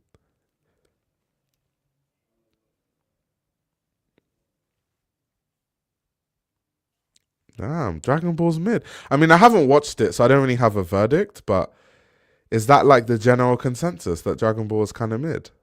Damn. That's a damn shame. Anyway, guys, what are we talking about? I'm committed to doing after hours for you guys, so you have to give me topics. What do you want me to talk about? And we're not allowed to talk about sports because when we talk about sports, we isolate people that just care about fashion and culture, and it becomes too broy. The stream becomes a bit too broy. Outside of sports, what do you want me to talk about, guys? My love life. What do you want to know about my love life? There's certain things I can and can't disclose. Like I've told you guys, I'm never going to like put someone I'm dating or whatever in a stream because I don't agree with that. Like I don't want to invite people to have opinions on my relationship, like people that I don't know. But outside of that, like tell me what your latest date was wearing. Wait, let me am I allowed to disclose this kind of information? Wait, 1 second. Let me one sec. Okay, I sent her a message. Does she want me talking about her on live?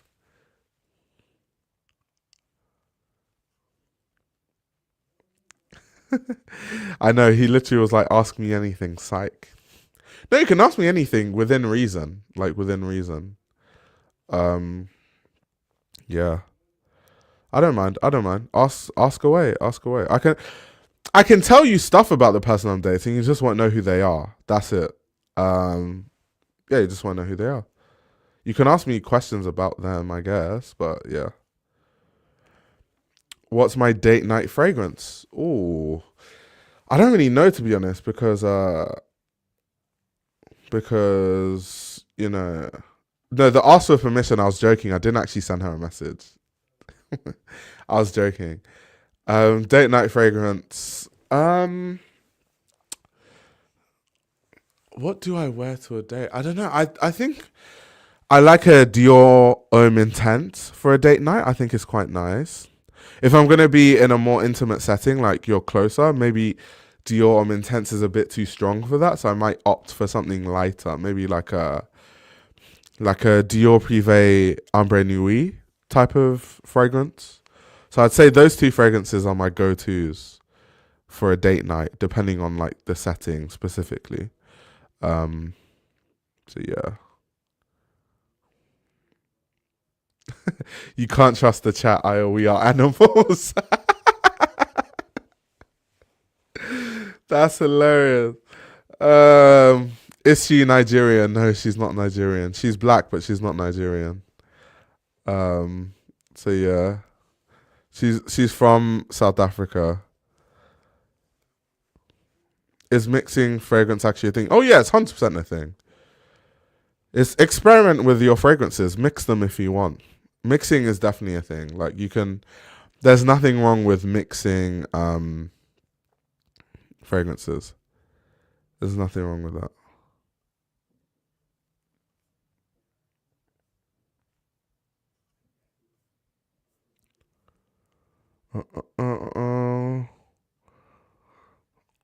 Yeah, said he had to clarify. To be fair, most women I've dated in the past are Nigerian. It's just the person I'm dating is not Nigerian in this case. That's all it is.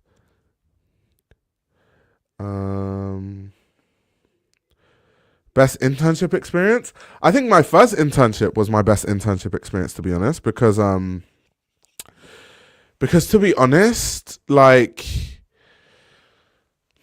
it was just amazing. Like, first of all, I got paid, which it was rare at that time, especially for someone that has no experience working in fashion. And I also got to do like a multitude of things. Like, it was really fun. Like, I got to do everything from work with patterns to like admin stuff to getting coffee to, you know, talking to the suppliers on Savile Row to like going to the zip suppliers and getting the zips, or the button suppliers and learning about where these things are, how these things operate, how garments are constructed. Like hosting, I hosted like a showroom and a presentation in a Saatchi gallery, which was big. So I just did a lot of things. I think most people, when most people tell me about their fashion internship, they didn't really have a good experience. So I feel kind of blessed to like kind of have just by happenstance, you know, ended up being in this job and then having a really good experience. And like my boss was also really, really amazing. Shout out to Bernice Pan. My boss was this woman from Taiwan, like a Taiwanese lady. I think she grew up in the UK. Really, really intelligent woman. She went to Cambridge, I think, and then became a designer after she graduated from Cambridge. But yeah, she treated me so well, and she like really wanted me to grow, like as a person. Like you could see that she was invested in me learning more about the industry and learning about fashion in general. So I think I just had a great internship experience. It was amazing. I actually think that jobs that I did after that internship were actually the typical fashion thing where they weren't as great, and it was messy and it was political and people were snaking people and talking about people behind their backs and all that sort of stuff, all that kind of fashion stuff. But my first job in fashion, my first internship, it was so wholesome. Everyone was nice to each other. You know, everyone was friends. It was so different. It was so different. But yeah, shout out to Bernice. She's an amazing woman. I'll forever be a fan of hers. And also, you know, I'm just always going, because, you know, so many people in fashion in her position treat people badly, but she's actually a very nice person.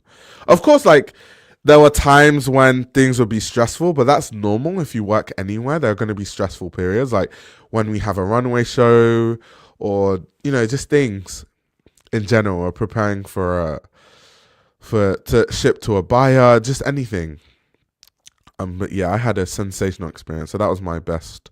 To answer your question, that was my best internship experience when I interned at Deploy London. I'll show you guys actually, for guys that don't know, because I know every time there's like new people in the streams and stuff. So my first internship was at a brand called Deploy London, which is like a British sustainable women's wear brand. It's mainly just like tailoring for women. It's very like the market. When you look at the clothes, you'll see like the market. That woman on the right hand side is Bernice. That was my boss, Bernice Pan. That woman on the right. That's actually the team. So you have Tosin on the left. She does millinery. She is amazing at making hats. Think of like Stephen Jones type stuff. Then you have Claire in the middle, who is like more the business brains behind the brand. And then Bernice, who's like the founder, creative director. creative brain behind it. She was my boss. But yeah, this is the brand I worked for anyway. So yeah, it's a very like older woman, like mature tailoring. A lot of our customers, at least when I worked there, were all like really rich, like women that made a lot of money being lawyers, like more corporate women. But it's corporate clothing with an edge, basically. Like using different fabrics and different stuff. It was really cool.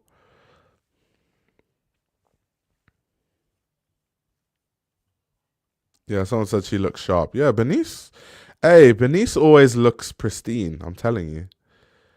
Yeah, this is a video of one of the showrooms that they did. This is obviously this just happened like a few months ago. It's way after I was there. I was there years ago. Like, this is literally the first job I got in fashion. This was so long ago. But it's good to see that they're still alive and kicking and going strong. It's always great to see that. And I remember Bernice actually, she messaged me not too long ago because I was in an article somewhere. I can't remember where it was, but I was in an article and she saw it and she was like, oh, like, it's so amazing to see like where you've gone in your career. Like, I'm so proud of you. And I was like, that's so sweet. Bernice is so sweet. She's so wholesome. She's so wholesome.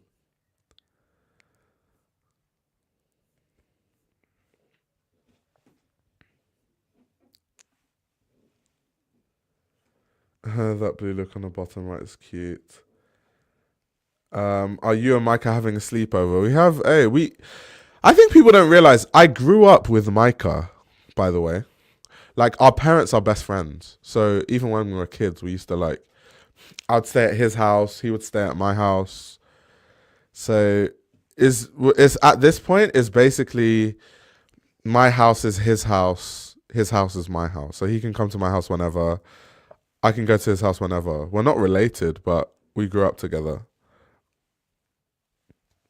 Yeah, this is a good idea, actually. I would like to go back and interview them and just see what they're up to. I think that would be like a wholesome, like a full circle moment for sure. For sure. That's actually, yeah. I think it would be cool if I interviewed them. It would also be weird because I actually haven't seen Bernice in person. I've just seen her like online and stuff since I left. So it would be crazy to like, oh my God, like, no way. Yeah, but so Deploy London did make bespoke clothing. We had like a ready to wear line, but also a lot of stuff was bespoke. And so I know it's probably still the same, but when I was there, if anything went wrong with your clothing or you needed to alter it, you could bring it to the studio and we would like do everything you needed.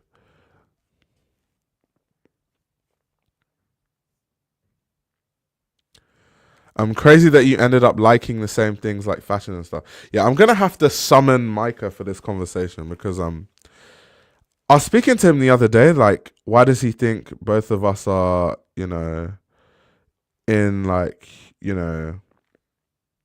why both of us in fashion and stuff? And he was like, he feels like, part of it was my influence because obviously I got into fashion first.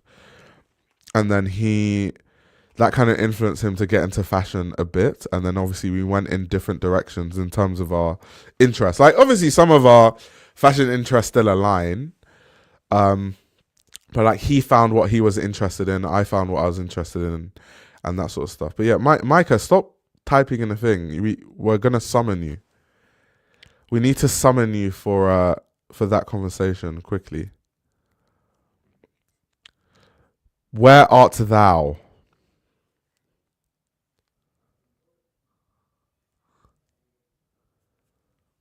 I remember his Bottega bag review. Yeah, he has good videos on YouTube. He just needs to post more.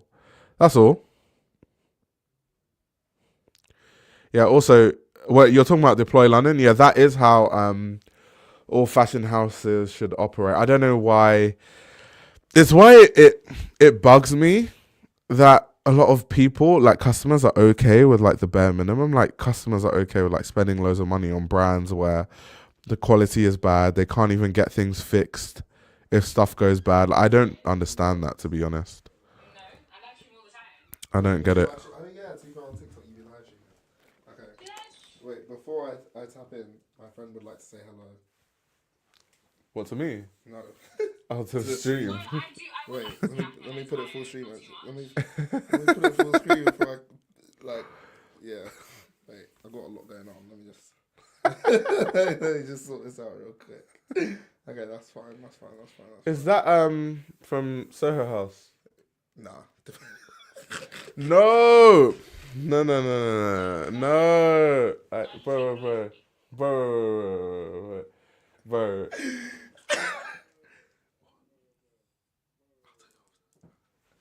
Okay. But Wahida, say hi. You're on stream.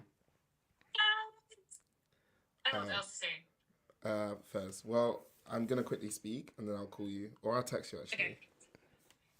Okay. Yeah. All right. We summoned your services. This guy have you on vlog. No.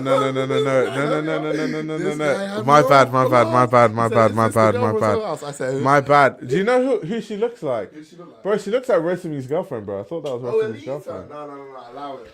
She looks like Rotimi's girlfriend. Allow it. So when I said is that from Soho, I meant like who I met in Soho House. Oh yeah. Yeah, I met her in Soho House. Oh yeah. Yeah.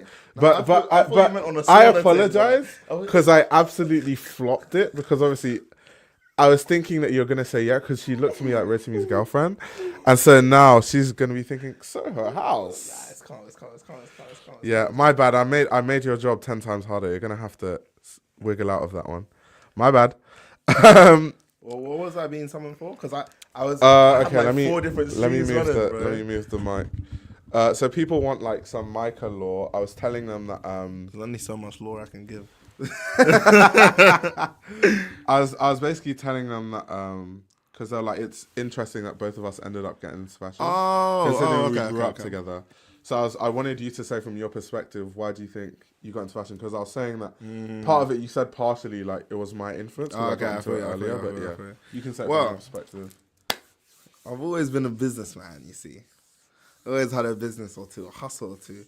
And I heard people talking about this Supreme. Like kids at my school were like talking about, oh, it's hard to buy Supreme and stuff. Obviously, this guy was into like Y3, like Yoji, Andy. And I'd heard him speak about a few of these brands before, but I didn't know what was going on. So at first, I mainly just got into fashion for money because I was like, oh, I'm going to try and sell clothes and this, Trying to that. make the dosh. Yeah, trying to make some dosh. And then, like, I don't know, you stare at this stuff long enough, you start to see the beauty in it, innit? Yeah. And I had someone to talk to about it in terms of you. Because in my was school, moi. no one was really into fashion. But obviously, I could call up this guy at any point and be like, oh, I've just discovered, did you know there's a designer called Yoji Yamamoto? And he'd be like, yes. He'd be like, yes, I'm aware. I'd be like, oh, you know what? His stuff's not bad, actually. That's not bad. That Yoji guy. Like, he's actually, and did you know he has a collaboration with Adidas and they made a shoe, Kaza Highs. Kaza Highs. Oh my god, those shoes had streetwear in a chokehold at one point. Like, so for sure. yeah, I don't know. I guess I just fell in love with clothes, and because I had someone to talk to about it, it made it easy. I think at the time as well, you were living at my crib, so when I would come back on holidays, we could like go to stores, look at clothes in person. Because where my school was, I wasn't living at home, and where my school was, so far removed from anything. So I was mainly looking at clothes like through the screen. So then when I come back home, we could go into London and then like, oh, go to like Brown's Fashion, go to like Selfridges. Right. Like, at the time, Selfridges used to be the spot. 2017, 2018 Selfridges, unrivaled. It was.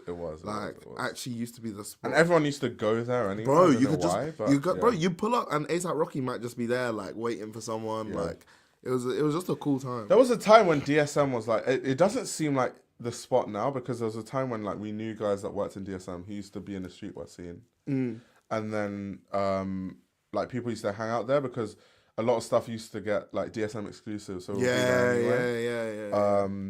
So yeah, that was It's crazy. But yeah, that's you guys. You guys have heard it from him, guys. Oh yeah, not bad. And then what's cool about London, at least that time of London, is everyone we met around like 2017, 2018, 2019 all went on to do like their own thing in fashion or fashion adjacent things. So it meant like as we've all got older, your network looks like it's gone mad because like, oh, you're cool with this person, they're just like a big actor. This person's a big musician. This person's like a designer. This person's this and that. So it was cool because it just means the kind of people that London and like streetwear and like fashion in general were attracting at the time have all kind of flourished into their own. Bro, do you know that's why like a lot of people ask me like, oh, how do you know so and so? And it's really weird because I don't know what to say because it's like, bro, we just grew up together. Like those were the guys that were at the Supreme drops and stuff. Isn't it kind of random that these same people now like big musicians, big artists, and people will like refer to them by their musician name. I'll be like, who? and then I'm like, oh, you mean this person? Yeah. It's because you forget because like. Obviously, you know me as like my name, but like some people genuinely call me Fashion Road Man, like genuinely. Right. Even calling they don't know what my name is. They don't actually know my name. They're just like, oh, like yeah, Fashion Road Man. Did y'all meet at school? No. Come on, culture. I gave you the law. Our parents are best friends. Where was I when I found out about Oswego's? I still got them. I got the Oswego bunnies, the all cream ones. Oh, goated shoe, man. Goated shoe. That was an era. Goated shoe. I dropped a fit pic in there. In fact, I beg you put it up on the screen because it's on my gram. It's on your Instagram. Yeah. Some old fit pic, bro. Let's see. But at the time it went. It's just Micah. Yeah. At the time it went clear, like you know in the fit pic days. If you scroll like down, you used to be a Fitbit god.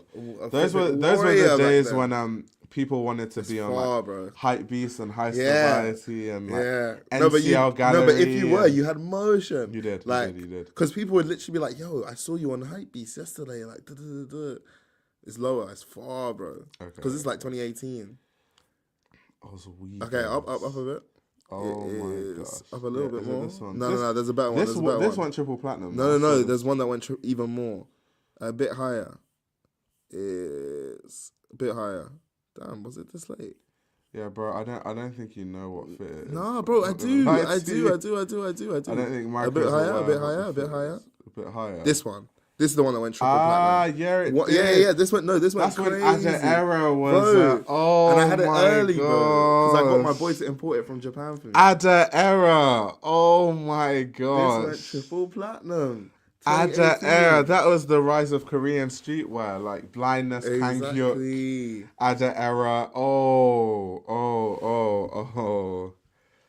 That was a legendary time. Yeah, kangyuk, blindness. What are the other like Japanese brands that are hot at that time? At the time, Korean. If people know that one. Haider Ackermann. There was one that used to get stocked in Edgeder. What's the name of this brand? I know what you're talking about. I can't remember off the top of my head. No, at that time, man, Oswego's, what a shoe. That's why I could never sell them. Like, because it's actually a hard shoe. Like, genuinely. No, Haider Ackermann needs to come back, bro. That was a crazy time. Haider Ackermann. Oh my god. And their campaigns were so interesting. Yeah. No, at the time it was like campaigns are really funny. That's where people are like, yo, Korea's actually doing something. At least out here in like the UK and the US and stuff. Facts. Now, I was talking to, I'll show you the DMs actually. I was talking to Tolo about this the other day because he posted some Oswegos on his story. Do you remember that really funky colorway that's like green, orange, and like red? He posted that on his story, and I was like, bro, you still got these? He was like, yeah, of course. I'm never selling these. Like, we were just talking about how goated Oswegos are. No, this was a time, man. Yeah, iconic. Wait, bro, that went great. Man said 1.2k likes back in the day. No, back in the day. Scroll, let's see the comments. You and your caption, school is very hard. Bro, it was very hard. I was doing A-level chemistry, bro. What do you expect me to say, fam? Oh my god. School was very hard. And then I think by coincidence, this guy was doing chromatography. Yeah, actually, no, it was actually, bro, I was getting spun doing hydrocarbons and stuff. Oh, this guy used to be clear. I don't know what happened John. To him. He used to be clear. He disappeared. He used to model for like Balenciaga and Fat Mom, no? I know he was a Fitbit guy. I don't know if he did any modeling. He did. But he was did, like he a did, he clear did. Fitbit guy. He modeled for one of the Vetements, I biggest think. at the time. Like a lot of these people in the comments are like some of the early OG fashion influencers. Like, Yeah. and I'm not even exaggerating when I say that. Like, No, because those are all the guys that used to go to the Supreme Drops exactly. and go to the events and stuff. Like For sure, these were for people sure. who like before fashion brands even had a framework for like working with Instagram Influencers, talent. yeah, These yeah, guys yeah. were already up. Yeah, So yeah, it's yeah, a shame because a true. lot of these guys who were doing stuff at They the didn't time make and had money motion, from- they didn't even yeah. make money off it. Yeah. Because brands didn't know how to like True. compensate them. Whereas now, if they had the same like motion as influencers, they Bro, would be clear. out of here. Like, out of here. Like, out of here. Yeah, the fit pics. Man, like Micah, you Bro, I used to be know? fly. This is my worst fit. This is top Right. 5 worst fits ever. It went triple platinum. It's To a be terrible. fair, no, this is a terrible Context, fit, bro. context. How can we accommodate it recently, Sai? Context. It wasn't that bad for the time. No, at the time it was heat, but I think it's context. it's aged I terribly. think context matters. There's only one fit that I used to roast you about. Yeah, it's not. You- it you never know the touched the fit- internet. It never yeah, touched you, the internet. Yeah, you didn't Never post touched it, the bro. internet. Never You touched didn't. the You internet. didn't post it. But that one fit, I used to roast you, bro. That's the only fit that like didn't hit. But everything else, nah, bro. You were hitting, bro. No, wait. I'll show you. No, I'll show you the fit that people replicate to this day. Let's see, It's let's this fit is ahead of its time. I don't care what anyone says, bro. People be looking for this swag now. People genuinely. It's true. Are those the Golf Fleurs? Yeah. Fairs. I still have those as well. Fairs. That's when you started hitting the Yeezy boots. I remember that. Yeah, That was this is the Raf Simmons. Yeah, shirt, this is isn't it? Raf. Yeah. What season is this from? I know the season visually, but I can't remember specifically like what year that was from. Off my head, I couldn't tell you. Yeah, that was that. I was gonna say SS17. Do you know but what's that's all funny the about disturbedness and that stuff. Raf shirt? That was around the time when people were like, "Please don't touch my Raf," but like you actually had Raf. You didn't just have like Adidas Stan Smith with an R on it. Yeah, bro. People would wear the Adidas Stan Smiths with the punched out R. and be like, Okay, "Please what I don't touch mean, my Raf." culture, is this is before people were active on fashion trends. So now when people try to do outfits like that, it's because they're like, oh, this is a trend I want to tap in. Whereas at the time, that's just what I liked wearing. And like, I didn't have many like style references. So it was purely off like, oh, this fits me nice, I'm going to wear it. That's what I mean. Do you know what fit I really like, bro? You're on the wrong, Sorry, do you know what piece? This was the I still have Acne this knit. as well. This is Acne, yeah. Bro, I haven't seen you wear it in a while. This It's, was bro, it's because I can't tough. find half my clothes in my Bro, house. at bro. the time, this was cold. Yeah. This was like, yeah. Damn, I need to start posting again, man. Because I dress so much better than this now. That's as well. Sylvan in a Raf shirt. Yeah, big up Sylv. Yeah. Cool shit. Bro, you were a Bro. fit pick warrior. Bro, this was in Paris. I remember. Bro. The first time I ever went to Paris. This is the first I time I ever went to Paris. remember. That was Time was of the, my the life, Paris bro. time. First time I ever. All of this is Paris here. Yo, wait. This one's a fit. Scroll up. This is a fit as well with the Louis, bro. These are the OG Louis. Why is this, bro? Why is Micah trying to pose like he's being packed? bro? Hey man. Why is Micah? He's posing like he's, I'm just on the Hey, phone, man, man. not nonchalant. Bro, this is a You fit, know what I mean? bro. This was a fit. The OG Louis, man. The high tops. People don't even know LV did high tops. Then no, Like, no. no, I mean now, people now, because they just sell the low. They haven't sold the high tops since the first, Okay, for that's Virgil's first interesting. collection. That was the last time Yeah. they showed the high tops. Yeah, I used to wear a lot of beige. Yeah, you're on your number 9. Are these number 9? Hysteric Glamour Just Supreme. that glamour, okay. But you did have number 9 denim, didn't you? Yeah, I have a couple of those.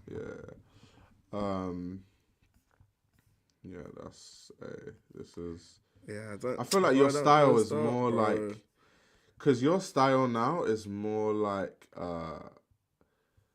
white shirt, Bottega tie, like really cool jacket. I need to show it off more. Yeah, I feel like your style is like kind of along these lines, like because you had those like Off-White Churches collab shoes, right? Yeah, man, that's them here. I think if you hit a swipe on Bro, this do you carousel, know let's see. my favorite piece in your collection? Let's see what you Do you say. know what my favorite I'm piece very is? curious to see what you say. Was it the bro? Those green loaf brogues or whatever they are. Don't even know off the top of my head. I What, the think ones I they're- just I think showed they're you? Burberry, yeah. The Trickers. Those are Trickers. Trickers Trickers Burberry. Burberry collaboration. Yeah. Those are so Those nice. are crazy. Ooh, this Those is are so nice.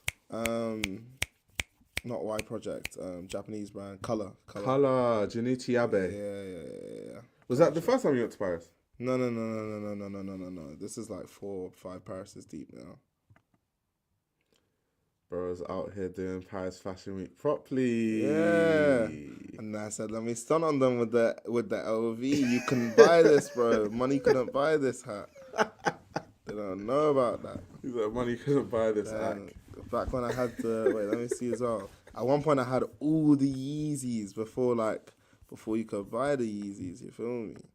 Where is it? Here, yeah. Before these colorways were even out, I already had them. Oh, I remember that was times have before changed. because there was a time when you got them when it wasn't too like People vague. were shitting on them, bro. Yeah. And I was like, what do you mean? This is a And hard shoe. then it got to a point where everyone wanted them. Yeah, and you and just I happened to have bro, like, I haven't worn them since. Well, once they became easy accessible, I got put off sorry. a little bit. Sorry, sir. No, because you know them ones where people be like, oh, you've got them too. And I was like, oh. Micah's no, like, I can't dress like all these basic bitches. You know, I have to, you know.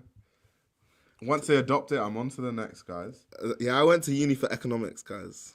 Micah I'm an studies economist. But economics. I actually genuinely like economics. Like, Yeah. I like it a lot. That's It's why it's a feature of being Nigerian. Hey.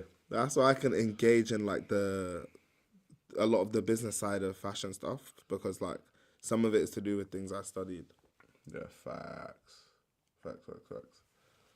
Yeah, hey, Micah, hey. Hey, man. No, I'm gonna start posting again. You guys will see. I can put Nostalgia. that. I be putting that shit on these days. Way I better than would, before. I would check for my fits, but the problem is you I barely don't- posted, I don't bro. post, bro. So they're gonna have to be like really old ones. Like no one even knows how to dress. Yo, I want that Coach bag so bad. By the way. Oh yeah. So I know what fly. you're talking about. They're like kind of duffel looking. Yeah, bag. fly. Yeah. I have to like fight through the rules. These are like some recent fits, like J.W. Anderson shirt. Yeah, okay. Marnie You trousers. stunning on it. You stunning He on said, it. bro, I'm not stunting You on stunning anyone. on it. Why Project Sunny? You gotta watch out. Okay, I feel you. Why Project Sunnies?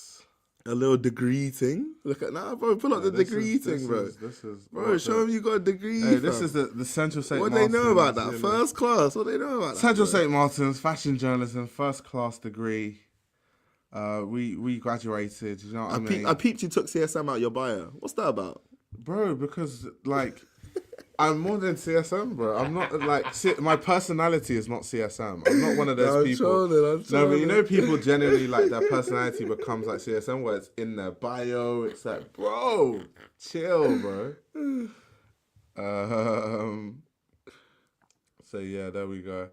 Then this person is an OG. What did they say? Wait. The Ami color block shirt. Yo, that's some. Wait, who said that? Bro, they're tapped Hadizas, in. you're tapped. It's either you're tapped in or you've been here for a really long time. Like you followed the journey. They're tapped in. Man used to rinse that. The Ami that's That pick's crazy. tough, by the way. This one here. Yeah, this is so that waistcoat is actually Andre Menemista. It has like the back strap thing, then Walter van Beelendonck hat. But that was a shoot for Vogue Turkey, boy. This was SA. That's me just wearing like an SA shirt. South Africa, Cape Town, with the Cape Town baddies. You know what I mean? Yeah, I don't post a lot of fits. This is like a fit, like Yoji Trapper hat, Rick Owens, like distressed denim jacket. 2.1k likes on this, you know. Yo. That's the Yoji hat, Rick denim jacket, Andy trousers, Dr. Martens. So my error in this time, because you know, like people feel like for a fit to work, you have to wear like designer shoes with like expensive clothes. I was on a wave of like, I'm gonna wear like Dr. Martens with everything and stuff. Because also a lot of Rick fans are very like, that's not how to wear Rick, bro. How can you wear Dr. Martens with Rick, bro? Blah blah blah. And then funny enough, Dr. Martens collaborated with Rick Not too long after. literally. Not too long after. Rick And started now those are the collaborating ones with people Dr. go Martin. for because they're I know. cheaper than the I know. Yeah, this was in Serbia. Damn, you're active, man. Yeah, I'm about, bro. This Serbia wearing the Kikos. That's that Kiko drip. What do you know about the Kiko drip? So what do you know about that? This is same thing like I was saying. Damn, in this era, you just felt like posting fit pics, huh? Yeah, I don't post. Man, I so don't back to post back fit to pics back. anymore. Yeah, that's the back of the Andy The waistcoat. waistcoat is fire. That shit fire, dog. So yeah, that's that. But I don't be posting fits. This is like barbecue, family barbecue. That's Sylvan, isn't it? Yeah, it's a polo, BBS's on the feet. But yeah, I don't really be posting fits. This is what Rick sleeveless jacket, boots, Rick trousers too actually, Yoji bag. This was actually funny enough. This I'm like Sanj. This was I went to CSM this day, so this was quick fit pick before I went That's to a school. uni fit. Okay. That was a uni fit. So the Kiko's on feet, the Rick trousers, Sanjeev top. Shout out to Sanjeev, man. Absolute legend. But yeah, this was when I lived in Collindale, remember? Yeah. But yeah, that was fit pick era, mate. Jeez. But but bro, that time was a while ago, bro. This was when I had the Comboys hat. I used to wear a lot. I always wear hats anyway, but that was Comboys. Some Telfar. That was during COVID. During COVID. This is me. A young flex. You know what I mean? A little bit of a flex. Ricky. Some young Ricky. This is so this Martin Rose shirt, Yoji shorts, Arquette boots, undercover hat. Let's see. Yeah, a lot of Yoji and Rick, to be fair. That's Rick, right? Yeah, Rick Fishtail Parker. This is tough. Rick Fishtail I Parker. might have to swipe this off you. This one's nice. He's trying to swipe Wait, my hit jacket, the bro. what's the next pick? Is it a different angle? Okay, just like boots. Yo, this is a con Bro, I love jacket, those bro. boots, bro. Those boots are tough. I'm trying to get a Fishtail Parker at the moment. No, this is Isabel Benenato. Some Kiko, A Cold War. This is some more like Yoji. There's a Yoji pants, Yoji shirt. I'm wearing Issei under because I remember the day, but you can't see it. Issei polo under, but yeah, Yoji shirt. So this works. The reason why I like Yoji a lot and I wear a lot of Yoji is because when you're taller, it works. I feel like if you're shorter, you swim in the garment. I think if your body has enough like Bro, length, you have to do a tailor thing, bro. yeah. It's like, you have to do a tailor thing when you're So short. if your body has enough length, then it works. And then obviously the Com Air Max 95s. So yeah. Yo, someone's asking about AZ in the chat. Yeah, I watch AZ. I'm a fan Yeah, of we AZ. know AZ. Here's another fit. Rick Owens, Fistyle Parker, Andy. Yeah, hat. I remember this post actually. Andy hat, bro. I love that hat. I sold it. I'm pissed. I am pissed, bro. And the only reason I sold it, to be honest, was because I was a broke uni student and I needed money. And I'm so pissed that I sold that hat, bro. I love that hat. I just like the color of it. Yeah, I'm pissed that I sold What do that. these guys say? Damn, it adds up. I get the Nepo baby allegations now. Is that about me or is that about Luke? I have no idea. This is the shirt that people are talking about. The Ami two-tone shirt. That was the first time my fit got featured in Vogue. I was gassed. Bro. I don't even know I don't think I've been featured in Vogue, so. Yeah, that was the first time. I ain't but got that motion yet, I dog. was so excited because I feel like when you first get into fashion, you think that being featured in Vogue is going to change your life, and then you realize it doesn't mean it doesn't mean Doesn't mean anything. So you realize it's meaningless, and then you just move on. After that, you're just not, yeah. But yeah, we've had different style eras for sure. Nah, I'm gonna post up. I need to show them that new swag I be on, man. This new swag I'm on is different, man. He's like, I'll be on that different stuff, man, bro. That new stuff, you feel me? Bro, you should pull up that tuba fit. That tuba pick is cold. It's on Discord. You can put it up. Is it? Why on Discord? Let me see. What, in like fits or something?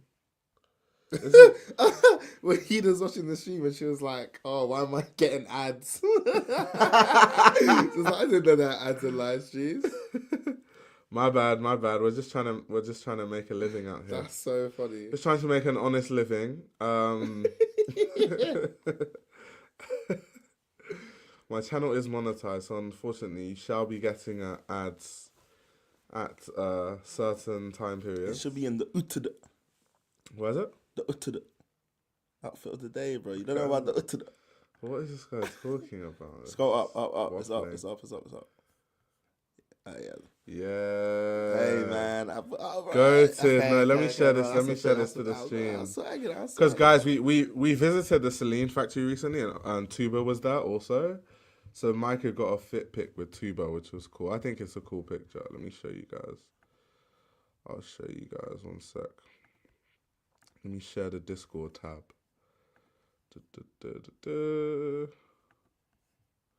Yeah. Tuba, man. Iconic. Iconic.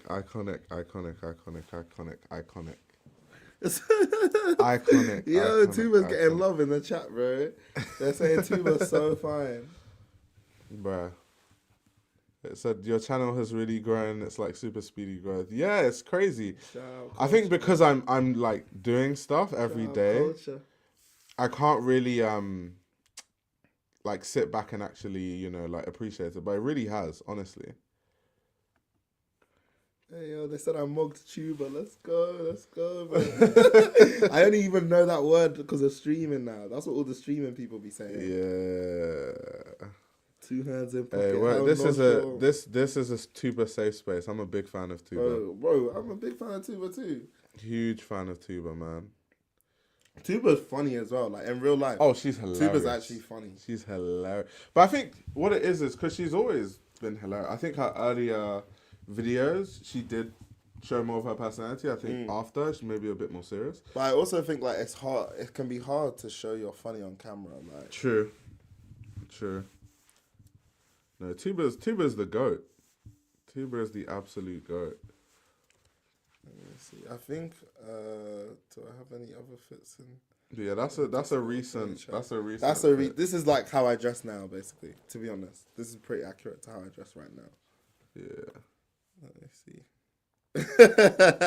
He holding in the fanboy. Yeah, bro. I was literally like, I think Tuba was about to leave. I was like, Tuba, can we get a picture? Like, I literally said it like that. Like, Holding in the fanboy in his picture, elite composure on display. Tuba, I posted it on my story. Tuba, I don't even think Tuba liked the picture, man.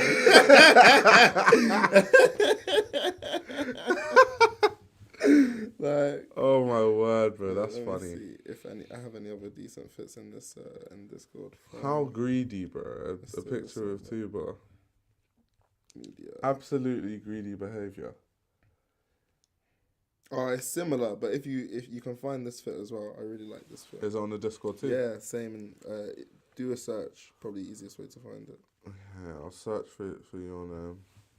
Also, guys, by the way, if you want to join the Discord, the link is in the description. Yeah. That's where. Bro, that's not. I'm trying That's to- yeah, nah. Yeah, my bad. Do a from. I'll do it.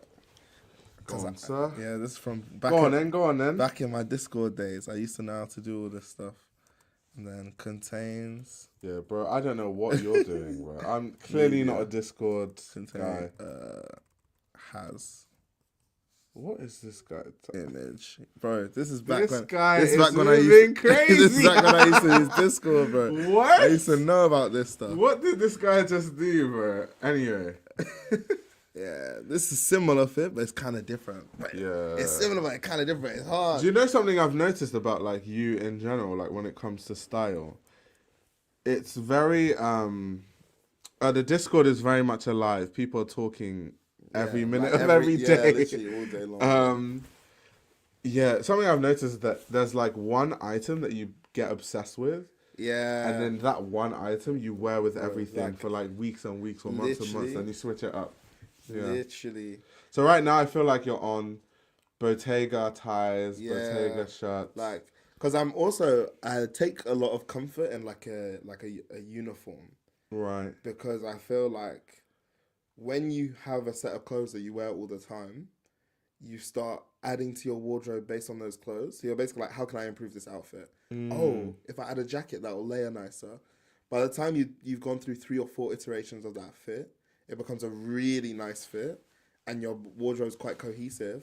And what I also like about having a kind of uniform is that when you step outside of that uniform, it almost feels even more special, because people are like, yo, wait, he changed up his fit. Like, what's Right. going on today? Like, so I don't know. I just like everything around kind of like focusing your outfits on one thing. Right. But that's at the moment. I Right. wasn't like that a Right. couple years ago. Right. It's something I kind of discovered maybe in the last 18 months or so. Right. Did yours taste change the more money you made, or did it?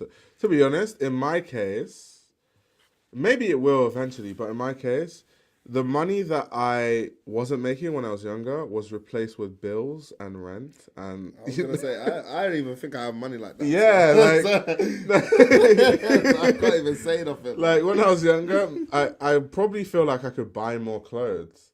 I feel like now as an adult, like as an older adult, you just have so many responsibilities, bro. Life is expensive. Jeez. Like rent, bills, For me, after food all and of travel. that is Between paid. food Yeah, and travel, travel. my money's gone. Wow. Food Like and travel, travel. my money's gone. So I feel like we buy less clothes than we did in the past. Yeah, I don't buy clothes. Because when we were reselling, I feel like we had Bro, more. I had unlimited money. We back had then. more disposable Unlimited income for sure. Unlimited money. So maybe until I hit a certain tax bracket, we'll have to see about that. But for now, yeah. So while you're lying, I have eyes, you know. I see the branded clothes. Where? No, guys, there's no logos. I don't even be wearing logos. We quit the logo thing. That's so Yeah. 2020. Yes, Imani, the actual conversation is over. Oh, damn. We had no you, woman, you today. That's crazy. I know. Where you been at, Imani? Yeah, Imani, where have you been?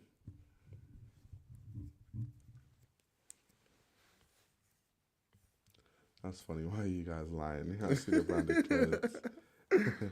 Why do people always think that we're some like aristocratic? Far from it. Do you reckon one day we should do a vlog and like where we grew up, bro? People be so Bro, shocked. people be spun, bro. I don't even think they're ready for that, low key. People will be Find what I'm shocked. looking for. And bro, we need to go past that pile of rubble for the effect to Bro, really get the effect down. We're gonna scare the hoes, bro. like, allow it. I'm trying to actually make it out of the mud. Thank you very much. What was I? Why was I posting my crib, fam? I don't even remember posting all this stuff. Something I spent too much. I was on Discord too much. Oh, this is fun. That's the Burberry stuff. What have I just done? I've just broken the thing, fam. Yeah, bro, I don't know what you've been doing. I don't know what you did. I know what I did. I'm looking for. I should have a decent fit in here around somewhere.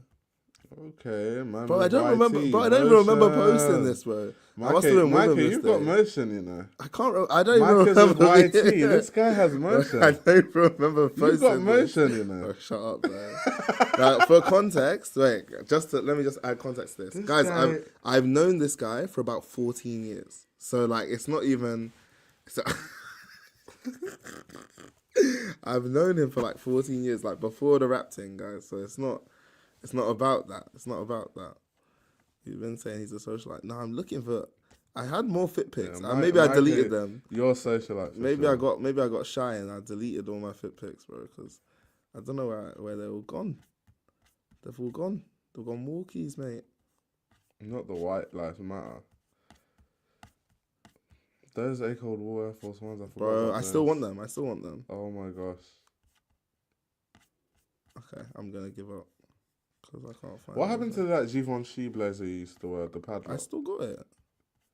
You post any fits I fits haven't wearing? worn it recently. I haven't worn it in like months. But But there was a time when you used to rinse bro, it. there's a time I Yeah. rinsed it. That's what I mean. Like you tend to. Yeah. pick like a few items and just like wear those Run them every to the day. ground. Which is good. Wear your clothes to the ground, bro. No, I also it's just like I said. It's just here's a fit. Yeah, so that's a fit with the clothes. This Guys is can see it. Givenchy. Yeah, I pay, that's that I Givenchy. don't know. I was bugging that. I paid full price for this. I can't lie. You paid full price. Come on, bro. Yeah, I was bugging. I was. You bugging. know better. No, than but I that, didn't. No, bro. I didn't have. I didn't know. I didn't know better at the time. I didn't know better. He said he didn't know better. To be fair, at least they tailored it. It's tailored to Okay, me. fair enough. Yeah, bro, come on, bro. You can't be paying full price. You know better. You know better than that. Dog. So apparently you're just casually friends with I Stormzy and don't know. Skepta. I don't know where that came from. It's based on photos. I might think Micah's a billionaire son. I guess it means your motionomics is on Oh, point. bro, see, because Amani joined late, she doesn't know what's happening, bro. She said, "Why you got shades on indoors?" Indoors like She a doesn't- fuck nigga. She doesn't know what she doesn't know what happened, bro. She doesn't know what we've been tackling. Damn. If that Matthew stuff hit sale, I fumbled because I didn't. Yeah, bro. Matthew Bro, Williams stuff bro, wasn't selling. Never. like that, bro. I didn't. Ooh, this That's why I is a said you knew fit. better. This is a fit. That's pure Balenci. I used to wear this every single Yeah, day. that's- Every single day I left my house, I used to wear That's this. Balenci soldier. Yeah, That's Balenci on basically- Balenci on Balenci, Balenci on like- Balenci on Balenci. Straight Balenci soldier. But I used to rinse this. Is there a reason why you wear Balenci less and more like Bottega now? I just prefer it. I still mess with Balenci heavy though. I just think in terms of new stuff, obviously Demna's very boring right now. Yeah. But I don't New know. York at MPC is crazy. I feel like the other kids though that be wearing Balenci, they don't even rock it like this, man. But maybe that's just me. No, I think you're biased. I think it's I actually because I feel like people be, for example, this it's all Trump Lloyd. This whole fit's Trump Lloyd. Actually. Yeah. I feel like people just be actually getting the denim. Here, I was wearing velvet joggers. They don't even know. I was comfy, bro.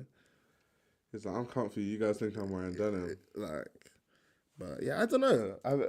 I hopped on. When did I hop on the Bottega wave? Like, well, it's gonna be teching out. We'll see what Yeah, Louis saying. it was man. unfortunate for you because when you were really Very starting to get into, unfortunate. Bottega, Matteo Blasi left. We'll see. No, we'll see what Louise is saying. So if Louise Trotter doesn't tap in, what brand would you go to next? What brand is tickling your fancy right now? hard to say. Mm. Very hard to say. We'll see what we'll just see what's happening really. Yeah. A little tracksuit thing. We'll see what's happening really. I think like Prada's cool right now, but like Prada's been cool. You know what I mean? Yeah. I forgot you had those like the Syracokes. Yeah, bro. I still got I them. forgot about the. Every so often I bust them out on a summer thing, but they're I few and forgot far about between. those. Because I'm back on the Yeezy sliders now. Innit? Okay. It's because of the weather. Like it's not super cold anymore. That's why you can wear slides. Orally, yeah, bro. Shout out Orally. Orally is tough. Yeah, I've Orally been is to tough. quite a few of their shows. Shout out Orally, man. I press. Yeah, there's some cool brands for sure. Like, I'm trying to think of what like. I don't know, because it's just whatever resonates with me. I like, at the moment, I'm really into brands that are quite cohesive as well. Because I'll kind of explore different pieces and just see how they... Yeah. I've had the same circle of brands forever. Like Andy, Yoji, Rick. Same shit. Walter. Yeah, Walter. Like same shit. Different. Margiela. I don't really wear a lot of Margiela to be Bro, fair. at the start, though, you were obsessed. This guy Yeah, even had that a was- Margiela ring. I think earlier days I had more Margiela bits, but I don't have much Margiela anymore. It's just strictly Andy, Rick, Yoji, Walter, and then bits of like other brands. To be fair, so if one of them retires, I'm gonna have to find a replacement. Yeah, bro. If one of them retires, bro, I don't even know what this guy will do, man. If it ain't Belgian, I'm not buying. Hey, Rick and Yoji aren't Belgian. I don't even I've got balance. Let me see if I can find a new fit to show people. I've got balance, guys. Hey. Definitely. I mean, this is like the suit I'm wearing is Random Identities. I love Random Identities, but it's closing down. Apparently, I'm so sad. For real? Yeah. Why? Apparently, What's or Bro gonna maybe- do maybe, instead like, though? sales or Because he whatever. doesn't have. What else is he doing? He'll Nothing. find something. Apparently it's closing. So yeah, I'm hurt because that was a brand that I really liked a lot. So I'm gonna have to find a random identities replacement, like someone that makes tailoring that fits me properly. So we'll see. What? So did you tailor that? Did you get this tailored? No, And it just straight off the rack, bro. damn, that's crazy. Obviously, I tried it on in the store. I tried Yeah. different sizes. But What yeah. store was it? DSM. Dover Street Market. They always have They always had a good random identities bar, and because like I always was like wanting to know what was there, so there was someone that worked there who always used to send me like the random identities lookbooks to see if I was like interested in anything. That's tough. Yeah. What floor was it on? Bottom. You know the streetwear floor. Yeah, But you have to. Why was it there? But bro, there's some cool stuff on the bottom floor because on the bottom floor there's random identities. There's undercover. There's Junior Watanabe, and all the different lines of Junior Watanabe too on the bottom floor. So like his more like denim stuff, the runaway stuff. So I think people just assume that because the bottom floor is streetwear, you're just gonna see like Stussy, and even Stussy has some good pieces sometimes. But no, I think there's a good variety on the bottom floor. You need to like have a look. Bro, it's been a minute since I've been to DSM, man. That's a DSM though. Yeah, it's just I rarely shop like that because most times how I shop is like I get my friends that go to showrooms, they send me the showroom like thing, and then I just pick what I want, and then they just add it to like the buy for their own store, so that way I can get stuff at wholesale price. So that's normally my process of like buying clothes. So I pay way below retail these days. That's why I can afford this stuff. Yeah, If no, not- you're clear. Us simpletons, us mere mortals, you don't have friends in like every single store under the sun. We have us simpleton. we have to hustle, man.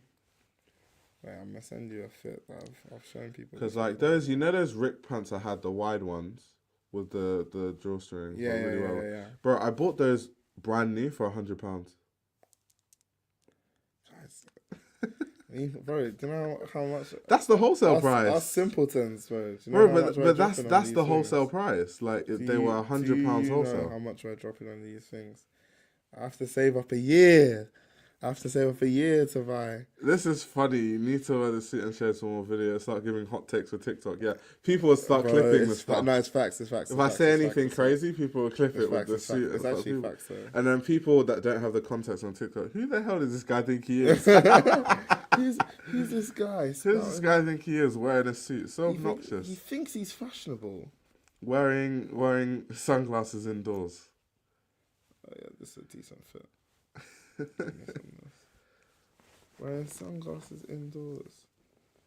I still love that LV bag, by the way. Which For one? Which color? green.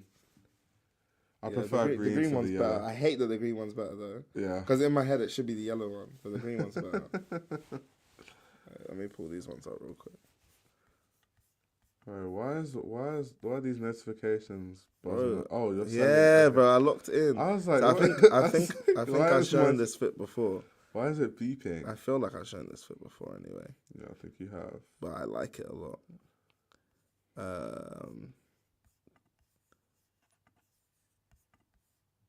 Shout out Peacock artist. But That was more the fit I was talking about. It was just kind of like more like formal kind of with an edge.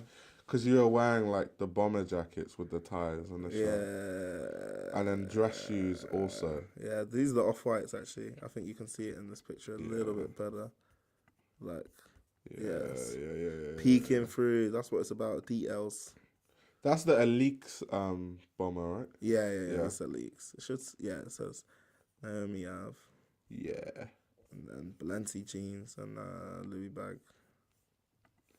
See, I have a lot of stuff kind of similar, like from different eras, and I'm just gonna start whipping them out one by one, like on a crazy one.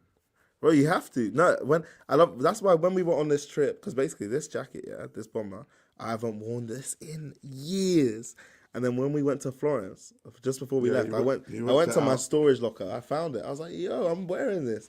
And everyone was like, oh, it's actually a really cool Micah, bomber. they're gonna say you're a billionaire son, bro. They're gonna Why? This guy has clothes in his storage locker. This guy has a... And, Luke is asking how much you paid for the silly speedy. I paid silly money for the silly speedy. Dude. I paid silly money for the silly speedy. I like it. It's just such a like... and then this Balenci thing. With it's the just such a speedy. weird color. I just like Bro, it. it's tough. It's not even a weird color, bro. It's tough as shit. I think the yellow one, though, I don't know why the yellow one doesn't bang like this one. What I want from that collection, because that's the collection where... I think it was Demna's debut collection, actually. Or was it slightly after? It's with the collection Parkers? after. It's the collection after. With the Parkers, the C-shaped puffers. Really cool stuff. That was peak Demna. Wait, what do you Balenciaga. want from this collection? Both, the Parkers and the puffers. Oh, first, Yeah, yeah. both. Yeah. Both.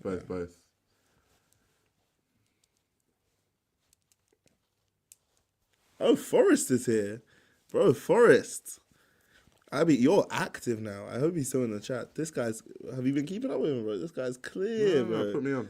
Forrest, like, he's been doing this YouTube thing for ages, but Put me now on, put go me on his on, gram, put me pull up on. his gram, or his YouTube. Forrest Ripperton, bro, Pull he's up his clear, YouTube. bro. Now I don't know how frequently he drops on YouTube nowadays, but he has a brand, and like everyone's been on his brand lately. It's cool. Fire. Yeah, That's yeah. Go on his cold. gram, you'll see. Yo, Micah's tapped in. No, but bro, Forrest has been around for a minute, like. Oh, yeah, okay. bro. Yeah. It's because you said YouTube, Instagram. Oh yeah. No, it's definitely know because who this if is. you go back to his oldest video though, even his Forrest, why have you cleared your feed, bro? Man's cleared his feed down to 8 pics. Okay, if that's how you're feeling, bro. Yeah.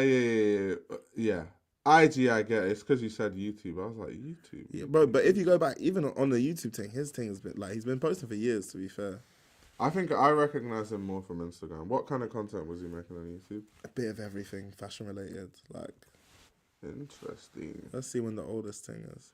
Let's It'll be have a old look. though. I remember. Like, is he still here? He might have dipped. Yeah, it doesn't matter. That's Go on oldest. Go oldest. oldest. All right. Yeah. Yeah, Bro, he's been around for a while. Like, Oh, Yeah. like that's like Kyron. yeah, era that's what of- I'm saying. of, Like, he's YouTube. valid. Oh.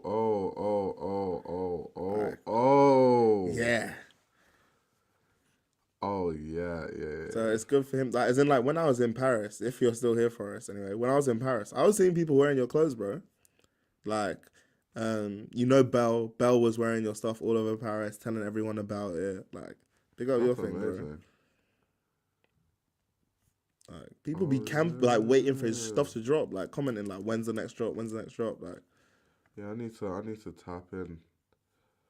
Support the urbans. yeah, What's the support the urbans, man. It's IHP, yeah, that's his brand, IHP. bro. Man's been clearing out his feed. I've seen this stuff. Yeah, you have. No, you would have. Oh, I didn't realize this was his brand. That is cold. That's actually insane. This tee, I've definitely seen it Like, before. there's some like camo looking piece you would have seen before as well. I literally saw it on a pic on IG yesterday, but I can't remember exactly where. Yeah.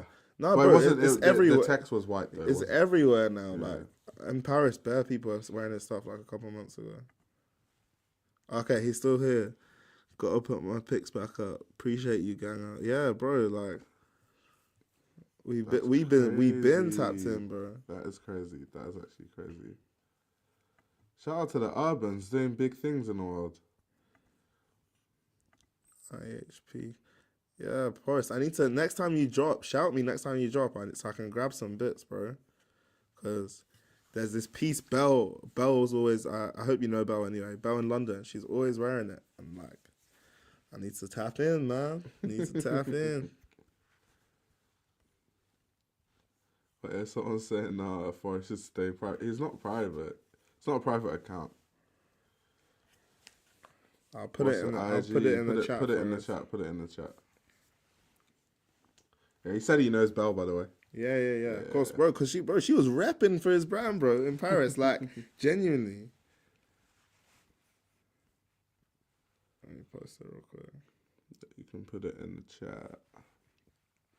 Because even Forrest, one of your videos I was watching recently, or it was CJ, one of CJ's videos. sometimes him and CJ, they'll just do a fashion Q&A together, and just answer mad questions about like posting content, like keeping consistent, like hardest parts of navigating the industry, all that kind of stuff. And I was watching one of them recently. Because it's always interesting hearing that US perspective of this kind of stuff. Right.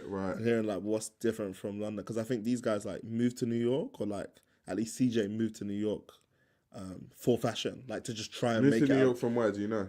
I'm not sure. He used to play D1 football. Crazy. Dropped bro. out and then... What's up with all these like fashion Bro, guys? who fashion used to guys play, are like, sporty, bro. I don't know where this came from. like Drew Joyner played D1 basketball. Man are like D1 ballers, bro. Like, What's going on here, mate? What's happening, mate? but All these pro athletes that decided to become like fashion people. yo, I just got your DM first. Yeah, that's cold, bro.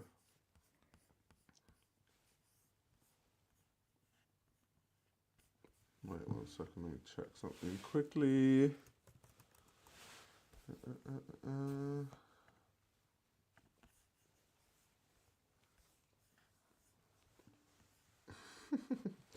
Not these people have been going at it at each other in the chat. Yeah, bro, that's why I was creasing earlier, bro. These men were fighting in the chat. I said, you lot are built different. They're roasting each other in the chat. Come on, guys. Why can't we all just be friends? Why can't we all just be friends, guys? Yeesh, okay, Forrest. I see you showing off your Louis back, bro. Jeez. But I'm telling you, the Louis Speedies are just so cold, though. Like, they're just so nice. Nah, Pharrell got emotional. Normally, I absolutely despise logos, but I'm making an exception for certain I think it's just about how you use them. the innit? Celine one. Tough. Oh my gosh, that bag Celine is one's tough. that bag is amazing, bro. Wait, let me see if they have it on our website. They probably Bro, don't. Forrest is saying he watches your videos every day. Oh my god, I appreciate it, bro. I really, really appreciate it. Because I do post quite a lot. It could be a bit Bro, challenging. that's Yeah. locked in, bro. It could be a bit challenging to keep up with. That's why normally when people tell me like they watch some of the videos, I'm like, bro, trust me, I understand. Like, there's a lot of videos. The thing is as well, these Celine bags, that once you put your name on them, that's when they get mad so fly. good. But I don't think you Oh can my even God. see that on the website. Oh my god, the back, because I want to get one. Wait, in fact, with let's my see it on the name it. website actually. Let's see if it even has options for that, or if that's. Do you know like what they're is it- called? No clue, bro. Yeah, I don't know. I You just have to go saw to the them. bag section. Okay, let's go. It's probably going to be a men's bag. It looks I more don't like a know, men's bag. but they do like I don't know actually. Maybe type in travel, like travel bag. It's not going to be in any of these sections. Celine Shop Man, essential bags. Maybe it's going to come up here for sure. Okay, it might. There's potential there. I think it might happen for us. Oh, bro, they want to see the screen. Oh, okay. Go Sorry, to- sorry, yeah, guys. yeah. Sorry, guys. Sorry. My bad. Is this the one? I mean, It looks different, no. You want the C, but it's like this shape, but but smaller. like what, like the one Sam had, Yeah, bro. Tough, man. and it's so good. Like, it's not this one though. It's not exactly the this same. one. And I don't even see any options on the website to add your name. So is that just like if you talk to Celine, you can do it? I Or think is it so. like- I think so. Damn. But it doesn't have these because I hate these like. Yeah, I just yeah, like yeah, it to yeah. be. But with the Oh, you know what? name- Type in canvas. Search canvas because it'll show us everything they make out of canvas, 1 second. and then we can just scroll and try and find it.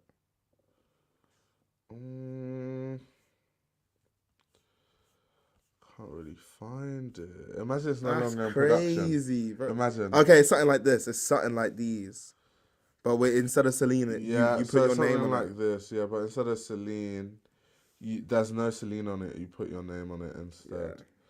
Damn, but there's no option to do that on the website. So Yeah, it's there's- fully like you just. So you just have to know someone from Damn, Celine. bro, That's because crazy. everyone I know has their name on it. So does everyone I know they're just clutched Celine. Bro, you're tapped in, bro.